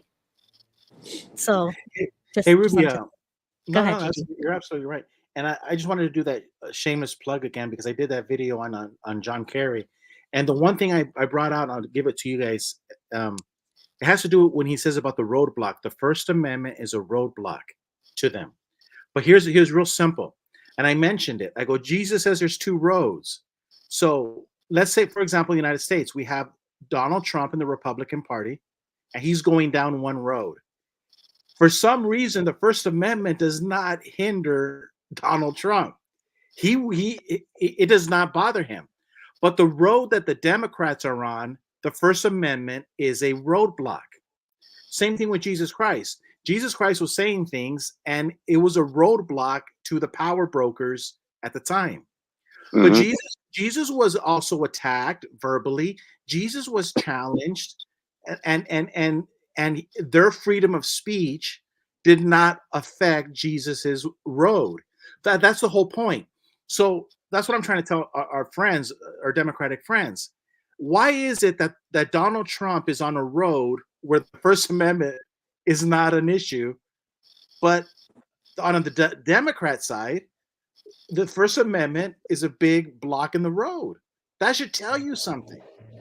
Or you should be at least asking, why is it a roadblock to them? Why? Yeah.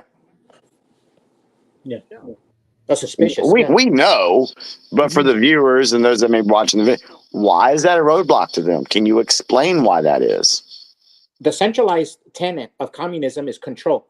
Centralized control of communication, production, distribution, communication. Yeah. Hey, Ruby, do you know the meaning behind "Give me your Hancock, your John Hancock"? Put down your John Hancock.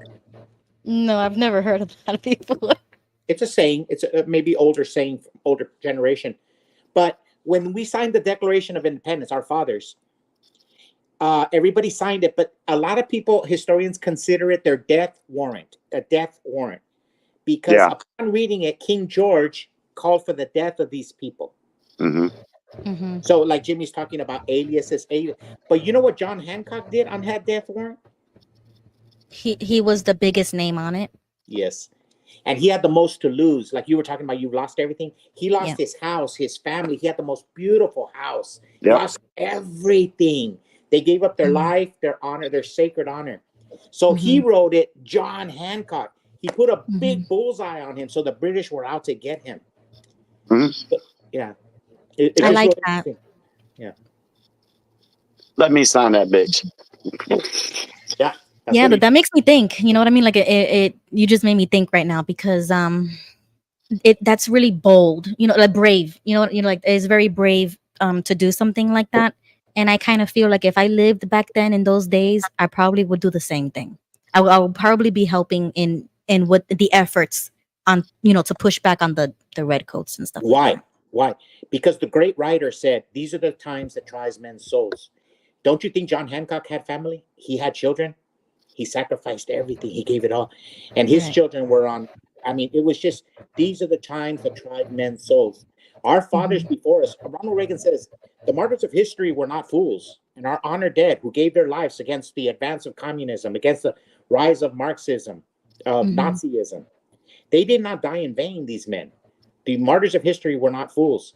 You know, they understood what was going on. They understood that they wanted, like Martin Luther King, he goes, longevity has its place. I want to live a long life. But he knew he had a job to do. Yep. These were great men, great men. Sometimes I don't think I can live up to the great. You know what? At night I pray, and I think that's why Jesus said, "Stay up, stay up, stay up." Because Right, on the watch. Yeah. Look at how many of our brothers folded like chickens during COVID. Like all these women are always saying, "I have a right to do with my body." No, you don't. In COVID, you ran to the hills. Where were all the women that are all brave and tough? During COVID, they put on the mask and walked backwards. There's a great meme out there, and it's got like V from Vendetta, Vendetta guy. It's V. Yeah. He's on there, and let me see if I can quote it right. It says, "There's going to come a time when people are going to hang their heads in shame for the evil they defended." And the people that and the people they ridiculed for telling them about it.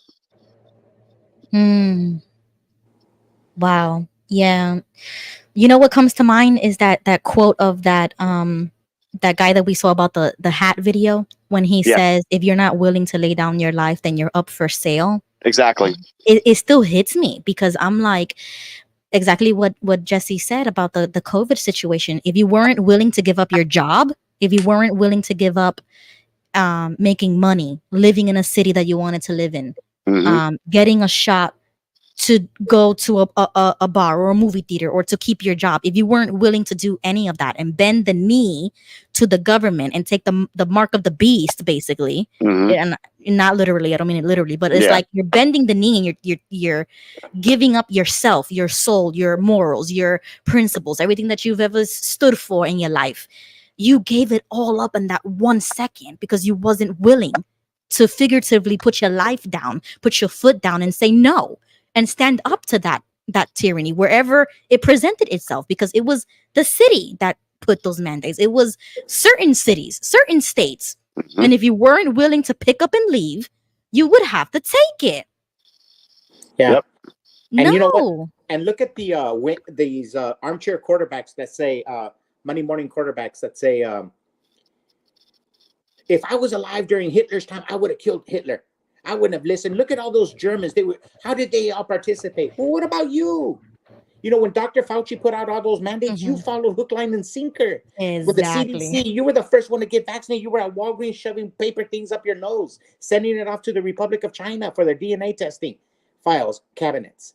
You know, they didn't put up no resistance. If we would have just said, no, there is a line you will not cross. No, but they didn't join us. They laughed at us. They called us conspiracy theorists. They kicked us out of stores. Yeah. Yeah. And they even went so far as to say that you shouldn't even exist anymore. Like they were calling out for, they were bloodthirsty. Like, oh, if the vaccinated don't do this, then it risks for everybody else. Well, they should be denied healthcare. They should be not denied a livelihood. They should be denied a social life. And it was like, do you even hear yourself right now? And that's exactly why I say, I'll speak for myself, that they hate us. Deep down inside, they hate us. They don't want us to exist. They don't want us to speak. They don't want us to post. They don't want us to have a show. They don't want us to speak about anything. And deep down inside, they do hate you. It's not about inclusion, because if you don't follow their narrative and what they believe, they're going to kick you out anyways. And we've all experienced that with the Jehovah's Witnesses. So if I can identify that as a cult, I can say the same thing about the radical left and say that's a cult.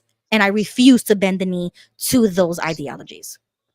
You know, Ruby, I tell you what really helped me the most with all this is when I made the connection of the way the Watchtower operated. I know I was in it for 40 years. I know how they operate. And so when I saw them doing the same things that our government was doing, I was like, holy shit. And that's helped me understand what's been going on and what these globalists really want to do to us. The governing body, they don't care about Jehovah's Witnesses. Just like the globalists, they don't care about any citizen in any country. They only care about themselves. So when you make that connection, especially for the XJWs, once you make that connection, it opens up the world to you. You can see things so clearly. But there's so many people that are scared to do that because of their ego, or they just want to just keep their heads buried in the sand because it's not bothering them personally. But I'm gonna tell you, it's going to affect you one way or the other, whether you believe so or not. And you know what, Jimmy? Okay, I'll go to you, Jesse, in a minute. I just want to make this comment. Is because they exactly what Jimmy just said. They would do that, right? They would bend the knee to the government. Correct. But they cross the line when it comes to God. Oh, I would never, obey the Bible or obey God or obey a spiritual father or whatever. It's like they draw the line when it comes to religion, but not when it comes to the government. They would suck the government off. They would bend the knee to the government. But it crosses their line when it comes to religion. All of a sudden, you have a backbone. All of a sudden, you have to put your foot down and say, well, this is not what I believe, and you have to respect my beliefs. But if the government tells you to do something, you do it. You'll be the first one in line, like Jesse said. So that's just a point that I wanted to bring up. Go ahead, Jesse. I was thinking what Jimmy said. What Jimmy said, I think of the 1975 debacle. Why did our mothers and fathers not think the way Jimmy thought? We were so young and naive. When the Watchtower messed up on the 1975, they blamed the publishers. They blamed us. And that feeds to what Jimmy's saying. They don't care about. They should have said, I'm sorry because we hurt the publishers. Instead, they blamed the publishers. Our mothers and fathers should have left. Yep. And look what they did with COVID. They were blaming the ones that weren't going along with the narrative. Just like Watchtower. Blaming the publishers. Yeah. They never accept personal responsibility because they don't want to do that, because that would hurt their control. Correct. And this is why I know sometimes the way I present myself comes across very strong and in your face. There's a reason. This is urgent information that people need to learn. People need to wake the hell up. I mean, with everything that we have going on, we lost Ruby. With everything we have going on right now, something's got to trigger your mind into asking some questions. We got ports shut down as of midnight last night on the East Coast, from Maine all the way to Texas. All these ports are shut down, folks. Do you know what that means? Every day that the ports are closed, the United States loses $1 billion. And the shipments aren't coming into your stores. Actually, Jimmy is right about this. I just learned about this too, and I strongly suggest to everyone to stock up. There's already a toilet paper thing going on. It's already happening. It's all over again. Yeah. Go ahead. Sorry, I didn't mean to interrupt you. I was just backing you up. Yeah, just to feed off of that, Eric. Yeah, folks, if you don't have, you need to stock up for at least 2 to 3 weeks. You need 2 to 3 weeks of stuff just in case. And you might want to go get them now Can I ask you a because, question, Jimmy? yeah. Okay, so I do know about the strikes and what that would mean for us, but why is that happening? Like, why are they striking? Do you know, like, Okay, why? so from what I understand, and I haven't dug totally into it, but from just the brief research I've looked at, apparently there was a contract that was signed 6 years ago. It ran out on September 30th between the unions and these corporations, these foreign corporations. And in that contract, it said that these foreign corporations would not automate the docks, meaning, you got your automated claws that pull the containers off, the automated trucks that, Right, with AI. yeah, because they wanted those jobs to stay with the people, the citizens. Mm-hmm. And what happened was these foreign companies started automating the docks, which caused people to lose their jobs. So, yeah, and they wanted a raise, they wanted more on their 401k and some stuff like that. So that is like one of the main reasons why they're doing this. I think there's more at play here because I think it has something to do. It's kind of funny. We had the whole Diddy thing come out, and then he's kind of disappeared a little bit because when it comes to human trafficking, what is the one thing that we know for sure has been used in human trafficking? These containers. They put kids in these containers, and if you even say I'm a conspiracy theorist on this one, go look at my Twitter page. I'll show you pictures of it. There's actually eyewitness testimony, even from the 80s, where dock workers would say they would hear screaming and crying in these containers. So why didn't they do something about that though, Jimmy? So if this is happening, and I'm not denying that it is, I believe it because I saw Sound of Freedom and I was distraught for days. Yeah. If that's happening, then why wasn't something done before, intervened before? Because one, the deep state was too much in control of everything. Okay, but we're talking about like actual workers, like you said, they would hear it. So there is no reporting, there's no opening to check what's inside. Are there no checks and balances when it comes to what is on the ship? Why didn't people stand up to COVID? Why did people just accept the narrative? These people, see no evil. yeah, exactly. These people didn't want to rock the boat. Yeah, it's not it ain't my container. I hear this stuff. I'm telling people about it, but nothing's being done about it. So I'm not saying anything. I hate that. Yeah, that's called weak ass individuals.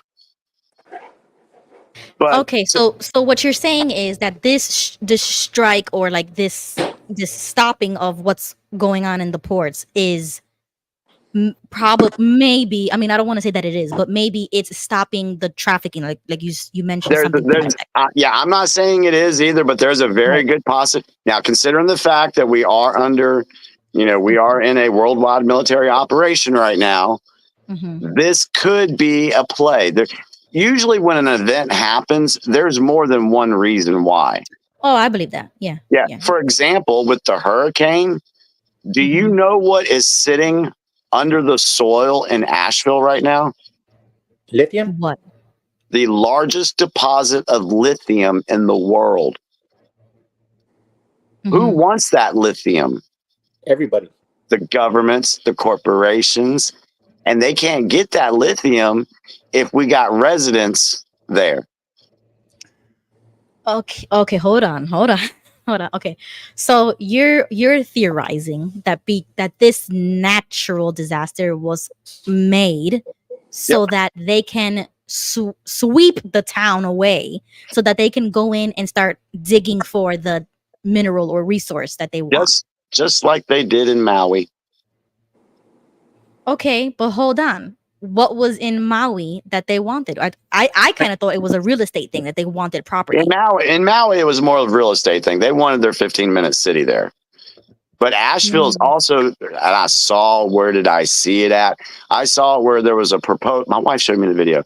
Asheville put up a proposal to be a 15-minute city too.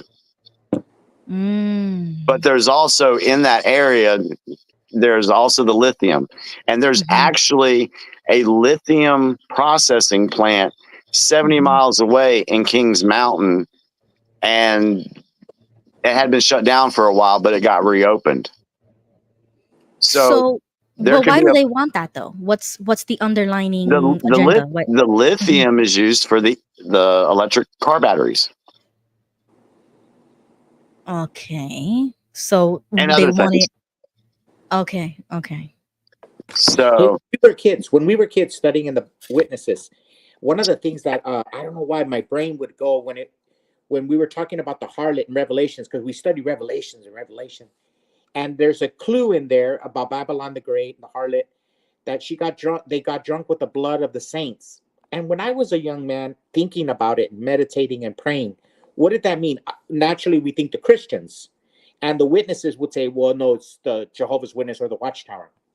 But in the back of my head, in the crack of the back of my head, the way I interpret it, and I didn't do a lot of research, I just did superficial research. I hope Mike and Kim will forgive me. It was just a superficial research. I always wondered, could it have been talking about children? Could the Bible be saying that they got drunk on the blood of the children when it talks about the blood of the saints? Because there's been so much murder of children all over the world. Yep, adrenochrome.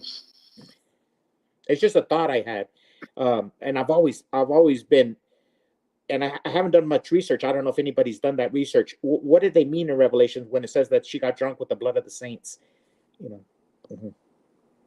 Because if you interpret it as children, it makes sense. All the abortions, all the child trafficking, all the kidnapping, all the disappearance of children.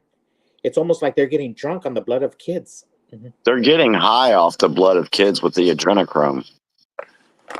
Have you looked into that? No. It's so scary to even talk about it. Yeah. Start digging on that. And then what's funny, what is it? Google, what's Google's search engine called? Chrome, right? Yeah. Yes. And their AI thing is Adreno. Stop it. That's Stop serious. it. Have I lied to you, Ruby? No, but I need you to stop playing with me right now. Stop. Seriously. I'm gonna have to look that up. What? I'll find it and I'll send it to you. Yes. Okay. Send it to me on. But X. we already know the search engine is named Chrome. Right. Yes. I'll get you the Adreno part. So as human beings, it is our duty to take care of the children, your children. Yep. Have babies, grandbaby. And like even Stephen Lett, when he called the children little enemies of God, that is a phrase that would never enter a parent's mind, a grandparent's mind. I mean, just a natural lover of human race. You love the kids. Yep.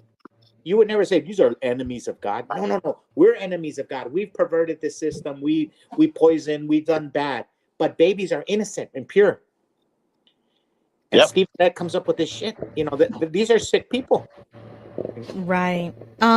Jimmy, empath lady in the comments says, Ruby, ask Jimmy to explain that. And she's referencing the EVs and the lithium because she says Tesla cars caught fire and burned down houses in the hurricane. And I saw that video, so that is true. I didn't see that. Okay. Salt water and lithium batteries do not mix. So just wanted to dig a little deeper on that theory about the lithium and what it's used for the EVs. The lithium is used in the it's in the batteries. I can't get so technical because I don't know that language. But they use it for the batteries, and they also use it for other stuff. And there's another thing that's under Asheville, the largest amount of quartz. And quartz can be used in, oh God, what are they called? Something that goes into the motherboard. What?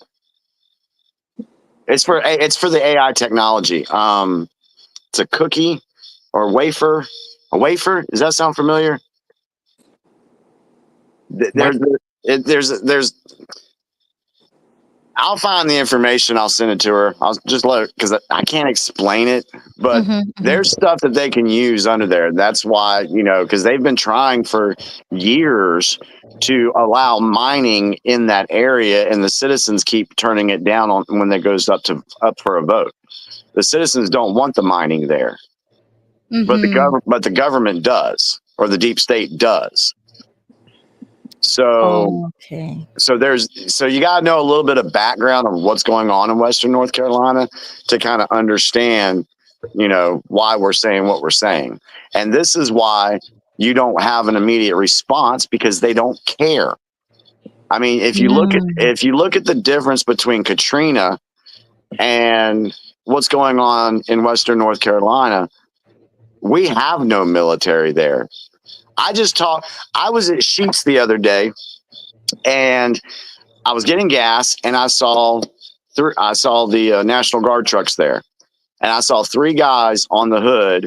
And while I was getting gas, I said, "Hey," I saw it said Army. I said, "You guys with the National Guard?" And they said, "Yeah." I said, "You North Carolina Division?" He said, "Yeah." Now this was on Monday, yesterday. And he's like, I said, "Y'all heading out that way?" He's like, "Yeah." He said, "We just got our orders." I'm like, "What? When did you get your orders?" He said, "Last night at midnight." So on Monday, the event happened on Thursday and Friday, but they didn't get orders to go in until early Monday morning. And when FEMA is there, this has been said too, and I've seen the videos and got personal record. But anyway, FEMA is setting up, but they want the people to come to them, because they have said we can't go into areas that are inaccessible by road. And so they want the people to come to them, but they can't get out of their area. They're trapped. Right.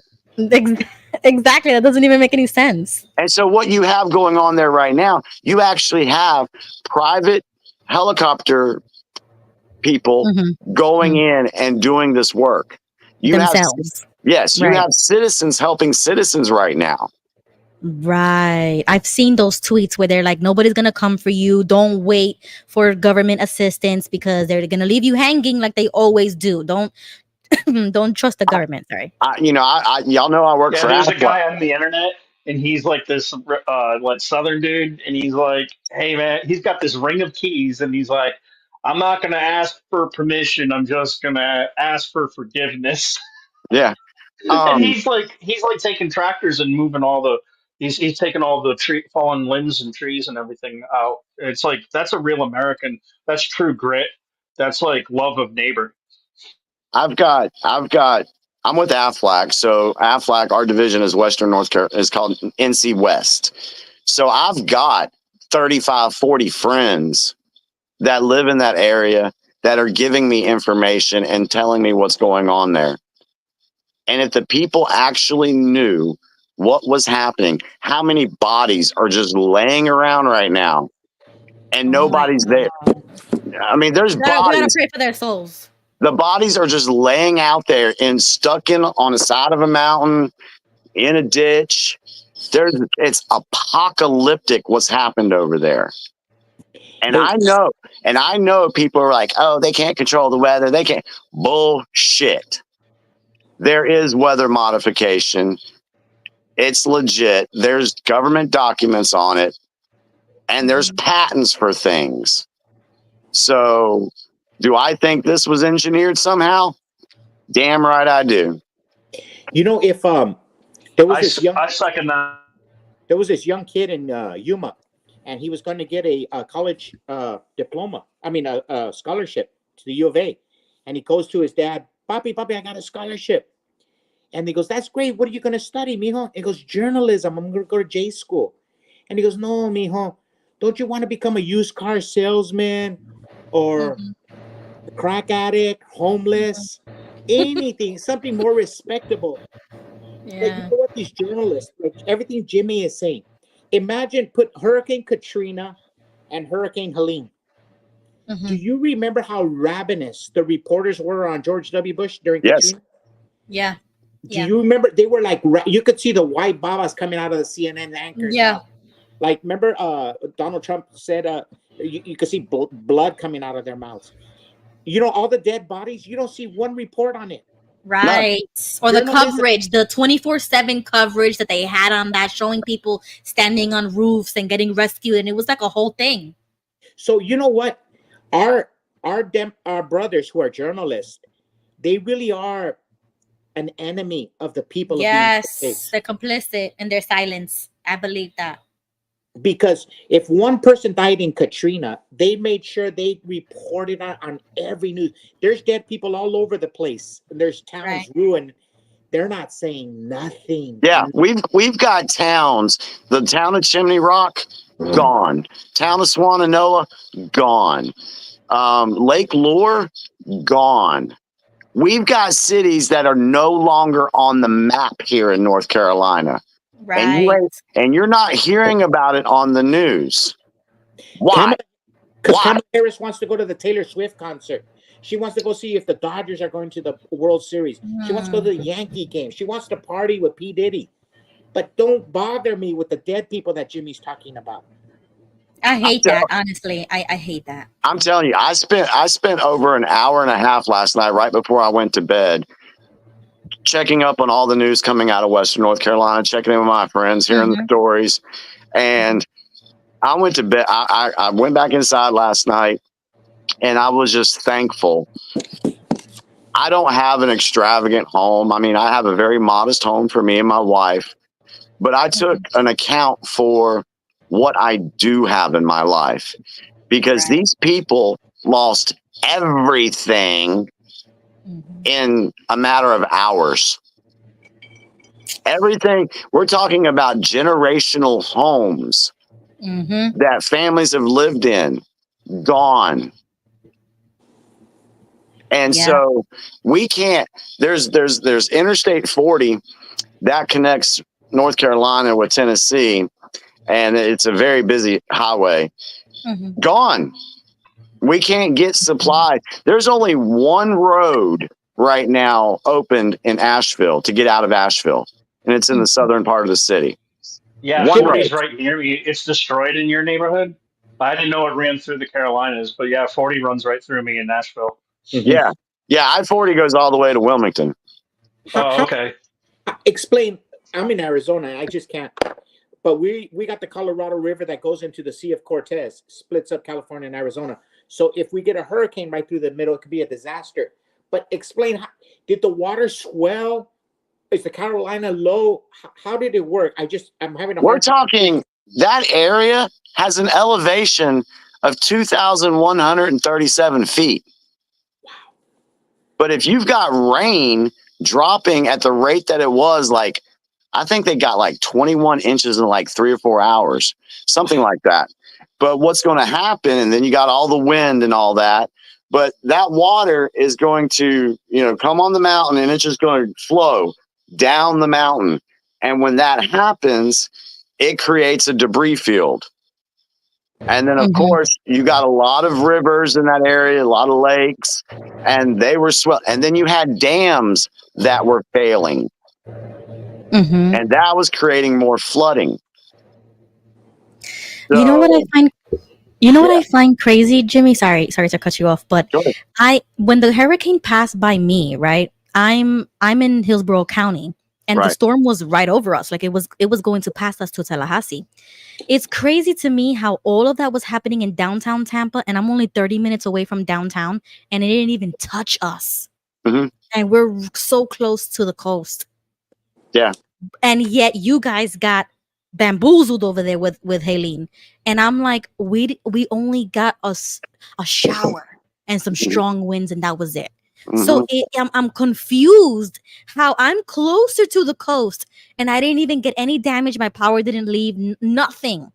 But downtown got flooded, and you guys got wiped off the map. Are you on the west side or the east side? Are you? I'm actually in the middle of the state, and so I'm about because I'm 3 hours from Asheville, and I'm about 3 hours from Wilmington. So I'm in the middle of the state, and if that storm would have went on a more easterly track, we would have got hit. Me too. That's what I was thinking, because I was like, how weird it was. It was exactly how weird it just went in one direction, right? And it's not just this hurricane; it's even ones in the past where it was like the news was saying, oh, it's gonna go this way, and then 1 hour before the next briefing that DeSantis would give, I think it was Ian, it just curved and went the opposite way for some reason. And it always struck me how I don't trust that these storms are actually natural storms. I think that there's our like weather weapons or something with the weather is being manipulated. And that's why I asked you guys on X to get the opinion of what do you believe? Do you think that this is natural or that this is by design? If you think about it, what we've learned about hurricanes or what we've been told about hurricanes is that they strengthen when they're over the water, the warm water and everything. All right. So you were only 30 minutes away from where they said it was going to hit, right? And so you just got a little bit of wind and rain. So it didn't seem as strong. But for some reason, that storm never died out while it was going over the panhandle of Florida and into Georgia. And it wasn't dying out, or it was intensifying. And it should. I think when Jimmy was talking about them manipulating the weather before, they can do that with chemtrails. And I do believe, and I know it's a conspiracy theory, but I do believe that they can control hurricanes with HAARP, HAARP. Yeah, it's not a conspiracy, dude. It's real. No, it's real. I mean, I'm trying to be like, for the sake of argument, But yeah, in my opinion, it's as real as breathing my air in right now. But Robert Kennedy talks about they tend to put it over places they don't like. Now here's what I saw from the left that some people are posting on TikTok. Oh, it's so great! It must be from God. And these people don't even believe in God, but they wiped out some racists in the South. That is so disgusting. You're judging people like a Jehovah's Witness, basically. Oh, you don't obey my or think like I do and think like my policies. So I wish you dead. It's just disgusting, and I really don't understand how humans have become so desensitized from oh hey Donald Trump, you missed, right? Jack Black said that. Next time don't miss. I mean, come on, what is wrong with humanity? I'll tell you what's wrong. We're down the Roman Empire, the Babylonians, every major empire, its biggest fall was an anything goes society, and that's where we're at right now. We're at anything goes, murder I the agree. baby. What else? The LGBTQIA, whatever the F. It goes, all of it. It's just at some point everything is become satanic. Yep. And you know what? There's also evidence that Joe Biden is not the president, because the other day he came out and said there's not going to be no more funding for the victims. Yeah. The day he gave $10 billion to the Ukraine. Yeah. Okay. No way. If that were George Bush, yeah, he said that. If that was George Bush during the Ukraine, during the Hurricane Katrina, or Ronald Reagan, or Richard Nixon, or any of them, or David Eisenhower, pick your Republican, they would have they would have crucified him. Right. They were so not one reporter questions Joe Biden. Hey, why aren't you out there? Kamala Harris, why aren't you out there? Where's FEMA? Where's the money? Nothing. So really, you can't hold somebody accountable who's not accountable. Good point, Jesse. Really quickly, I want to highlight two comments. Shaka Composer says, and I think this is in reference to what Jimmy was talking about, the lithium. He says, why wouldn't they just open up a lithium mine? They're going to have to mine it out anyways if it's there, and causing a flood would cause more of a mess. And really quickly, before Jimmy, you answer that, I want to add in what Empith said. She said, ask Jimmy to explain what eminent domain, taking people's property and government, would take people's property and homes in this situation, because I think these two go hand in hand when discussing how you create a natural disaster, you wipe out people and property because those people are dead. They can't vote against the mine, right? What Jimmy was talking about earlier. So if they're gone, if they're dead, there are no roadblocks to you implementing whatever you want to do. So it is my theory that I think they got rid of them for not going with what they wanted to go. But Jimmy, go ahead. Give me your opinions. Okay. All right. So let's start with empath. Eminent domain. I guess I'm explaining what that is. Is that what she's wanting me to do? Yeah, she wants you to talk a little bit about that. All right, so basically, eminent domain is kind of what Ruby just said. If a piece of land that the government wants or whatever, you know, they try to buy these people out and the people refuse. There's stories of this all over the country where like an old lady refused to sell her home because the city wanted to build a highway. And so she kept her home there and she won the argument. And now she's got all this highway built around her, but she's got this one little house in the middle of it all. Yes. Okay. Because she fought the eminent domain. She didn't take their money. So if it gets to a point to where they're getting too much resistance from the people that own the property, why not create a disaster? And then once they deem the land as uninhabitable because it's been polluted or there's been, pollution, whatever, and people can't live there no more, then they just displace the people that survived whatever they did to them, and they just take the land for free. And then they can mine whatever they want to. Now, the one question was, why don't they just open a mine? Was that the one question? Yeah, that was Shaq Composer. Yep. Jack, because the people that live there did not want the mine to be opened. They don't want that mine there because when you have that mine, there's also other ecological factors in play that maybe those citizens didn't want to deal with. Mm-hmm. So they put it up for a vote and the citizens said, no, we don't want it. That's the power of the people. And you know what, Jimmy? The ecological disaster that is some of the wasteland where cobalt and lithium is mined and the labor that's getting it, that is not also reported nowhere. A lot of us are ignorant to it. Oh, yeah. In Africa, yeah, there might even be slave labor, but we are never exposed to that information. There's no reporter, there's no CNN, there's no 60 Minutes looking into it. They want to know about the stain in Donald Trump's underwear, but they don't want to know about the cobalt mines. They don't want to know about the lithium. They want to know absolutely. And the child labor, not just slavery. The child labor, slavery still exists. I think it will always exist. Or the ecological disaster. Exactly. That's what was the second part of Shaq's comment?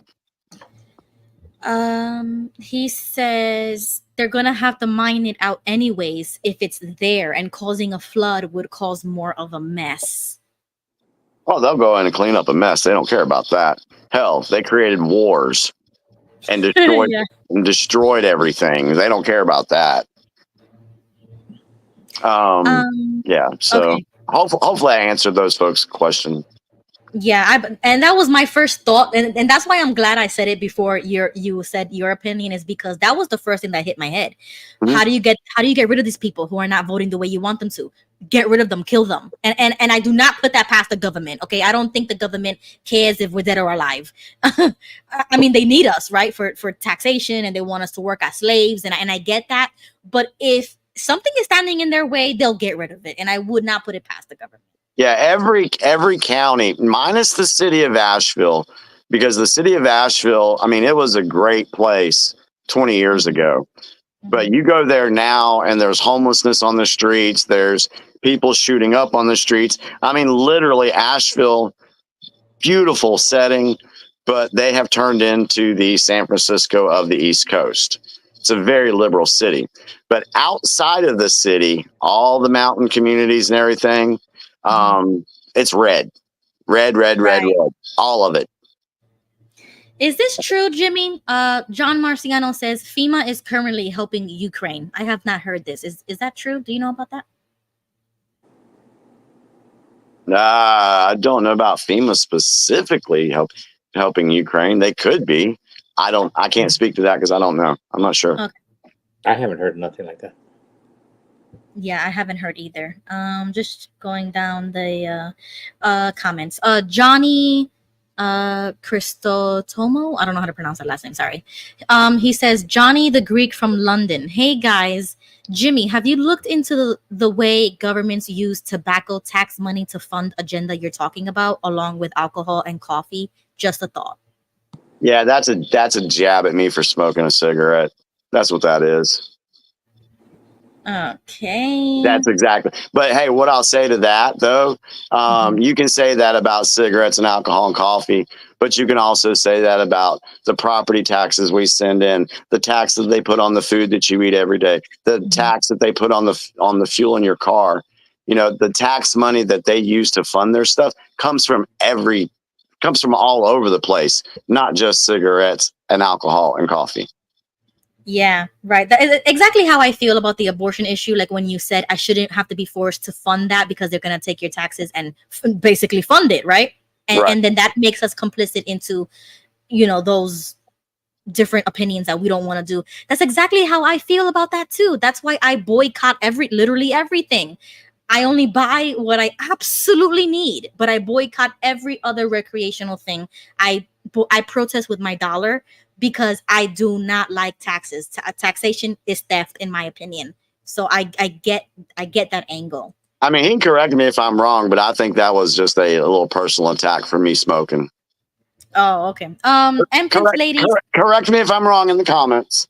Oh, okay. So if you're still listening, go ahead and comment. But moving on to Empath Lady, she says, Ruby, that's what Jimmy was trying to explain.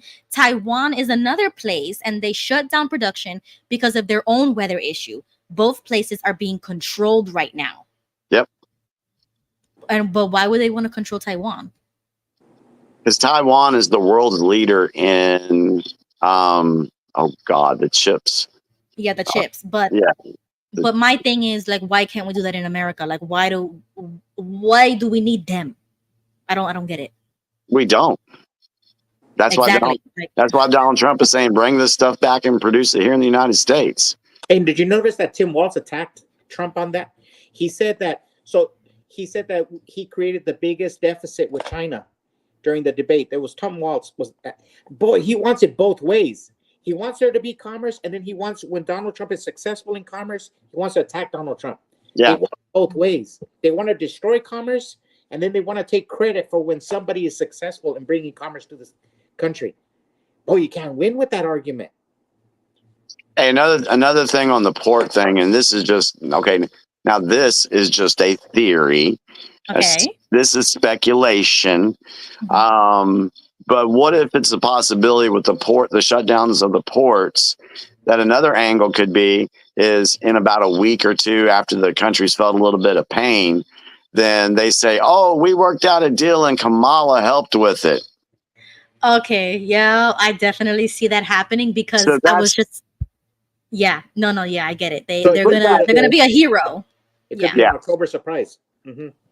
Right, and that's exactly what I was going to say about this comment as well. Shaq Composer says, if they start rebuilding Asheville, does that mean the government changed their mind about the lithium? I don't think so. And exactly what Jimmy said is all an act, is all a front, is to save face. They're going to do it probably in terms of like, see, we're finally helping. We're finally doing something. We're coming to the rescue. They still don't care about you. No, they don't. Yeah, it's gonna be very interesting how this turns out. I mean, I was just shocked when I went in the store today and there was literally no water. All the water bottles will come? Yeah, at the Walmart and at the food line I went to, because I was going to pick up bottled water for just us. Right. But when I went in there was none. So Gigi says we actually do need Taiwan. They have the technology. What do you mean, Gigi? I'm going to be honest, and I'm going to say I am an isolationist. I really do believe in America first. Like when I say that, I mean it. I think that we should completely take our hands out of foreign policy, like 100%. Like I truly believe that. So why do we need Taiwan? Is there any guesses? Okay. Look, can I throw something at you? Yes. Ruby, how you're in your 30s. Your dad or your uncles, when their car used to break down when you were little, did you ever see them go to an alternator shop and they fixed it? Yeah. Okay. Do you remember in the old days there was upholstery shops, there was every kind of shop that existed in the United States. And in your towns, in our towns, we don't see them. And in the infrastructure, they're being done away with. For example, the big transformers that go up on the power poles. There's less and less companies. Like in my trade, the air conditioning trade. In the 1950s, there was 200 manufacturers of air conditioners in the United States. Today, there's like 5 or 6 families. They own everything.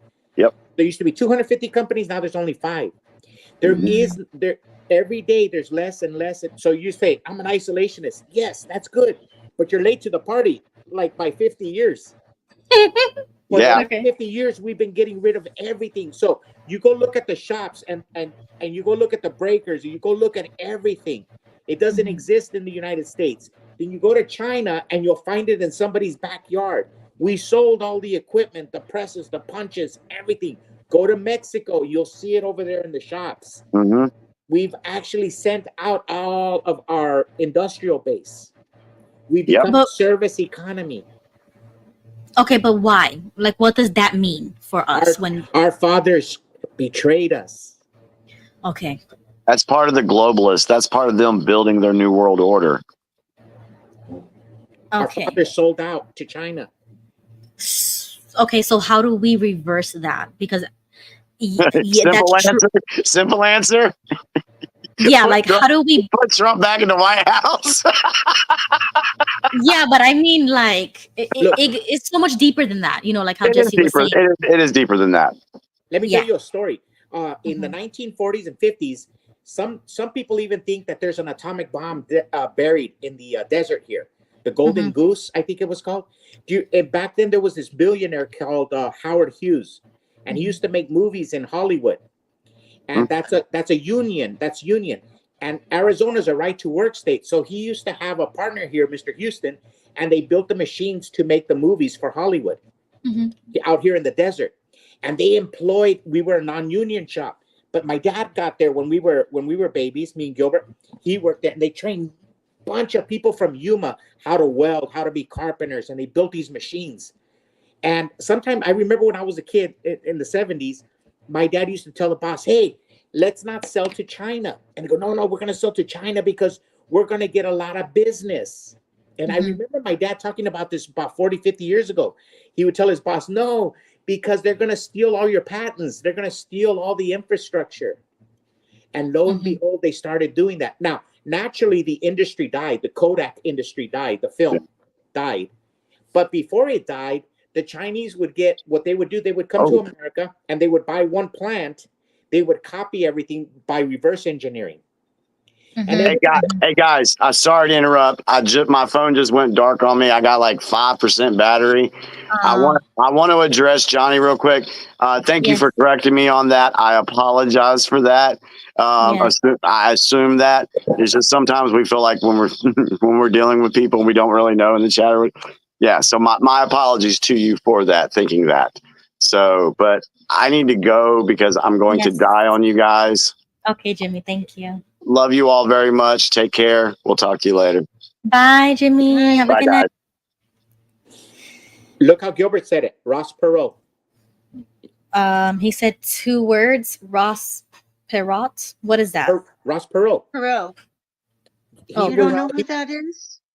I don't. I'm probably too young. Okay, when you were born, he ran against George H.W. Bush and Bill Clinton in 1992. And he was the third party. He was the spoiler. Bill Clinton was never a majority president. Bill Clinton was never a majority president.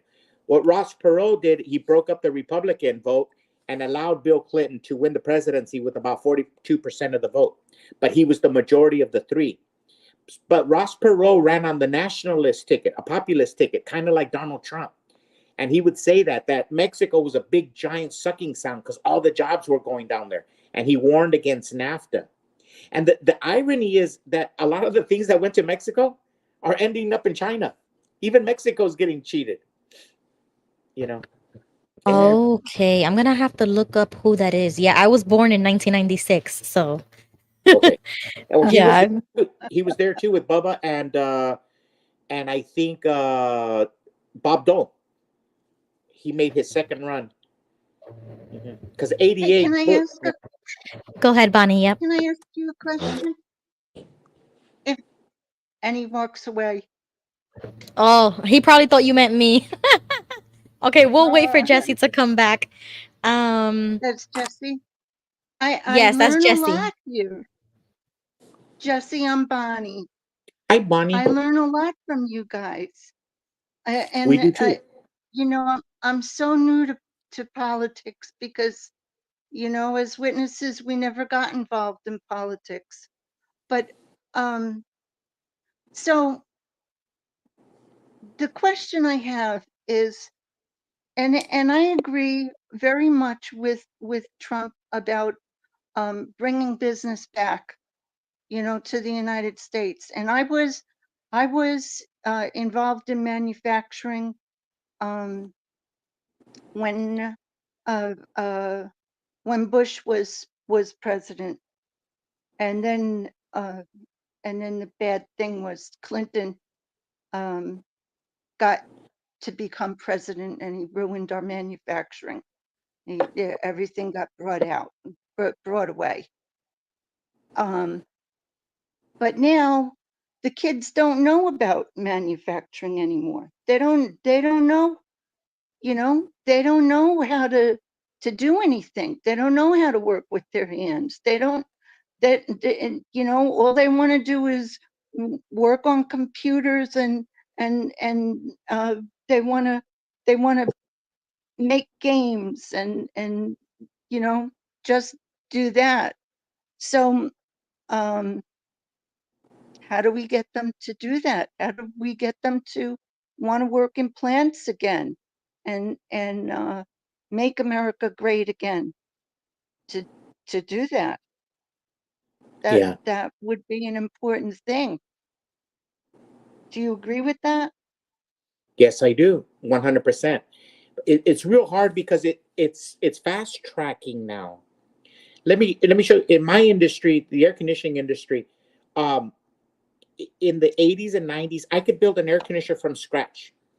You know, I could buy a compressor, I could buy coils, and but it's getting to the point where the technology now is getting with the computers and inverters and the chips and the semiconductor, it's getting so complicated that you can't. Right. So all we're going to be able to do is wash them and service them. And that's what I'm saying, that we become a service nation where the machines are going to come from China, from a factory. We're not going to have a say in it. We're being eliminated as a manufacturing place. Right. And so we're destroying our children's future. You know how when you go to you go to a graduation ceremony and all these people get up and they go, "We're the future." Well, they're all liars. They're not our future. They're being destroyed. They're being decimated. Their future is being destroyed in every industry. And Ronald Reagan, I agree. Ronald Reagan in 1963, he says, every citizen, every businessman, he goes, has a tale of a harassment by a government bureau. So the government bureaus, they're doing it. Like Jimmy kept saying that this is by design, by the higher ups, and everybody's going along with it. Like the Green New Deal, it's getting so, the Green New Deal, we're going to get rid of gas appliances. We're going to get rid of gas stoves. We're going to get rid of gas boilers, gas water heaters. And so we're doing it to ourselves. Yeah. Yeah, we're doing it Which to is ourselves. How does it come terrible. back? I don't know how it comes back. And you know, JD Vance made such a good point about how the United States has the cleanest oil, the cleanest gas, the cleanest fuel, the cleanest fuel, because what comes from other countries, it's not clean, and what they get from Venezuela, Trump said, and he's so right, that it's so dirty, it's tar, and they have to clean it, and it's so filthy, and that's what it dirties the environment so badly. Exactly. And you know, people aren't aware of that. They're not aware, you know, they don't think about how much all of this other technology destroys the environment, how much all of this AI needs electricity to run, how much all of these other things are affecting the environment.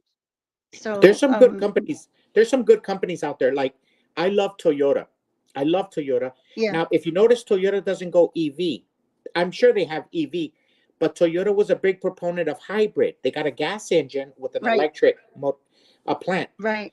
And I think if you do a Google search, I think it's Toyota, but somebody's partnering with BMW for the hydrogen car. Now that's even cleaner because the emissions, I think, are what, carbon dioxide or water. So we're talking about clean technology. So there's a lot of fight over who's going to have. Are we going to be lithium? So these people are super rich bazillionaires that they're fighting, and we're like pawns. We get used. But there's. Yeah, We no, get I agree with you. And you know, I had talked about this video that I had watched, and it was explaining about the three companies that are financial institutions that are the ones that are actually running the government, and they're the world banks, the and they're Oh, the ones that Bonnie, are thank you behind for mentioning everything. that, Bonnie, because I think next week I'm going to talk about world banks, the banking system, and the fiat system, because Gigi mentioned that on the previous stream. And I told him I have so many opinions about that I have to do a whole different show. So thank you for reminding me. Next week, we're going to talk about that. Now, Gilbert has a theory. Gilbert has a theory. Let me throw this at you, Bonnie, because we're all witnesses and we all share a common foundation as our witness. But Gilbert thinks that when Jesus overturned the money changers in the temple, that they were like the bankers. And 3 days later, they killed Jesus. Yep. And he always says, isn't it an irony that after Jesus did that, boy, they set out to kill him? Yes. Because you touch their money and they get mad. There's going to be retribution. Mm-hmm. Well, and you know what? I watched Roseanne Barr on Tucker. Did you see that one? Yes, I did. I couldn't believe it. And you know, I really hated Roseanne Barr. You know, because you know, back in the day when she was on, her mouth was so filthy, and I couldn't take her. And but she was so clarifying, and she really said it like it is. And when she talked about Saul going after King David, she had mentioned, she said how Saul had gone after King David so many times trying to kill him, and she related that as these killers going after Trump. Wow. That's a good point. I'm gonna have to watch the entire thing because I just saw a clip when she was like screaming and she was saying that they're vampires or whatever, and how they stole our country, and she's freaking pissed, and she was screaming, and I loved it. But that's the only clip that I saw, so I'm gonna have to see it. You gotta, when she comes on, before that he's interviewing, what's that guy's name, James, the one that does the movie about the sand, the line in the sand. Yes, somebody said it in the comments and I wrote it down. Yes, James O'Keefe, I think his name is. Yeah, so Tucker Carlson interviews him, and then she comes on, and she's on for a long time. And let me tell you, she holds her mouth for a very long time, and then she starts to really let loose. But she brings out a lot of good points. When she lets that first curse word out, then it's like the dam that breaks loose. But she really brings out a lot of very good points. I was really surprised. And she has a lot of very strong opinions about what happens in Hollywood. about what goes on. Mhm. But the other thing was, and Ruby, I always end up talking too long in my comments. No, it's when okay. It's okay. I'm gonna stay on till like 2 a.m. because it's about to be 2 a.m. It's super late. Yeah, So it's I'll just stay almost for like 2 10 a.m. minutes. But those two videos that I told you about, the one that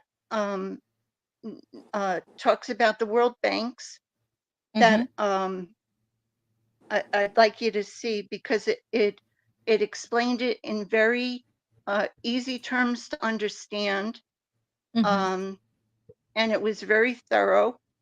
And then the other one that was about the EU law. Where did you ESG. see it? Did you see it on YouTube so I can find it? Yes, both of them were on YouTube, and I can Do you know give the you title links to or? both of them. Yeah. Okay, so World Banks. I'll Can- write it can down I right put now it and then on I'll your- look it up. I can put it on your chat. Oh, 'cause I'm yes, better yes. at doing that. Yes, So put it in the let me chat see so I if can write it. Okay, so If you I'll can. do that, and I'll say good night to you, and I'll put it in your chat. Thanks, And it was Bonnie. really nice talking to both of you. Yeah. Aw, thank you, Bonnie. So take care. Bonnie, Have a good before night, guys. Before you go, Bonnie, I got a question. What town are you in? Yeah, What town are you in? I'm in Clearwater. Clearwater. Okay, so you didn't get affected by the Did you hear me? hurricane? Yes. Yeah. The hurricane did not Oh, affect you. I'm in Clearwater. I The think hurricane did not affect you? Yeah, yes, well, not me personally, but in the complex that I live in, there were a lot of trees that were down, but my building, no. Okay, good. Good. And I lost power for a day. Good. Yeah. Okay. Where do you live? I live on the other side of the planet Where in do you Yuma, live? Arizona. Yuma, Arizona. Arizona. He's in Arizona. Well, It's see, still I used to live in Arizona. My daughter is in Arizona. My What town? daughter, my daughter is in my daughter's in Phoenix, and my daughter, she ran for, oh gosh, I don't want everybody. I hope that there's no. I hope that there's no. How many people are on here now? 15. Yeah. On my channel and 11 people on the other channels. It's not that many people. Yeah, well, I don't want a lot of, I don't want any, That's okay. That's okay. Yeah, you could put in the private chat if you want. But yeah, you don't have to. Another day. I don't know how to get there. No, it's okay. Another day. You don't have to say Yeah. something that you don't want to say. No. Yeah. I'm very proud of my daughter. My daughter is Nice. Marissa. My daughter is Marissa Hamilton. Do you know who she is, Jesse? Is she related to? Have you heard of her? Is she related to Alexander Hamilton? No. Oh, okay, just kidding. No, One but of- my daughter is Marissa Hamilton. She ran for mayor in Phoenix. Whoa. Against Kelly, against the current mayor. And she has a nonprofit in Phoenix. Look her up. Look her up on Google. I will do that. I will do that. Me and Gilbert will look it up. Yeah. It's Merissa. Okay. Marissa Hamilton. Okay. Yeah. Awesome, Bonnie. Thank you so much for joining us and spending time with me. Thank you so much, Bonnie. You're welcome. And I'll put those links on chat for you. Okay, thanks, Bonnie. Have Have a a good good night. night. Good night. Good night. Bye. Bye. Okay, Okay, Ruby. Jesse. Any final thoughts before we go? No, Jimmy, Gilbert, everybody, Ricky, Bobby, everybody said everything they had to say. So it was a For good real. debate. Good debate. I just thought Yeah. JD Vance, to sum it up, I thought Jimmy Vance. I thought JD Vance was going to punch a little bit more. I was hoping, but the VPs on the Republican side never come out swinging. Yeah. And you know what? Tim Waltz did a better job at debating than Kamala. Like, he should have been the one running for president. Think so? Wow. Like I mean, he's a better debater. He can do that kind of a fight a little bit better than Kamala. Like dang, we got the cackling horse over here, and Tim Waltz comes on and he's normal and he can carry on a debate and he can do it seriously. Like I said before, if I was a normie, I would want Tim to be on the one running, not Kamala, because he just does it better. But it's always 3 against 1. That's one thing our Democrat brothers and sisters have to, they won't confess. It's a staged, if they're going to fight, let these men go at it. But you have these 2 women moderators always attacking the Republican side, That's true, right? Did you notice that? It was like 2 women. Why do they have 2 women here, right? Yeah, they estrogen the debate. Yeah, there's 2 guys there. Let them fight. But they kept shutting up JD Vance. He even said, I'm going to get fact checked. But it always happens. Yeah. Wow. Yeah, that's a good point. All right, guys. Well, thank you so much, everybody, for joining me and spending time with me. Like I said, next Tuesday, I'm going to tackle the world banking system. I'm going to dive into a little bit of a conspiracy when it comes to the Titanic, because I know I could already tell what Jimmy's going to say, and Gigi and Jesse, when it comes to that subject. So I am looking forward to next Tuesday. I think I'm going to dive into that because I feel like the Titanic was a psyop, claiming people died. And there's just a whole theory when it comes to that. So I really want to dive into that next Tuesday. And small announcement. I am going to pick up where I left off with like the UFO discussion. I really want to get Monica back on. So if anybody knows how to contact her, Empith or Lady Lily, if you can check that email I sent you. I want Monica to come back on the stream and to talk more about what she was talking about in the previous stream about the UFO subject, because that was super interesting. And I bought a new wig for UFO discussions. So as soon as that wig comes in the mail, I'm going to be a brand new person when it comes to UFO. And I'm going to do a series and I'm going to wear that wig for UFOs and even conspiracy theories too. Like I want to dive more into that. So I'm going to use that wig, that new wig. So I'm going to debut it really soon. It should be coming in the mail. So, all right, I'm going to let everybody go. It is 2 a.m. for me. And a good point, Jimmy. He says, get some supplies for the next 2 weeks, at least for the next 2 weeks, because of the whole port situation. I want to follow more about that. So if anybody has information, let me know. So you could find me on Twitter. Send me information. Rebecca says, good night, y'all. Great show, Ruby. Cool shows to come. New wig. Yes, it's going to be a new wig. I'm super excited to wear it. Linda James, hello, Linda. She says, a new wig for the aliens. Yes, the aliens got me a new wig because I'm like, I need a different wig because this is for politics. You know what I'm saying? I get in my political hat. This is like my political wig. So I need something more for the crazy, out there conspiracies or like aliens. And I need to get in that mood. Anyways, I will let you guys go. It is super late. Thank you so much for everybody for joining me and spending time with me and pushing back. You know what I'm saying? Like, I love the criticism. I love when people push back and challenge my ideas. I love it. It makes me think. It makes me want to dig for more information. That's what we should be doing. All right, y'all. Have a good night, everyone. I'm a gun throwing patriot, God being patriot. Pricing why they mad, cause I'm really Navy faking it. Free speech advocate, it's on my mind, I'm saying it. I'm about to buy another gun and ain't nobody taking it. Gun toting patriot, God being patriot. Pricing why they mad, cause I'm really Navy faking it. Free speech advocate, it's on my mind, I'm saying it. I'm about to buy another gun and ain't nobody taking it. I'm all red. MAGA flags waving through the South like we just want 4 more years. Democrats can't get right. Trumping with that Yeezy flow. Don't go broke on Sleepy Joe. Make America great again.